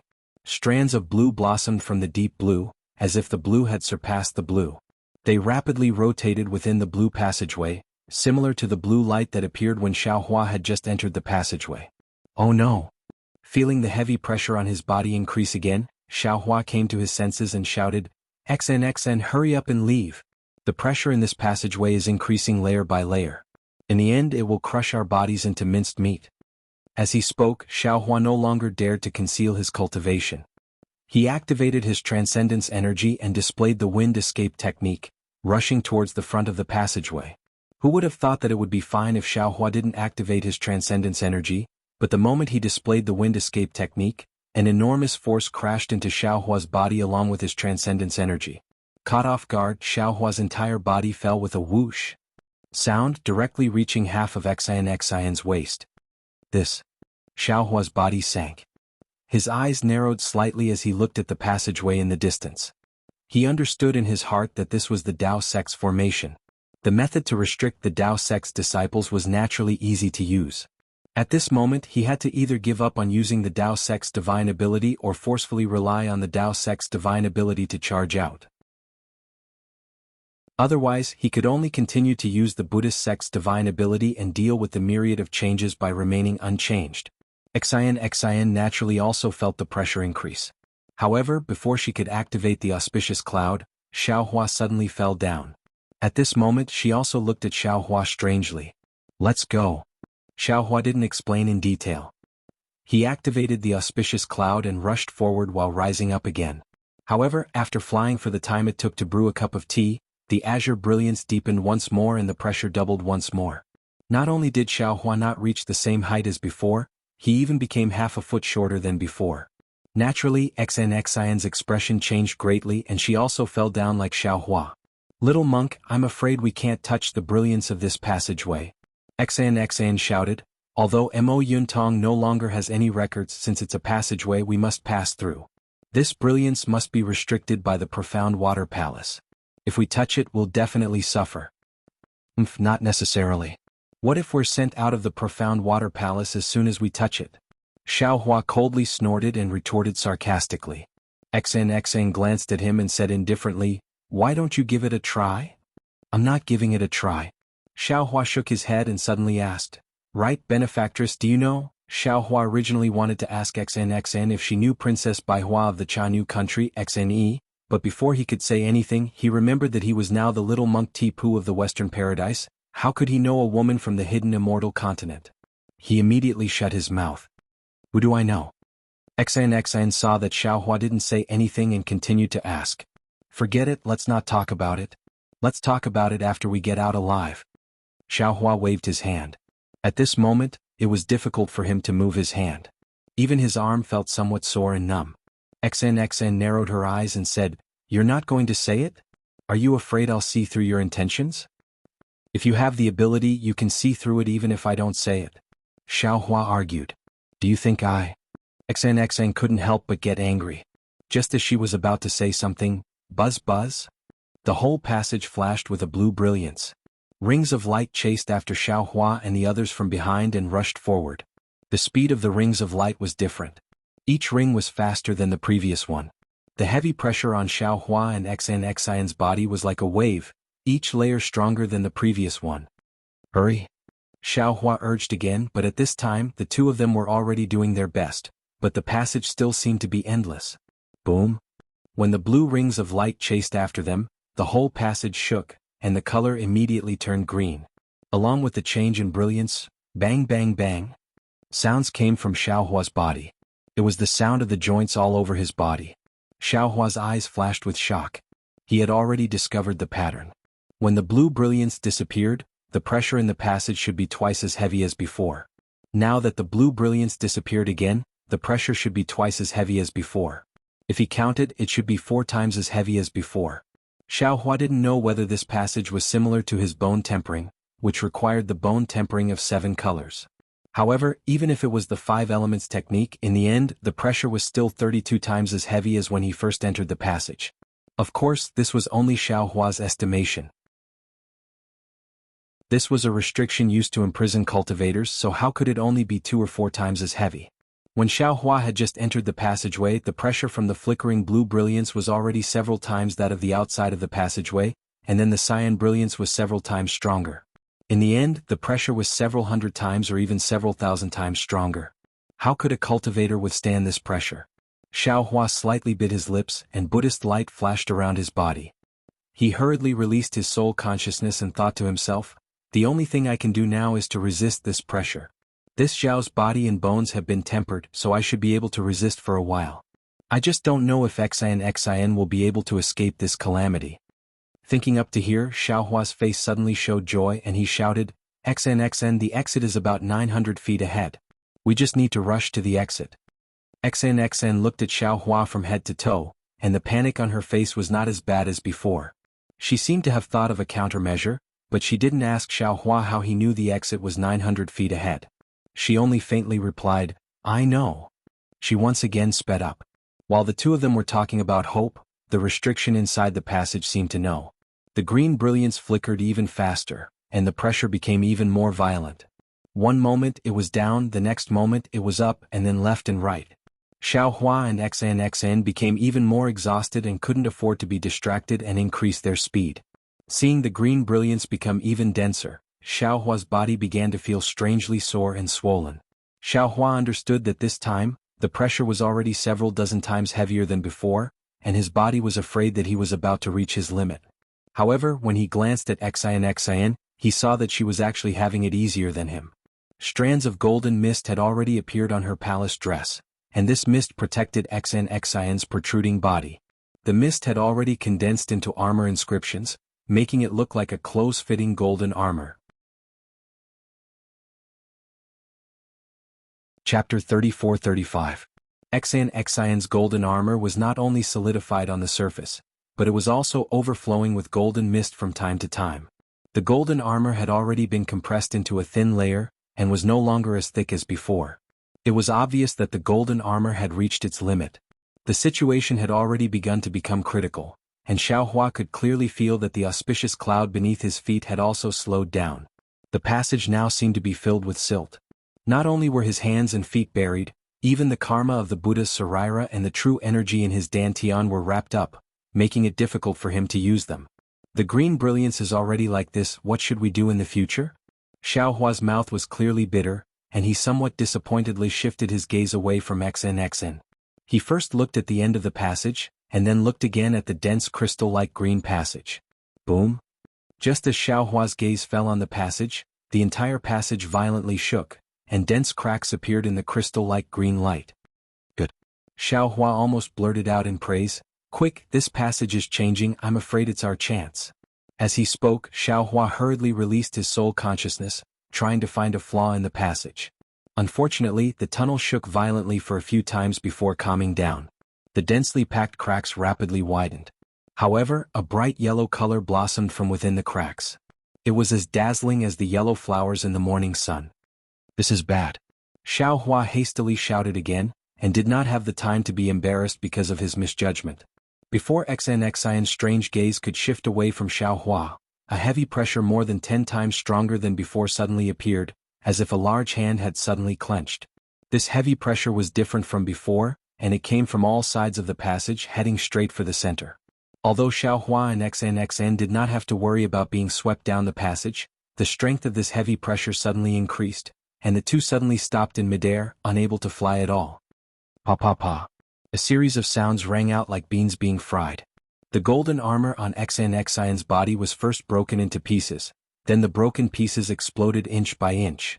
The tens of thousands of inscriptions on the armor whimpered and turned into strokes, disappearing into the yellow light.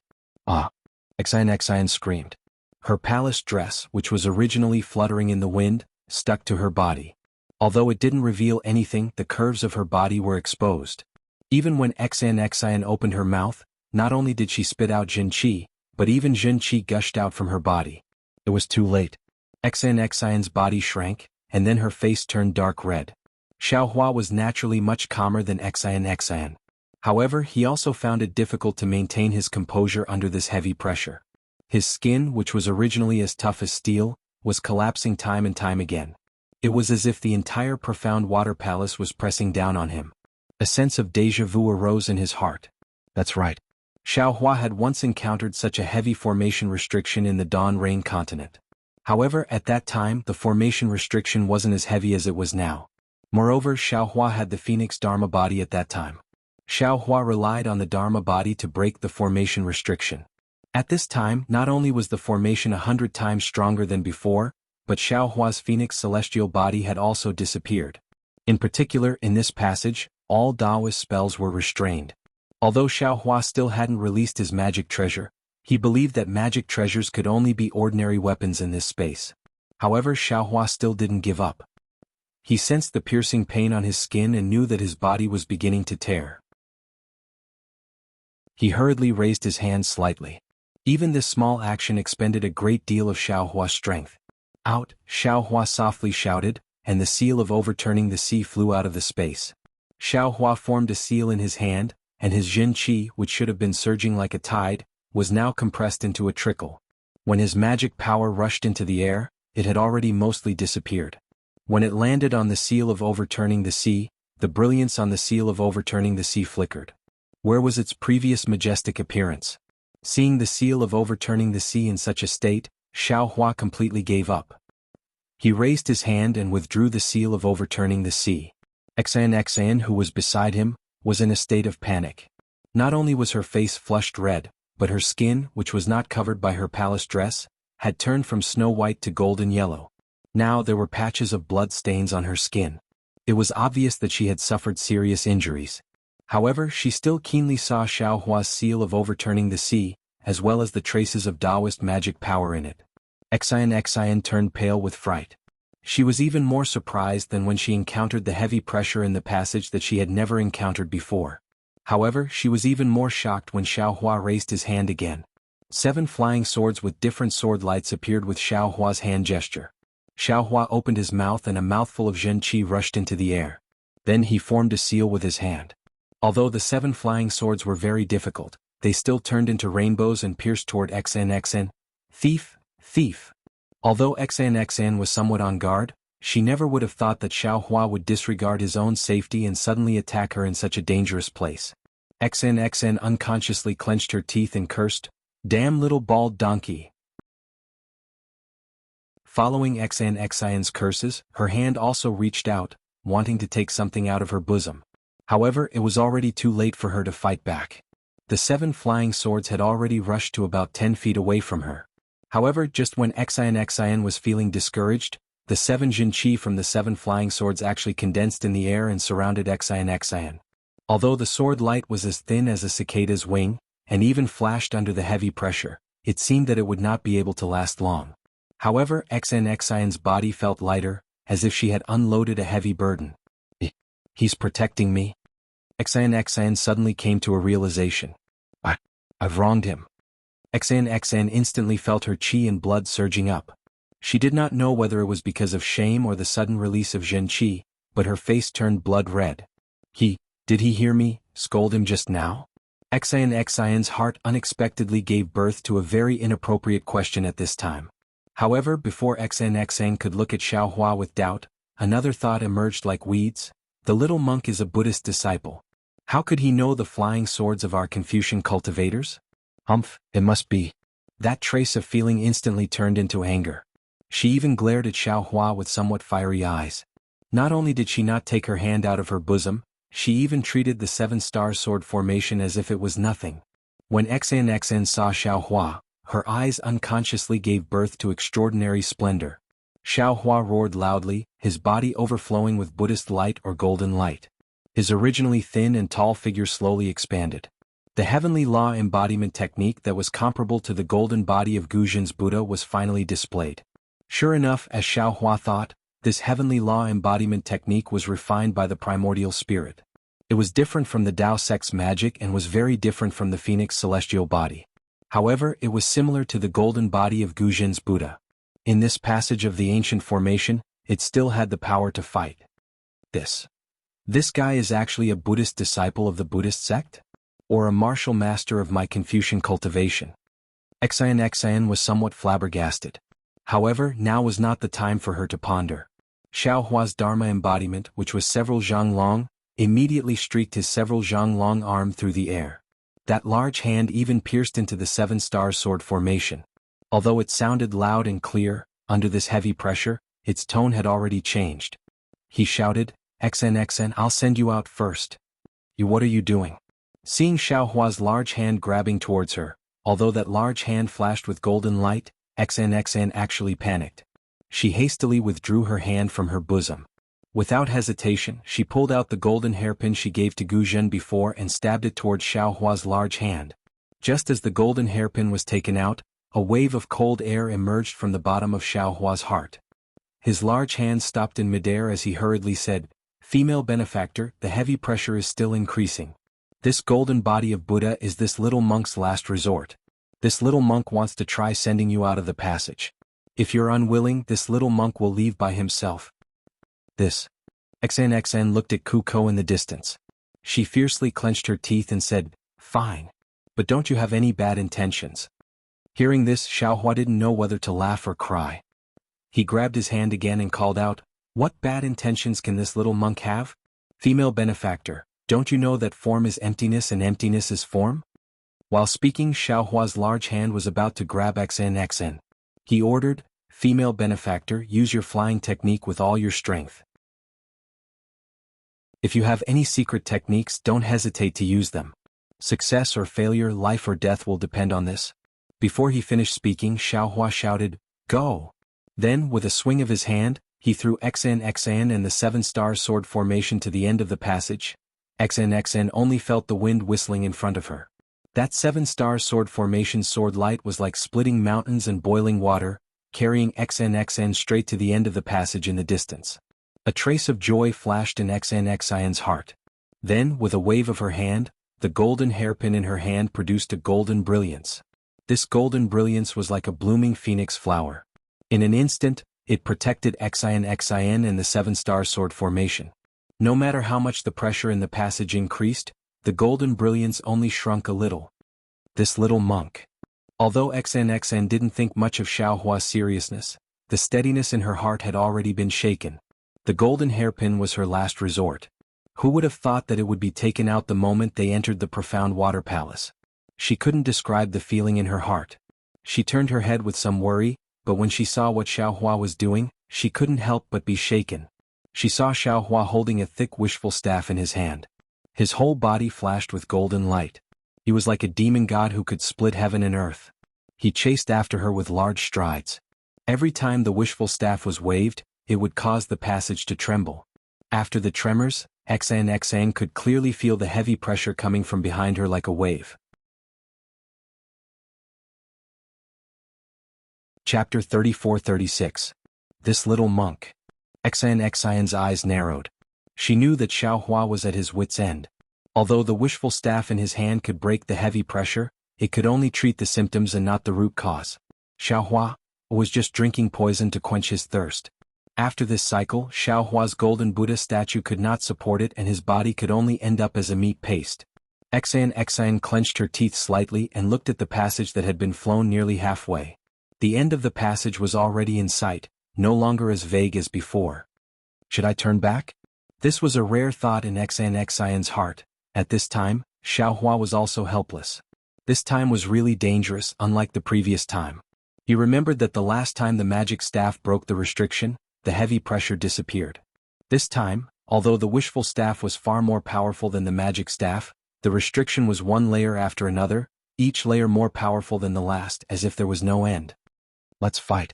Xiaohua naturally also saw the golden brilliance of Xan in the distance, and his mouth was bitter. I don't know what this little girl's relationship with Princess Baihua is, but the protection of the imperial equipment is one after another. This is really embarrassing. While thinking, Xiaohua waved the wishful staff again. The heavy pressure was pervasive, but the wishful staff was not to be trifled with. It could still break the restriction that formed the heavy pressure. Taking advantage of the fact that the restriction had not been broken yet, Xiaohua's golden body was able to take the opportunity to escape. Xan naturally would not turn back at this time. She understood that although she had some means, everything was in vain before she could escape. She could not find a way. Even if she went back, it would be in vain. Therefore Xan urged her Zhenqi again, and under the protection of the golden hairpin and the 7-star sword array, she rushed toward the end of the passage. In the time it took to brew a cup of tea, the end was in sight. Xan's heart finally relaxed. In her entire life, there had never been a period of time that was more torturous than the time it took to brew a cup of tea.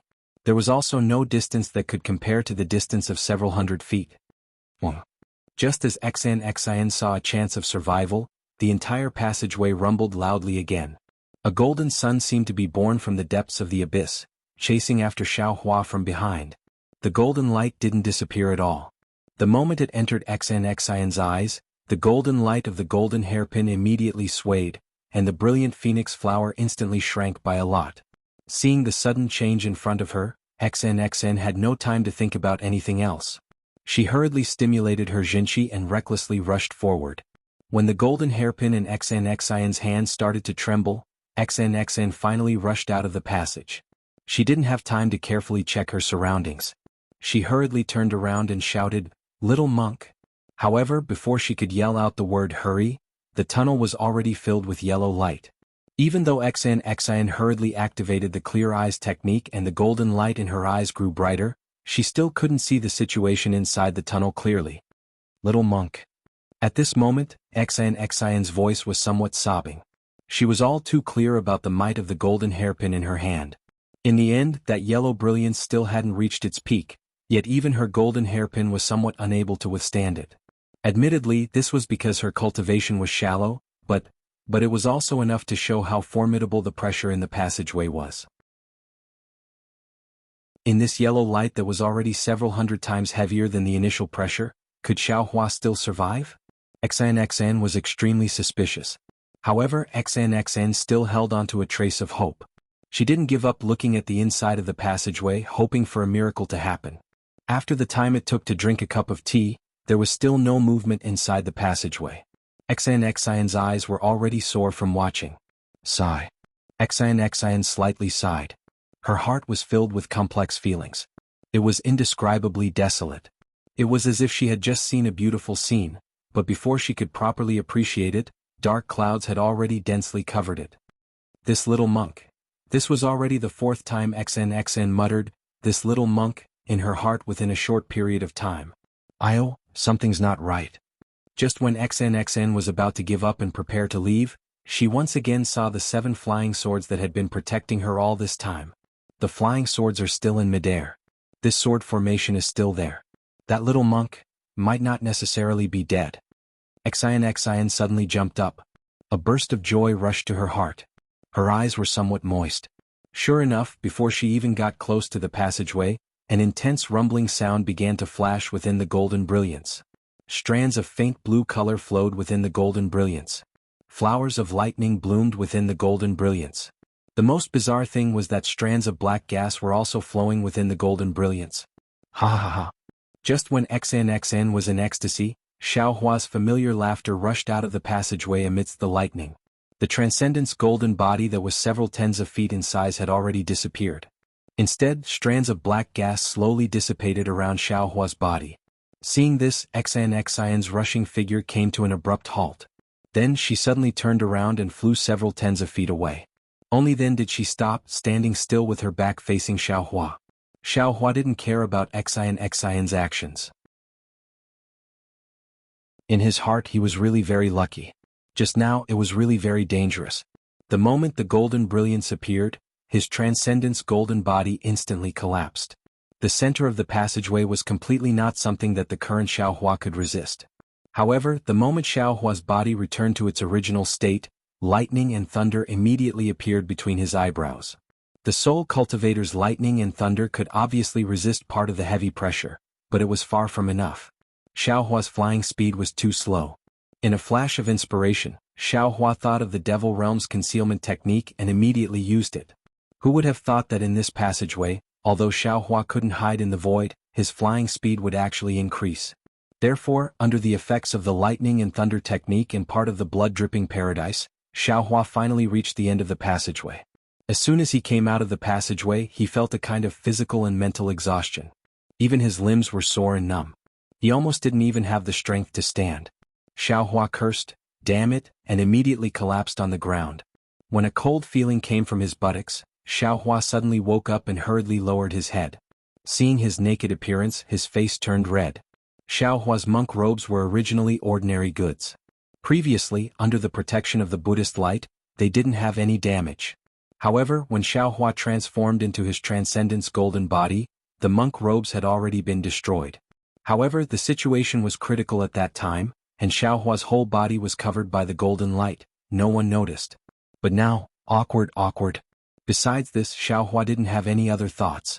He also finally understood why XNXN suddenly turned around and flew so far away with her back to him. Alas! Xiaohua raised his hand, wanting to take out his clothes. However, his arm was abnormally sore and he didn't have any strength. Moreover, the muscles on his arm were already twisted. Under the heavy pressure, his entire body was seriously injured. "Benefactress, please wait a moment," Xiaohua shouted, adding fuel to the fire. How could XNXN pay attention to him? She just turned her back to Xiaohua and didn't say a word. After the time it took to smoke a cigarette, Xiaohua stood up shakily. He put on a new robe, formed a sword seal and collected the 7 flying swords. Only then did he open his mouth and say, "Benefactress X."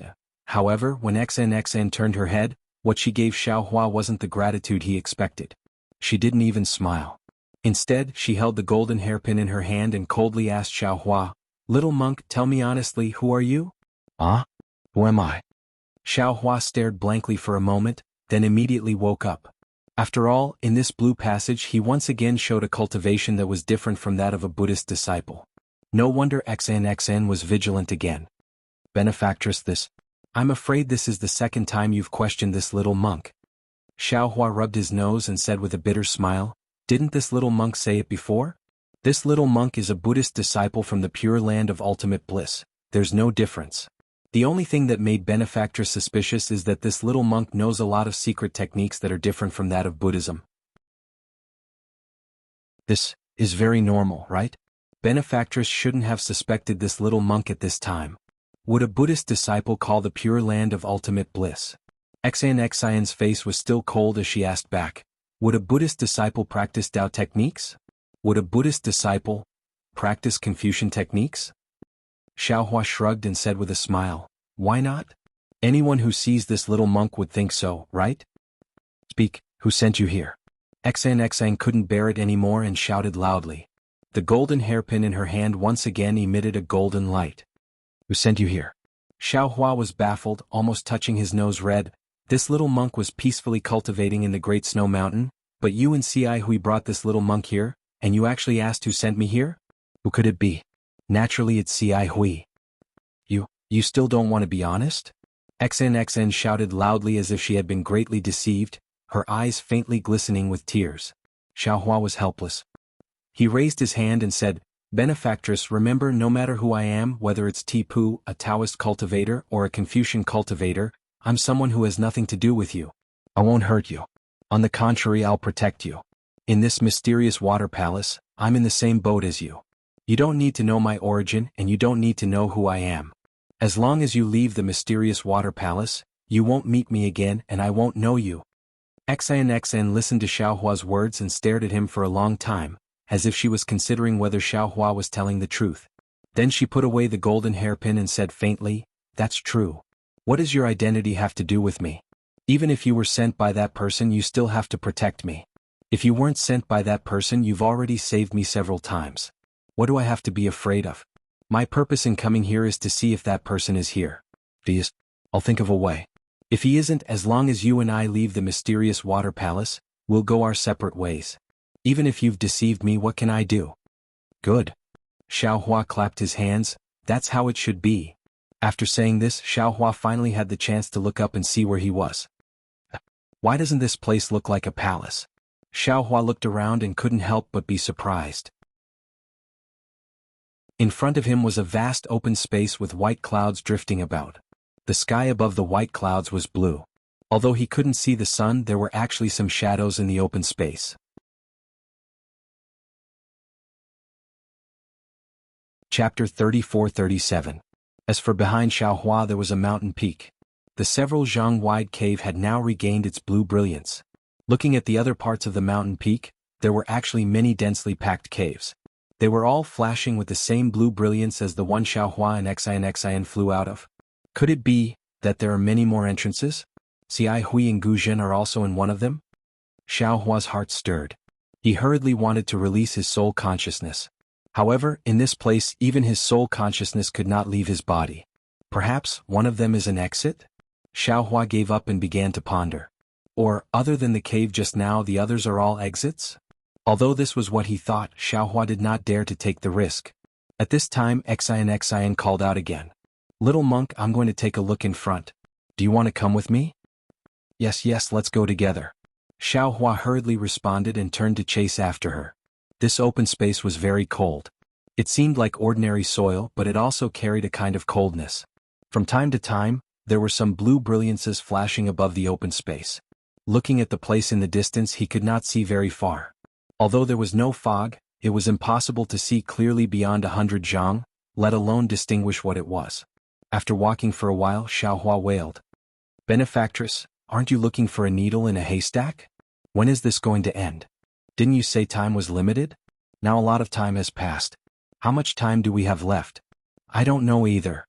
Xan looked straight into the distance and replied indifferently. Mo Yuntong only said to go in and out as soon as possible. He did not give a specific time. Now that we're here, I don't know anything. If you want to find the exit, you can only find it yourself. I can't help you at all. Forget it. Until today, I finally know what it means to be blind. Xiaohua waved his hand and said impatiently. You're the blind one. Xian retorted sarcastically. Yes, I was blind. How could I follow you in? Xiaohua replied with a mischievous smile. Where was the dignified appearance of the little monk Bodhi? You. Xian was quite angry, but when it came to retorting, she was still a bit inferior to Xiaohua. Seeing that Xian was deflated, Xiaohua was quite happy. He proudly walked forward a few steps, then suddenly stopped. His eyes looked forward, and an inconceivable expression filled his face. Suddenly seeing Xiaohua calm down, Xian was not used to it. She walked in front of Xiaohua and asked tentatively, What are you doing? Did you see that? Xiaohua's reply was somewhat incoherent. It was unknown whether his raised hand was exhausted or excited, but his entire arm was trembling. Xian was baffled. She looked into the distance and asked curiously, Of course I saw it. It's just a grassland, I don't see any palaces. TSK, it's really scary to be uneducated. Xiaohua disdained Xian and lectured, Do you see that 9 feet tall spiritual tree? Which spiritual tree only had one string of scarlet heart fruits? That was an ancient spirit fruit that only grew once every 90,000 years. It's very useful for Taoist nascent soul cultivators. It can solidify the body and solidify the nascent soul. It said that taking one is equivalent to a nascent soul cultivator cultivating for 100 years. Damn it, Xiao. This little monk has only seen it in the grass encyclopedia. Who would have thought that the profound water palace actually has it? As he spoke, Xiaohua no longer had the appearance of a weak mangy dog from before. He exerted all his strength and dashed towards the distance like a wisp of smoke. Scarlet heart fruits? XNXN looked at the string of scarlet heart fruits in the distance with a confused expression. How come I've never heard of it? However, when XNXIN came closer and saw Xiaohua's actions, she couldn't help but be dumbfounded. She also raised her hand and pointed at the scarlet heart fruits and shouted, "You, what are you doing? What is this thing?" What did XIN see? Naturally, it was the little fruit that Xiaohua took out from the space. What else could the little fruit do after leaving the space? Of course, it was to skip over to the scarlet heart fruits and wave its hands. Rays of light fell into the roots of the scarlet heart fruits.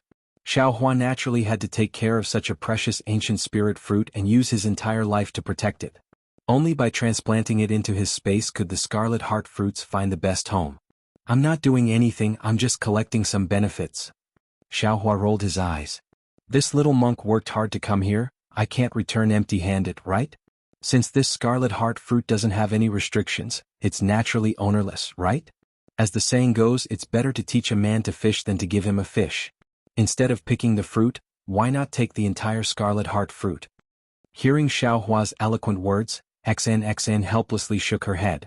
She wanted to move further away from this black-hearted little monk, but when her gaze caught sight of a golden vine not far away on the ground, and at the top of the vine were two leaves, one big and one small, that were like flying swords, she couldn't help but cry out in surprise, Isn't this the ancient Yen Yuan grass? Then she flew over almost faster than Xiaohua and shouted, "With this thing, my golden eyes should be able to reach Deshang realm." You're still talking about me." Xiaohua looked at XNXIN's back and coldly snorted. Then, with a flick of his sleeve, he put the scarlet heart fruits that Xiaogua had used all her strength to take out from the ground into the space and ordered, "Go, see if there's anything else and take it all. Instead of leaving it here, don't let this Xiao take it." Xiaogua received the order and hurriedly left. Xiaohua, on the other hand, slowly followed behind Xiaogua with his hands clasped behind his back, waiting to be put into the space. After harvesting a few more rare spiritual herbs, Xiaohua's excited heart gradually calmed down. It was just as Xiaohua had said to XNXN. He didn't need any immortal tools or cultivation techniques. With these spiritual herbs, this trip to the profound water palace had been completed. What's this? Xiaohua's heart calmed down. He could see a lot. After Xiaogua dug out a spiritual herb from the ground, the usual blue light filled the entire pit, and a strand of red copper light appeared in the blue light. Xiaohua's eyes lit up and he shouted in his heart. That hand nimbly made a grabbing motion, and with a so sound, a red copper object fell into Xiaohua's hand. This is a command token. Xiaohua's gaze fell on the palm-sized square object in his hand, and he immediately came to a realization. No, this command token was exactly the same as the command token Xiaohua had obtained before. However, this command token was cast with a vicious rabbit head. Xiaohua looked at the rabbit head in bewilderment and secretly said, "Damn, why is this rabbit so fierce? It doesn't look like a rabbit at all." However, the other command tokens seemed to be the same, right? With this thought, Xiaohua looked at XNXN, who had run off to pick the abyss-amplifying grass in the distance. With a wave of his hand, 4 identical command tokens appeared in his hand. Xiaohua carefully looked at them. Sure enough, aside from the tiger head and snake head, which should have been fierce, the remaining ox head, pig head, and this rabbit head all had a fierce appearance. Where was the simple, honest, stupid, and lively appearance that they should have? These command tokens. What is the use of them? They're actually distributed in the Dawn Rain continent and Western Paradise? Xiaohua pinched his chin and looked at the 5 command tokens with a frown. Previously he had used his divine sense and Buddhist sense to check them, but it was to no avail. Now that he was in the profound water palace, he couldn't even release his soul sense. Xiaohua was afraid that he could only think about it. If it's useful, then it'll be of great use. Xiaohua moved his gaze away from the command tokens. Seeing Xiaogua's nimble movements, he was already beaming with joy in his heart. However, this thought flashed through his mind, and he put away the command tokens again. He strode to Xiaoguo's side. Even if he didn't need to do anything, seeing so much harvest that was about to be put into his space still made him happy. Xan very smoothly picked the abyss-amplifying grass and carefully put it into the jade box. Usually there would be some demonic beasts near this kind of ancient spirit herb. Not only did they covet this spirit herb, but they also coexisted with the spirit herb to speed up their cultivation. Naturally, there were no other demonic beasts in the profound water palace, so the abyss-amplifying grass had no protection. After Xan put away the jade box, she turned around. Before she could call out to Xiaohua, she was already standing there in a daze. It was very simple. The abyss-amplifying grass grew between several stalks of spiritual herbs. When Xan was picking the abyss-amplifying grass, she had carefully avoided those stalks of spiritual herbs for fear of injuring them. However, at this moment those spiritual herbs were all gone. Even the area around her was completely empty. The ground was flat as if it had never been planted before. Little monk. Xan was angry. What are you doing? If you pick them, then so be it. After all, these are all ancient spirit herbs. Who knows how old they are? But why did you pull them out by the roots? Xiaohua lazily raised his head and said with a smile, Benefactor X, and these spirit herbs are heavenly treasures. If you put them in the profound water palace, only a ghost would come. Isn't this a reckless waste of heavenly treasures? If this little monk takes these spirit herbs out of the profound water palace, who knows how many Buddhist disciples will benefit from them? Tisich, only a ghost would believe that. Xian rebuked. The Buddhist sect's arhat doesn't need any spirit herbs. It's clearly your own greed. If you're talking about greed, that's not necessarily the case. Xiaohua smiled and touched his nose. For example, Benefactor Xan picked this abyss-amplifying grass on her own. But what if there's someone else who needs it? Would that person still want to enter the profound water palace? This little monk isn't bragging. Even if there were 10 more people from your Xan clan, I'm afraid they wouldn't be able to walk out of the passage behind us. Tell me, if this isn't selfish of you, then what is it? Could it be that if this little monk takes this abyss-amplifying grass out, your Confucian Xan clan won't benefit? I don't know how to grow spirit herbs. Xan actually blushed at Xiaohua's words. However, at the same time, she suddenly realized something and hurriedly turned to look at the place where she had just picked the abyss-amplifying grass. Xan couldn't help but cry out in alarm. However, the moment she spoke, the roots of the abyss-amplifying grass had already disappeared. The spirit herbs within a few feet to her left were all held by a fair child wearing a bib. His eyes were full of vigilance as he slipped away from her. Chapter 34-38. Looking at Xiaoguo's cute appearance and the vigilance in her big dark eyes, Xan felt a burst of anger for no reason. She fiercely kicked the ground and shouted, "Shameless! Thief! Robber!" Although the ground looked very flat, it was actually very soft. Xan's kick not only scared Xiaoguo so much that she quickly ran behind Xiaohua, but also kicked up the soil. Even a few shiny white things were kicked out by her. Xan swept her eyes over them like a stubborn little girl and gave a cold snort. But when Xiaohua's gaze swept over them, he couldn't help but be overjoyed. He hastily waved his hand and those white bones immediately fell into his hand, disappearing without a trace. Ba. Benefactor Xan, this little monk doesn't know if Confucian cultivators like you talk about reincarnation and retribution in the next life. Xiaohua's face became solemn as he said righteously, but this little monk knows that whether it's Buddhism, Taoism, or Confucianism, they all emphasize the dead. Although I don't know which senior these bones belong to, and I don't know if he's a Buddhist, Taoist, or Confucian cultivator, he's already passed away. We, the living, should retain a bit of respect for him. Blaspheming the corpse of a senior like you is really disrespectful. Forget it, let this little monk take these bones back to nirvana. I'll chant sutras every day and recite incantations every night so that he can reincarnate soon. Although Xan didn't care about these bones, she also saw how thick they were. How could she not know that these bones didn't belong to an ordinary person? Now that Xiaohua took the bones and still pretended to be obedient, her face was ashen with anger. She stretched out a white finger and pointed at the complacent Xiaohua. She didn't know what to say. You, just take it. Perhaps this is your corpse from your previous life. In your previous life, you failed to explore the profound water palace and died here. In this life, you came here under this princess's lead. Since you've received this lady's benefits, why don't you thank this lady? Yes, it seems this skeleton is really fated with this little monk. This little monk thanks the lady for leading the way, this little monk thanks the lady for kicking this skeleton. Xiao Hua put his palms together and lowered his head as he said sincerely, from now on, this little monk will also chant sutras every day and recite incantations every night. If this lady dies here, may Buddha bless you so that you can come here in your next life. You. Xin said you 4 times in a row. She had never seen such a glib-tongued person in her life, let alone such a glib-tongued little monk. What about me? Xiao Hua touches his bald head and says curiously, could it be that benefactress has never seen such a peerless and magnificent monk before? Disgusting. Xin pretended to retch a few times and curled her lips. She turned her head and ignored Xiao Hua as she walked forward. Woman Tan, you don't go too far. Xiao Hua put on an act behind his back and said, this little monk still needs to sleep at night, I don't want to recite the rebirth mantra for someone. There was no way Xin would turn her head back, but the corners of her mouth unconsciously curled into a smile. Seeing that Xin had left, Xiao Hua hurriedly sent his consciousness into the space. He saw that the huge white bones that he had just sent into the space had already fused with the previous white bones. The lightning water mixed with traces of lightning seemed to be endlessly falling into the space. It seemed to be nourishing these white bones and also seemed to be awakening them at any time. Damn it, these white bones, how could they also be scattered in the Xiaoyu continent in Western Paradise? Jade Archive. Xiao Hua frowned.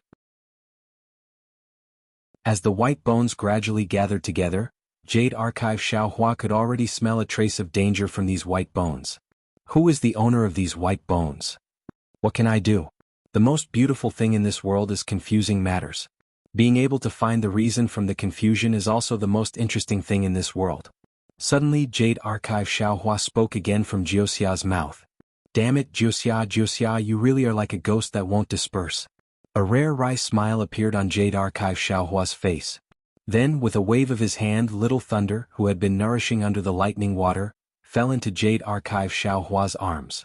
Looking at Little Thunder's increasingly plump body and the slightly moving eyeballs under its eyelids, Jade Archive Xiao Hua understood that the day of Little Thunder's awakening was not far away. Let me calculate. While speaking, Jade Archive Xiao Hua waved his hand and Little Thunder disappeared. In an instant, it reappeared under the lightning water. At the same time, Jade Archive Xiao Hua's left hand slowly stretched out, and then his 5 fingers slowly formed a seal. The 5 fingers were extremely slow, as if a huge mountain was hanging on each finger. As the seal formed, buzz. A roar that shook the earth and mountains was produced in the entire space. The 5-finger shadows swayed in the entire space. With these finger shadows, the karma hand that was previously hidden in the space of Heaven Way quietly appeared again. However, before the spell similar to the hand of karma could be formed, the huge roar shook again. The 9 suns in the sky dimmed, the mountains and rivers were on the verge of collapsing, and even Xiao Hua himself was trembling. Fellow Taoist, do you want to die? Green-robed Xiao Hua appeared in front of Jade Archive Xiao Hua with a panicked face and said anxiously, our space has just been formed, and the yin and yang and the 5 elements have just been established. We can't allow fellow Taoist to ravage it again. Even if fellow Taoist wants to use the innate 5 elements and reverse yin and yang, you should do it outside. After all, fellow Taoist 5 elements and yin and yang are outside. Before fellow Taoist controls the entire space, you must not bring the karma of the outside world into this space. Hearing this, Jade Archive Xiao Hua immediately understood and didn't dare to form another seal. He hurriedly flicked his 5 fingers, and the entire space immediately became quiet. Then he cupped his hands and said, thank you fellow Taoist for reminding me. This is my fault. No need to thank me, no need to thank me. This is our home and we have to cherish each other. I am not like some primordial spirits who don't treat this place as their home. Green-robed Xiao Hua actually curled his lips, looking quite strange. Jade Archive Xiao Hua naturally knew that green-robed Xiao Hua was talking about the bone-tempering Xiao Hua, so he just smiled slightly, cupped his hands and left the space. He clearly knew that in this space he had a feeling of controlling everything. Naturally he could try to use the karma hand seal. However, outside the space he was just a nascent soul cultivator. The amount of magic power he could use was limited. Although his nascent soul could communicate with heaven and earth and borrow the power of heaven and earth, his nascent soul was too weak and couldn't withstand the backlash of the karma hand seal. He was afraid that he could only reach the spirit-severing stage or the unity stage, fusing his nascent soul with his physical body. Then, his physical body would be able to communicate with heaven and earth like a nascent soul. Only then would he be able to rely on his demigod body to activate such a mysterious karma hand seal. After Xiaohua left the space, he urged Xiaoguo to move all of the spirit herbs and spirit trees from the profound water palace into the space. In another part of the profound water palace, there was a crystal wall that was over 1,000 feet high. Hundreds of huge triangular patterns were densely arranged on the wall. Each of these patterns was deeply indented, and the three sides of the patterns were protruding like a frame. These protrusions overflowed with different kinds of brilliance. Layer upon layer of magic power fluctuations surged like a tide. Suddenly, a triangle near the top of the wall emitted a bright blue brilliance. However, before the brilliance could be released, a tidal wave of magic power rushed towards the brilliance. In a few breaths of time, the brilliance was annihilated. However, in the time it took to brew a cup of tea, the brilliance of the triangle appeared again. As a result, the magic power fluctuations that had just calmed down rushed over again and strangled the brilliance of the triangle. This repeated several times. In the end, the brilliance was extremely brilliant, like a butterfly breaking out of its cocoon and finally bloomed. Boom. After the brilliance, a loud noise was heard. A huge hole appeared on the triangle. Two monks covered in blood rushed out from the hole. Weren't they Cai Hui and Gu Zhen, who had parted ways with Xiaohua and Xian? At this time the two of them were in an extremely sorry state. The green lotus in Cai Hui's left hand seemed to have been eaten by worms, with only a small half of it remaining.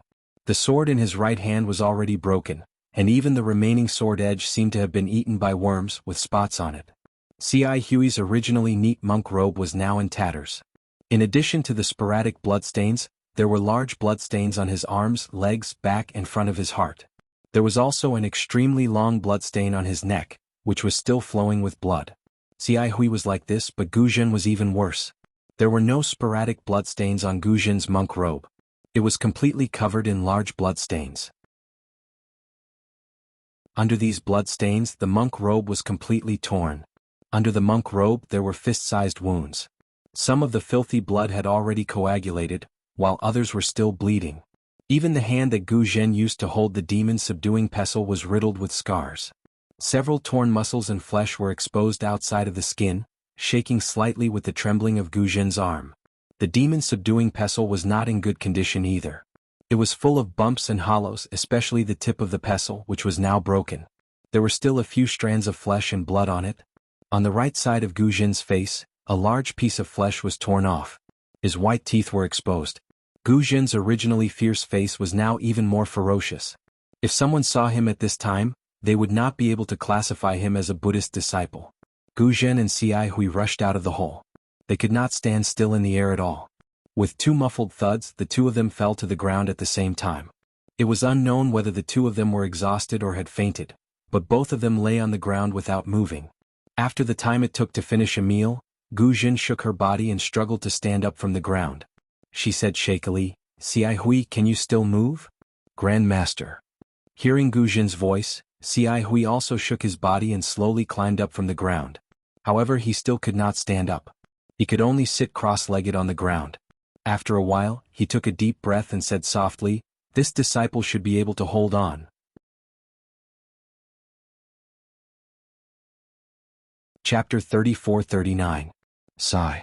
Gu Zhen uses the demon-subduing pestle to prop himself on the ground, making his body seem extremely heavy.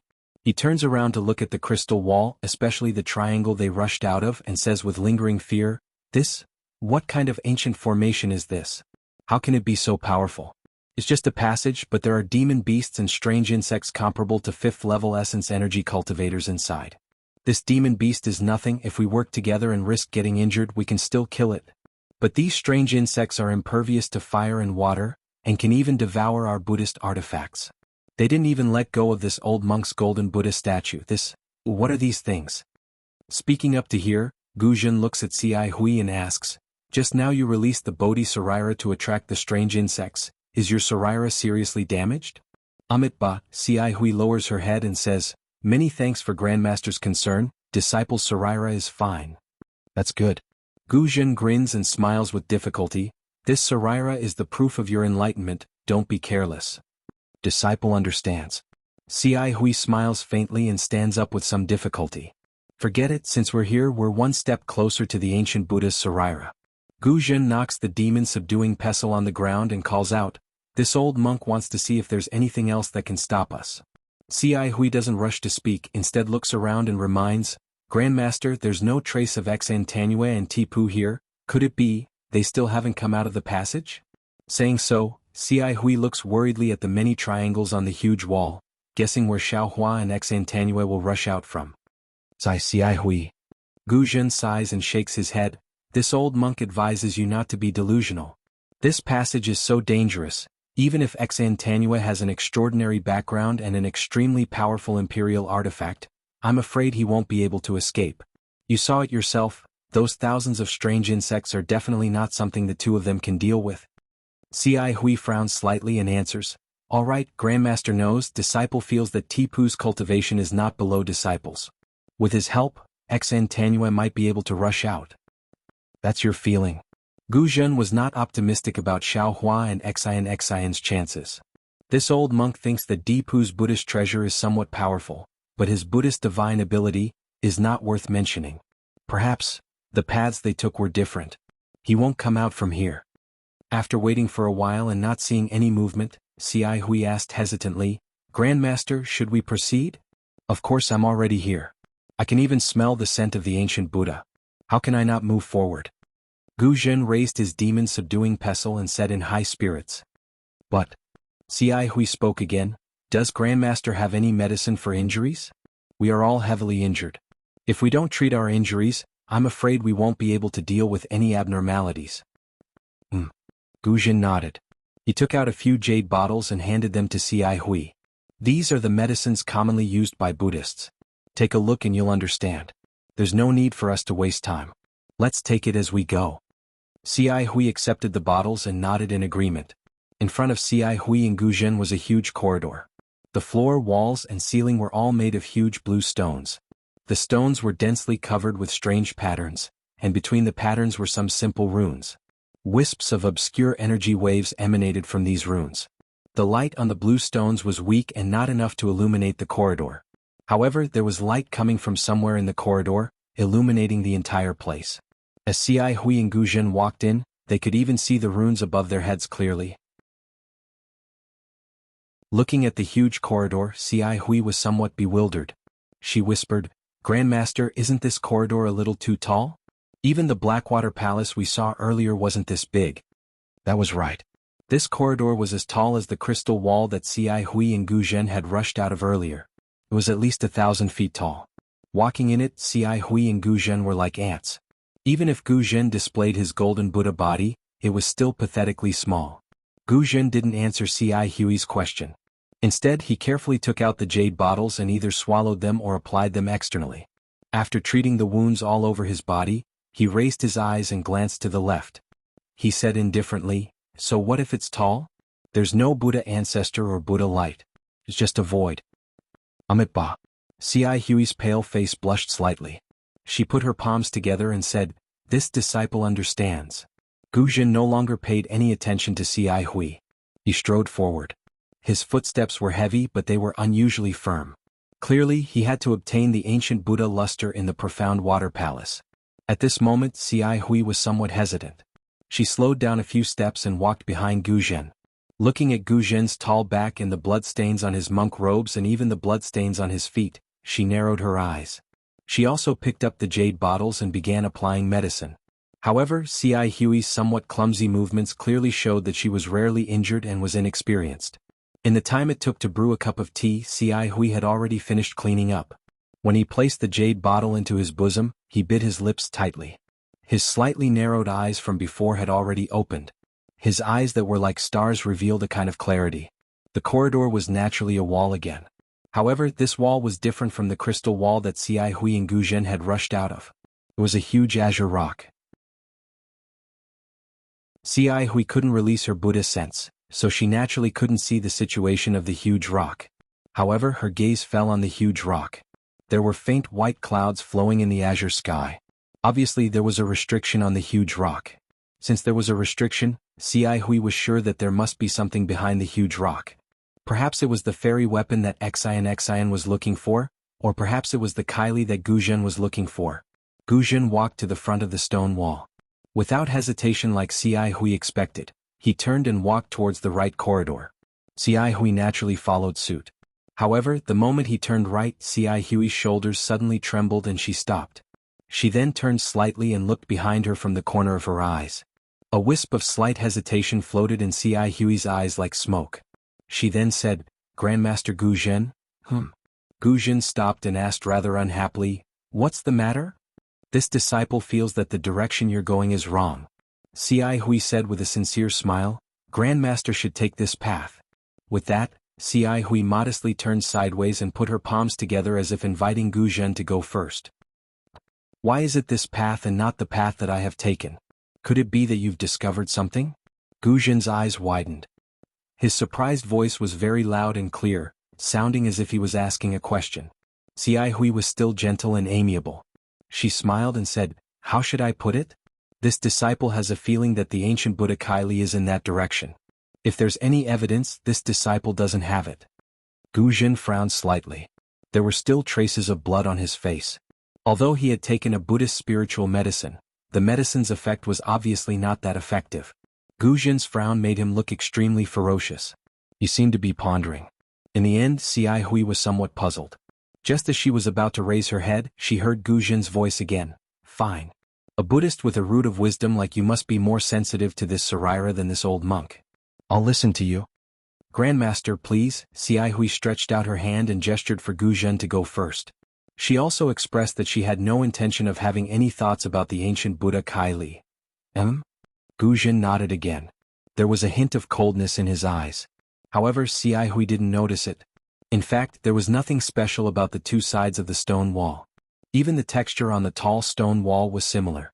The smooth stone wall didn't have any decorations. It looked no different from a cave. However, the passage seemed to be extremely long. Guzhen was in front and Xi Hui was behind. After walking for the time it took to finish a meal, there was still no door. It was as if the passage had no end. Even so, Xi Hui was still careful. The Buddhist light around her flickered faintly. She was ready to receive the profound water palace's attack at any time. "Xi Hui." Guzhen's footsteps slowed. He asked faintly, "Your feeling seems to be wrong. Why haven't we seen anything after walking for so long? Why don't you return with this old monk?" Xi Hui smiled, "Grandmaster, don't be anxious. Perhaps it's just ahead. This disciple's feeling should be right." Guzhen shook his head and said, "Xi Hui, although you know the heaven's feet and you are one of the few disciples in our Buddhist league who is proficient in the five senses, the heaven's feet is just the heaven's feet, not the heaven's eyes, heaven's ears, and mind reading. In this old monk's opinion, you should return with this old monk." Guzhen emphasized the mind-reading ability so heavily that Xi Hui was quite puzzled. However, he hastily stopped Guzhen and said, "Grandmaster, please listen to this disciple. The ancient Buddha Kylie is really in front of us. This disciple absolutely does not dare to deceive Grandmaster. Xi Hui, repent and be saved." Guzhen shouted. Without hesitation he lifted his leg and was about to turn around. Boom! Guzhen's foot landed on the ground, causing the entire passage to shake. The stone wall actually emitted a faint brilliance as it shook. Guzhen was stunned. He looked at the bottom of his foot in disbelief, then took a step forward with his other foot. Dong! Another loud sound rang out and the tunnel shook again. Amitba? What's going on? Guzhen was surprised. He wanted to lift his leg again, but Xi Hui was looking into the distance. He cried out involuntarily, Grandmaster, you look over there." Boom! Another loud sound. This time, Guzhen's leg didn't land on the ground. Guzhen immediately understood and hurriedly turned to look. Guzhen's expression changed greatly when he saw what was going on. In the tunnel 200 feet away, a giant had appeared out of nowhere. This giant was several hundred zhang tall. Its huge body was suitable for walking in this enormous passage. Only now did Xi Hui and Guzhen realize that the passage was so enormous that it was meant for this giant to pass through. Chapter 3440. When Xi Hui saw the giant, she called out without hesitation, "Grandmaster, run!" However, after controlling the cloud to fly for a while, he didn't see Guzhen following him. When he looked back, not only did Gu Zhen not follow him, he even controlled the cloud to meet the giant. Grandmaster! Xia Hui shouted, we're all seriously injured now. How can we fight? It's better to hide first. However, Gu Zhen didn't care about Xia Hui at all. He waved the demon subduing pestle in his hand in the air, and his flying speed increased again. This. Xia Hui stood in the air, biting her lips. After a moment of hesitation, she waved her hand, and the short sword drew a cold light in the air. She sighed and said, forget it. Since I've decided, so be it. Then Xia Hui controlled the cloud to chase after the giant. Thump thump. The giant's footsteps became more frequent, and he was getting closer to Xia Hui. At this moment, Xia Hui saw clearly that the giant was covered in a layer of aqua blue armor. Not only did the armor cover the giant's body, but the helmet on his head also covered the giant's entire face. She couldn't see the giant's face clearly at all. The armor even covered the giant's hands and feet, and not a trace of skin was exposed. Just as Xia Hui was sizing up the giant, there was a buzzing sound, and the Buddhist light around Gu Zhen's body shone brightly. Then Gu Zhen's body began to expand. Obviously he was going to use the golden Buddha body. Xia Hui couldn't help but cry out, Grandmaster, you can't use the golden Buddha body in your current situation. Earlier in the passage, your golden Buddha body was on the verge of collapse. If you force it now, I'm afraid you won't be able to. Humph, isn't the collapse of my golden Buddha body what you wanted? Gu Zhen sneered, didn't you bring me here so that I could act as your vanguard? If I die in the hands of this giant, won't the ancient Buddha shrine be yours? Grandmaster? Xia Hui's expression changed greatly and she hurriedly argued, you've misunderstood. How could I know there was a giant here? I only sensed the ancient Buddha shrine. Hee, although the ancient Buddha shrine is an ancient item, it's still a relic. Don't tell me you've forgotten that I'm a guardian who can devour relics. Even with old Na's lotus cultivation base, I can't sense Tsili. How do you know? Gu Zhen stared at the giant as he flew, then sneered, this ancient Buddha fortune might be useful to this old monk, but wouldn't it be even more useful to you? How could this old monk not know what you're thinking? Martial ancestor really doesn't know what disciple is thinking. Xia Hui's face revealed a bitter smile. Alright, I really don't know what you're thinking. And I don't want to know. Gu Zhen said indifferently, but since you don't covet the ancient Buddha Kylie, let this old monk see your sincerity. This old monk has spent a lot of effort to get here, so I won't return empty-handed. Xia Hui's mouth was extremely bitter. She nodded and said, yes, disciple will let Grandmaster understand. Disciple will absolutely not fight with Grandmaster over this. Speaking of this, Xia Hui seemed to have suddenly realized something. She looked at Gu Zhen in disbelief and shouted, racked my brains? Grandmaster, could it be that the little monk's story? Seeing Xia Hui's enlightened expression, Gu Zhen narrowed his eyes and said coldly, that's right. I can't believe you can think of something like this. If it weren't for this story, would Benefactor Xan and Monk Tipu have willingly come to the Mystic Water Palace? This is an ancient array. Who would have the guts to come here if they weren't at the 6th or 7th level of origin energy? It's already good that we were lucky enough to get here. Xin and Tipu. I'm afraid they've already died in the passage. Forget it. Xia Hui sighed, poor junior brother Tipu. When he warned this old monk thought he was being too petty. But now it seems, the human heart is not what it used to be. Even a Buddhist disciple has a human heart inside him. Haha, what did the little monk Tipu say? Gu Zhen looked up at the giant who was still far away and asked calmly. Nothing. Xia Hui's voice was already calm, as if she had accepted Gu Zhen's change. She said indifferently, he only said to be careful of Grandmaster. Although Xia Hui emphasized the word, Grandmaster, Gu Zhen was not moved. He only said, it doesn't matter if you don't say it. Anyway, the little monk is dead. No one will know what happened here. Xia Hui asked indifferently again, Grandmaster, are you really going to devour this disciple's Sarira? Tisk. Gu Zhen stuck out his tongue and licked it. With the ancient Buddha Sarira, this old monk naturally won't have any ideas about you. You've forged a Bodhi Sarira. In this life you'll definitely attain the Buddha fruit of Bodhisattva. This old monk doesn't dare to be delusional. However, if you want to attain the Buddha fruit, you must escape today. This old monk doesn't think you can safely return to the passage now. As for whether you can defeat the giant, that depends on your luck. If you can't even defeat the giant, then your Buddha fruit is illusory. Hearing that Gu Zhen didn't intend to devour her Sarira, C.I. Huey's expression became slightly better. She looked at the giant and said, "No matter what you think, Grandmaster, you don't have to say what you've done. Since Grandmaster has protected my Buddhist sect and done a meritorious deed for my Pure Land world, then this disciple is willing to lend Grandmaster a hand. Fight the giant and get the Saraira. Don't say those useless things. Let's fight." Gu Zhen waved the demon-subduing pestle in his hand and said, "This giant is very strange. It doesn't have the pressure of an ordinary Dao cultivator. It doesn't even have any magic power fluctuations. It's really an unfathomable person.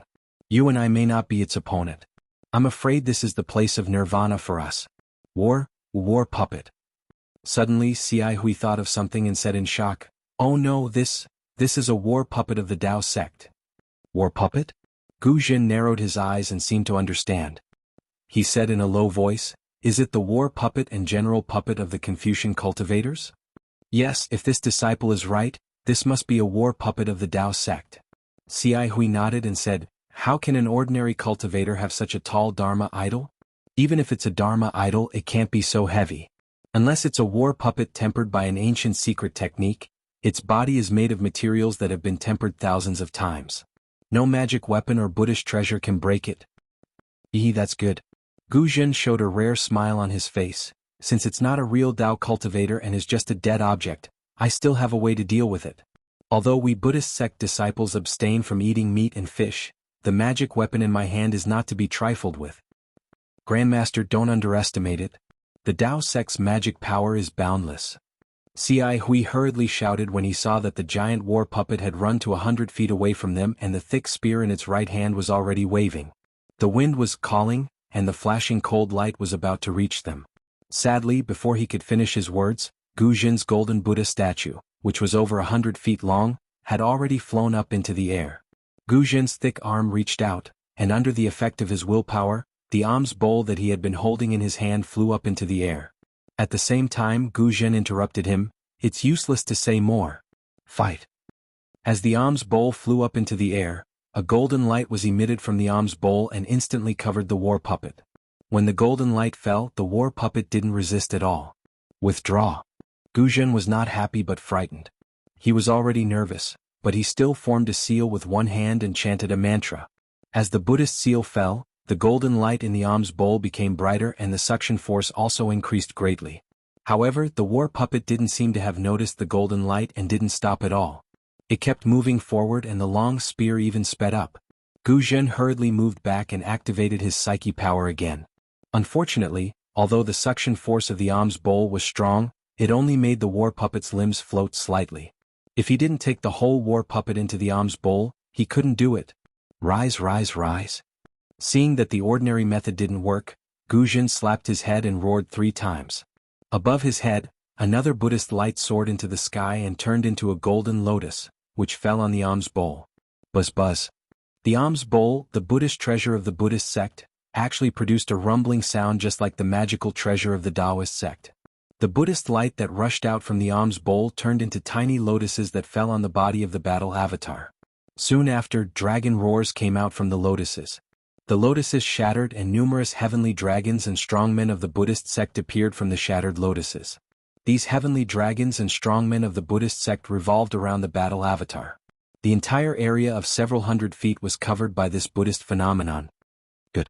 Seeing that the huge war puppet was slowly lifted into the air by the dragons and strongmen, C.I. Hui was secretly delighted. However, before he could put his palms together, the war puppet, which had just risen a few feet, suddenly raised its hand and pierced the alms bowl with a blue spear. "Withdraw," Gu Zhen sneered and made another seal with one hand. The alms bowl not only expanded but also strengthened its suction force. The war puppet lost its balance and was sucked several feet higher. Hiss. The battle puppet that hadn't made any sound all this time suddenly released a sound that resembled the hiss of a viper from within its armor. The spear that it had raised actually left its hand, and like a streak of lightning, it struck towards the alms bowl in midair. "You're courting death." Gu Zhen didn't even blink.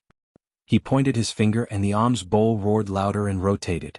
The Buddhist light also turned into a lotus-shaped vortex around the alms bowl. Puff. With a soft sound, the spear, which was hundreds of feet long, disappeared into the Buddhist light and didn't cause any ripples. It can't be? Is that simple?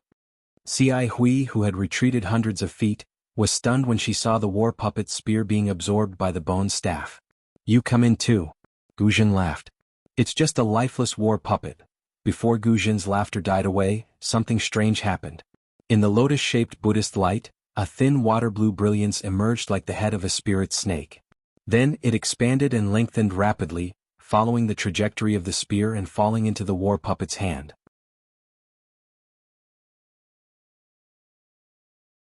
Chapter 34-41. What? Oh no. Gu Jin's laughter stopped abruptly. Before he could react, the war puppet raised its hand again. Bang. With a loud bang, the Buddha's light on the alms bowl disappeared. Not only did the countless heavenly dragons and strongmen disappear instantly, but the alms bowl also shrank rapidly. Swoosh. The poisonous water in the alms bowl immediately fell from the air. Looking at the water again, the shrunken alms bowl had been pierced by the long spear, and a blue spear tip came out from the bottom of the alms bowl. Gu Jin's expression changed greatly. He clenched his teeth and ignored the alms bowl. He raised his hand again and placed it on top of his head. Puff. Another Buddha's light soared into the sky. Kill. With a roar, Gu Jin's Buddha's light turned into a 30-meter-long palm. It dodged the long spear and hit the puppet directly. The puppet hurriedly shook the long spear to get rid of the alms bowl. However, the alms bowl had its own universe. How could it be thrown away so easily? Seeing that the long spear couldn't be pulled back in a short time, the puppet's left hand flashed with blue light. The long spear gradually became thinner and shorter, while its right hand clenched into a fist and hit the huge palm in the air. Oh no. Cai Hui naturally understood that the long spear was so powerful. How could it be an ordinary weapon? If Cai Hui guessed correctly, it must be a magic treasure of the Taoism sect. Cai Hui didn't dare to be careless. She hurriedly used her remaining psyche power to send a message. She didn't know whether Gu Jin heard the message or not. At this moment, with a loud bang, Gu Jin's huge palm was smashed by the puppet's right fist. At the same time, the puppet was also slapped down by the huge palm. When the puppet fell to the ground, the whole passage shook. The long spear was also taken back by the puppet. However, Cai Hui saw that the puppet's right hand was broken. Gu Jin's huge palm was a blow from the Buddhist sect's Lotus Realm Guardian. It was not easy for the puppet to block it. Although the huge palm was effective against the puppet, Cai Hui didn't feel happy. She knew that Gu Jin didn't have the psyche power to use the huge palm now. As expected, Gu Jin roared again. Kill? The demon-subduing pestle in Gu Jin's hand drew a yellow light in the air and smashed toward the puppet's right hand. Seeing that Gu Jin's Dharmakaya body, which was much taller than him, was still like a child in front of the puppet, Cai Hui had mixed feelings. If it was before, she might be able to fight it. But now, how could she fight? Whoa. An extremely ear-piercing and sharp sound resounded abruptly, and it was precisely the sound of the combat puppet brandishing its spear. Cai Hui's heart.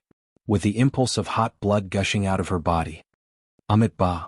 Cai Hui hurriedly activated the Buddhist sect's supernatural power. A loud Buddhist chant came out from her mouth. Immediately, the Buddhist light around her body shone brightly. She tried her best to restrain her chi and blood. How could it be so powerful? Cai Hui didn't expect that the puppet's attack could be a sound attack. She was shocked. But when she swept the long spear, she was even more shocked. She saw traces of black and white light flashing in the air where the long spear passed. Although the light flashed and disappeared, Cai Hui could see that the puppet's attack had the tendency of tearing the void apart. It was not a coincidence that the alms bowl was broken. How could the current him or even Gu Jin withstand such a powerful attack? Moreover, the long spear was extremely fast and its attack range was wide. Although Gu Jin had already flown up and attacked the long spear with his demon-subduing pestle, he couldn't compare with the long spear in terms of momentum and power. The long spear was like a blue rainbow bridge. It had already arrived in front of Gu Jin. It seemed that the long spear could pierce through Gu Jin's golden body in a few breaths. Gu Jin's fighting style was purely using his weakness against the enemy's strength. Grandmaster. Cai Hui didn't dare to be careless. The Buddhist seal in her left hand burst out and the sword in her right hand also waved. Waves of psyche power rushed out and the Buddhist seal turned into a big hand that slapped at the puppet's arm. The Buddhist light on the sword surged, and thousands of heavenly flowers and fairies appeared indistinctly. Then a shadow came out of the sword and slashed at the puppet's arm. Boom! Gu Jin's demon-subduing pestle hit the long spear. As Xi Hui expected, Gu Jin's golden body seemed to have been struck by lightning. While it trembled rapidly, the golden body crashed into the stone wall on the side of the passage. Bang! The golden body crashed into the stone wall, and wisps of golden liquid splashed on it. Before the liquid could flow down the wall, the runes on the huge stone wall overflowed and immediately absorbed the liquid. Gu Jin's face was now dark gold, and the expression on his face couldn't be seen clearly. The long spear sent Gu Jin flying, but it didn't stop at all. As the puppet flipped its hand, the long spear streaked across the air and stabbed at Gu Jin's heart at an angle. Fight! Gu Jin shouted and raised the demon-subduing pestle with both hands. His body flew up from the stone wall and met the long spear again. Puff! 2 weak sounds rang out. It was Xi Hui's Buddhist seal and sword that struck the puppet's arm. Unfortunately, the puppet's arm flashed with a layer of faint blue light. On top of the blue light, the dazzling golden Buddhist seal flashed with an intense brilliance. However, in the blink of an eye, the Buddhist seal disappeared under the blue light. On the contrary, the treasured sword left a shallow wound on the arm of the battle puppet. However, a bright white color surged out from the wound. When the blue color surged out from the wound, the bright white color gradually healed. Xi Hui's attack didn't cause any damage to the puppet, nor did it stop the long spear from hitting Gu Jin. It was far weaker than Gu Jin's huge palm. Seeing the tip of the long spear approaching, Gu Jin raised the demon-subduing pestle with all his strength. Just as it touched the long spear, Gu Jin's body flew up involuntarily. Puff! Just as Gu Jin was sent flying, he spat out a mouthful of blood. His golden body shrank uncontrollably by more than half. Clearly, Gu Jin had been injured by the battle puppet's attack. This is impossible to kill the puppet. Xi Hui's face was pale. He didn't know what to do. He was a Buddhist disciple with 4th grade elemental energy, but he had just passed through a dangerous situation. Now he was at most at the 3rd or 2nd grade. How could he cause any damage to the puppet? Xi Hui pondered, but the puppet didn't give them any time. At this moment, the puppet moved again. Its left hand slightly clenched into a fist, and it punched at Gu Jin, who had lost his balance in midair. A gust of wind that wasn't inferior to the long spear suddenly sounded. "Grandmaster, be careful," Xi Hui shouted. He grabbed the sword with both hands and used his psychokinesis to hack at the puppet's neck. Good timing. Seeing the puppet's huge fist coming, Gu Jin wasn't frightened. Instead, he was happy. He waved his right arm and the demon-subduing pestle hit the fist again. Bang! Kacha! The demon-subduing pestle broke on the puppet's fist into 2 pieces. Under the impact, Gu Jin's body flew toward the puppet's face faster than an arrow. Kill! Seeing that he was only a few feet away from the puppet's face, Gu Jin's hands formed a Buddhist mudra in front of his chest. With a roar, a brilliant Buddhist light appeared from his hands. Bursts of Sanskrit chants came from the void. The Buddhist mudra, which was at least 3 feet large, flashed in midair and fell on the puppet's head like a spider web. Kacha! The Buddhist mudra hit the puppet's face. The helmet covering the puppet's head made a cracking sound, and cracks appeared instantly. Its weakness is its head. Gu Jin was exhausted when he sent out the Buddhist mudra. His psychokinesis was exhausted, but he still didn't forget to tell Xi Hui. Roar! Before Xi Hui could speak, the puppet seemed to be in great pain. It roared and the long spear in its hand casually slashed in midair. Rumble! With a loud sound, the long spear actually pierced into the stone wall, and a large piece of green stone was cut off by the long spear. At the same time, the puppet's other fist didn't stop at all. It swept toward where Gu Jin was. Gu Jin was happy and scared at the same time. He was happy because he finally found the puppet's weakness. This puppet obviously didn't have spirituality. He only needed to attack the puppet's weakness and he might be able to kill the puppet. But he was scared because the puppet was so powerful. He had only met the puppet a few times, but he was already injured again. How could he get the ancient Buddha Kylie? Boom! While Gu Jin was dodging, the puppet's fist hit the stone wall. With a loud sound, all kinds of green stone fragments scattered everywhere. See? Gu Jin gasped and murmured. Since ancient times there is a saying that strength can break all spells. This puppet doesn't need any spells. As long as it has this unparalleled strength, who can defeat it? Whoa!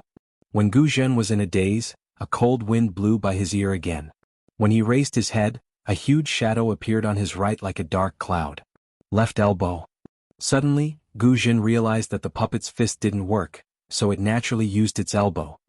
This puppet actually knows the fist and foot of the Confucian military school? Under the puppet's right elbow, a fierce wind appeared in the passage. The wind made Gu Zhen lose the courage to breathe. He hurriedly made a madra with both hands, trying to block the elbow that seemed to be able to smash him into meat paste. Gu Zhen really didn't have any psychokinesis now. As soon as the Buddhist madra was formed, the puppet's left elbow attacked Gu Zhen. With just a light touch, the Buddhist light around Gu Zhen disappeared. Gu Zhen's whole body was hit like a bullet again, and he fell on the stone wall with a scream. When Gu Zhen's golden body touched the stone wall, it shrank by half again and his face became even paler. What a pity. Gu Zhen couldn't help sighing when he saw the puppet's right arm being hit and also trembling. The Buddhist light transformed by the Buddhist madra fell on the puppet's right elbow, and the puppet's right arm immediately became stiff. He knew that his psychokinesis was insufficient, so he couldn't make a similar Buddhist madra again. This combat avatar was incomparably huge, and the materials used to refine it were definitely rare and precious. Only by breaking the elbows and knees of this combat avatar would he be able to defeat it. In order to completely smash the puppet, he needed his Buddha's palm. But would he have a chance to use it again?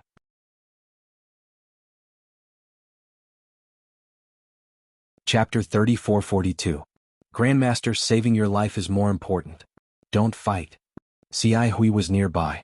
Seeing the battle puppet's arrogance, the stone wall shattered and Gu Zhen's golden body withered, Xiai Hui hurriedly shouted, "Battle puppets are good at fighting. We don't have psychokinesis now."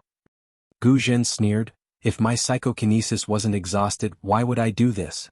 If you have the heart, why don't you offer your Saraira? You said it very well earlier that you would help me get the ancient Buddha Saraira. Now is the time for you to help me. Offer your Bodhi Saraira.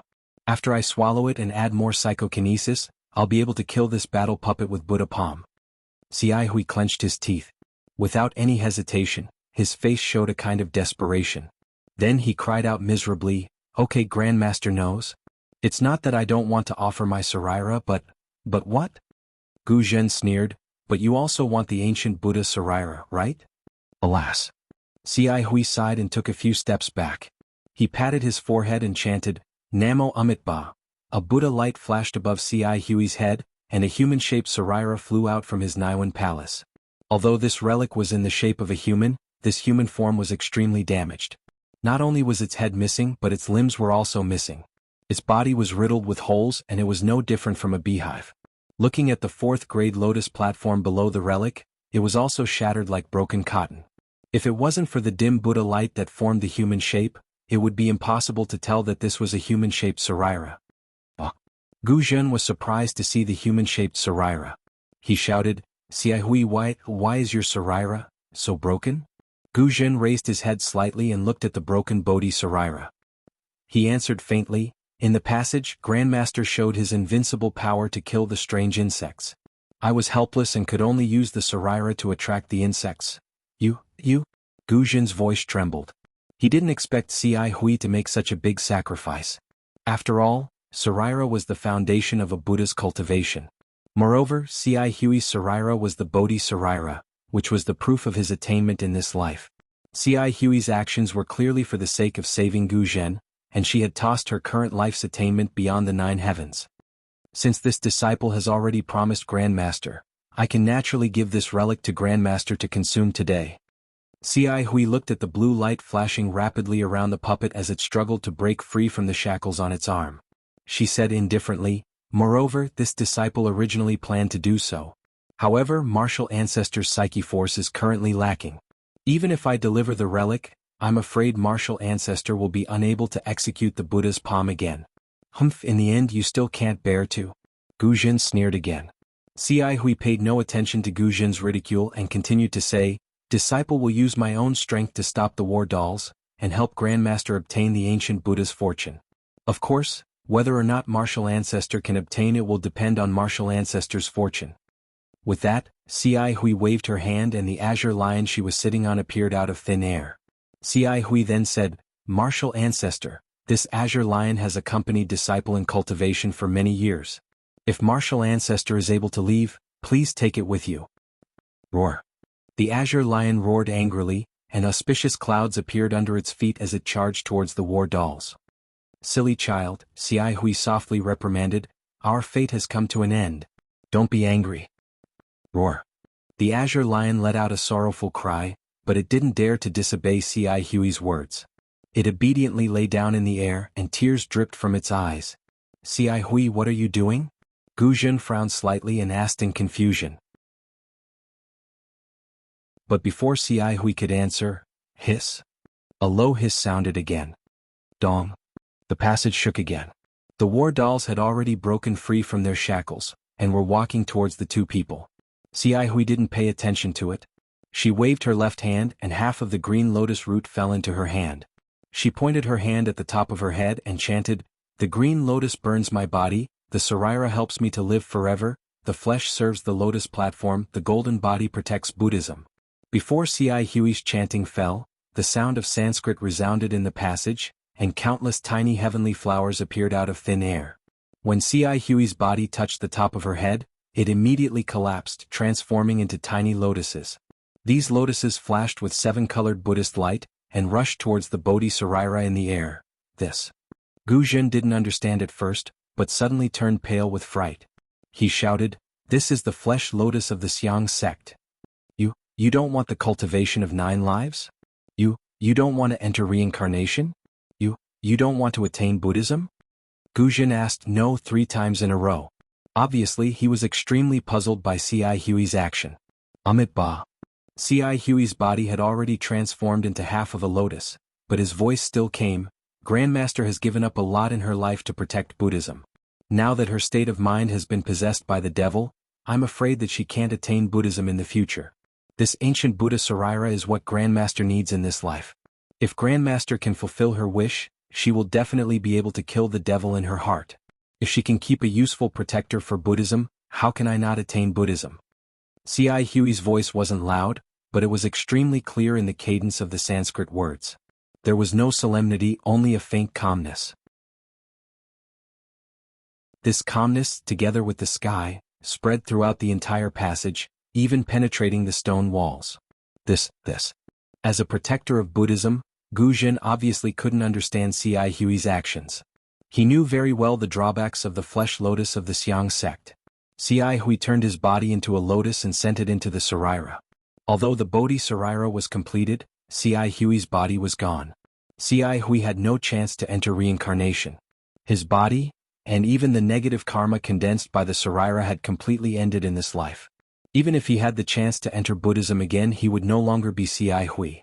Moreover, if Xiai Hui didn't enter reincarnation, how could he become a human again? In these few breaths, Xiai Hui's body completely disappeared, and the Bodhi Sarira gradually became full again. In particular, the 4th grade lotus was complete. Xiai Hui's voice came from the Bodhi Sarira. Amit Ba. Grandmaster, take care. As long as you have kindness in your heart, a protector is also a Buddha. Before his voice died away, Xiai Hui's Bodhi Sarira flashed rapidly, turning into a 7-colored lotus and falling towards the approaching war puppet out of thin air. The war puppet's long spear suddenly pierced out. The tip of the spear that could tear the void fell on the colorful lotus, but it missed. The lotus covered the war puppet's head without any suspense. Whoosh! At the critical moment, the war puppet suddenly dodged to the left. When the lotus fell, it hit the right side of the war puppet. Swish! The sound was softer than the sound of the poisonous water falling from the alms bowl. The 7-colored lotus turned into a rainbow and rushed into the war puppet's body. Boom! Like a high wall collapsing, the entire right side of the war puppet's body completely collapsed. In a moment, 60% of its body was peeled off from the war puppet's body. Kill? Seeing that Xiai Hui had succeeded, Gu Zhen urged his body to move again, forming a mudra with his little psyche power, and hit the war puppet's head again. Whoa! At the same time, the rainbow rushed out of the war puppet.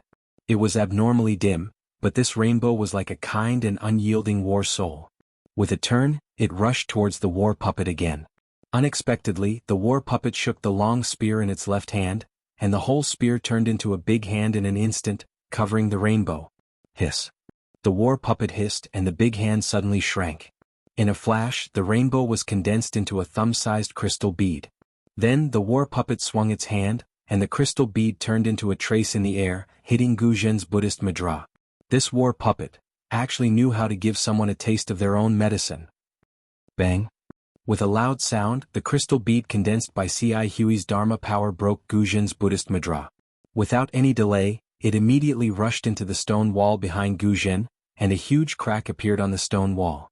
Guzhen's body was even knocked back and he slumped to the ground after hitting the stone wall. Whoosh! With the same sound of flowing water, the rainbow crystal bead that had sunk into the stone wall unyieldingly rushed out again, and hit the war puppet's face. However, the war puppet raised its hand tightly, and immediately grasped the crystal bead. This time the war puppet did not hesitate.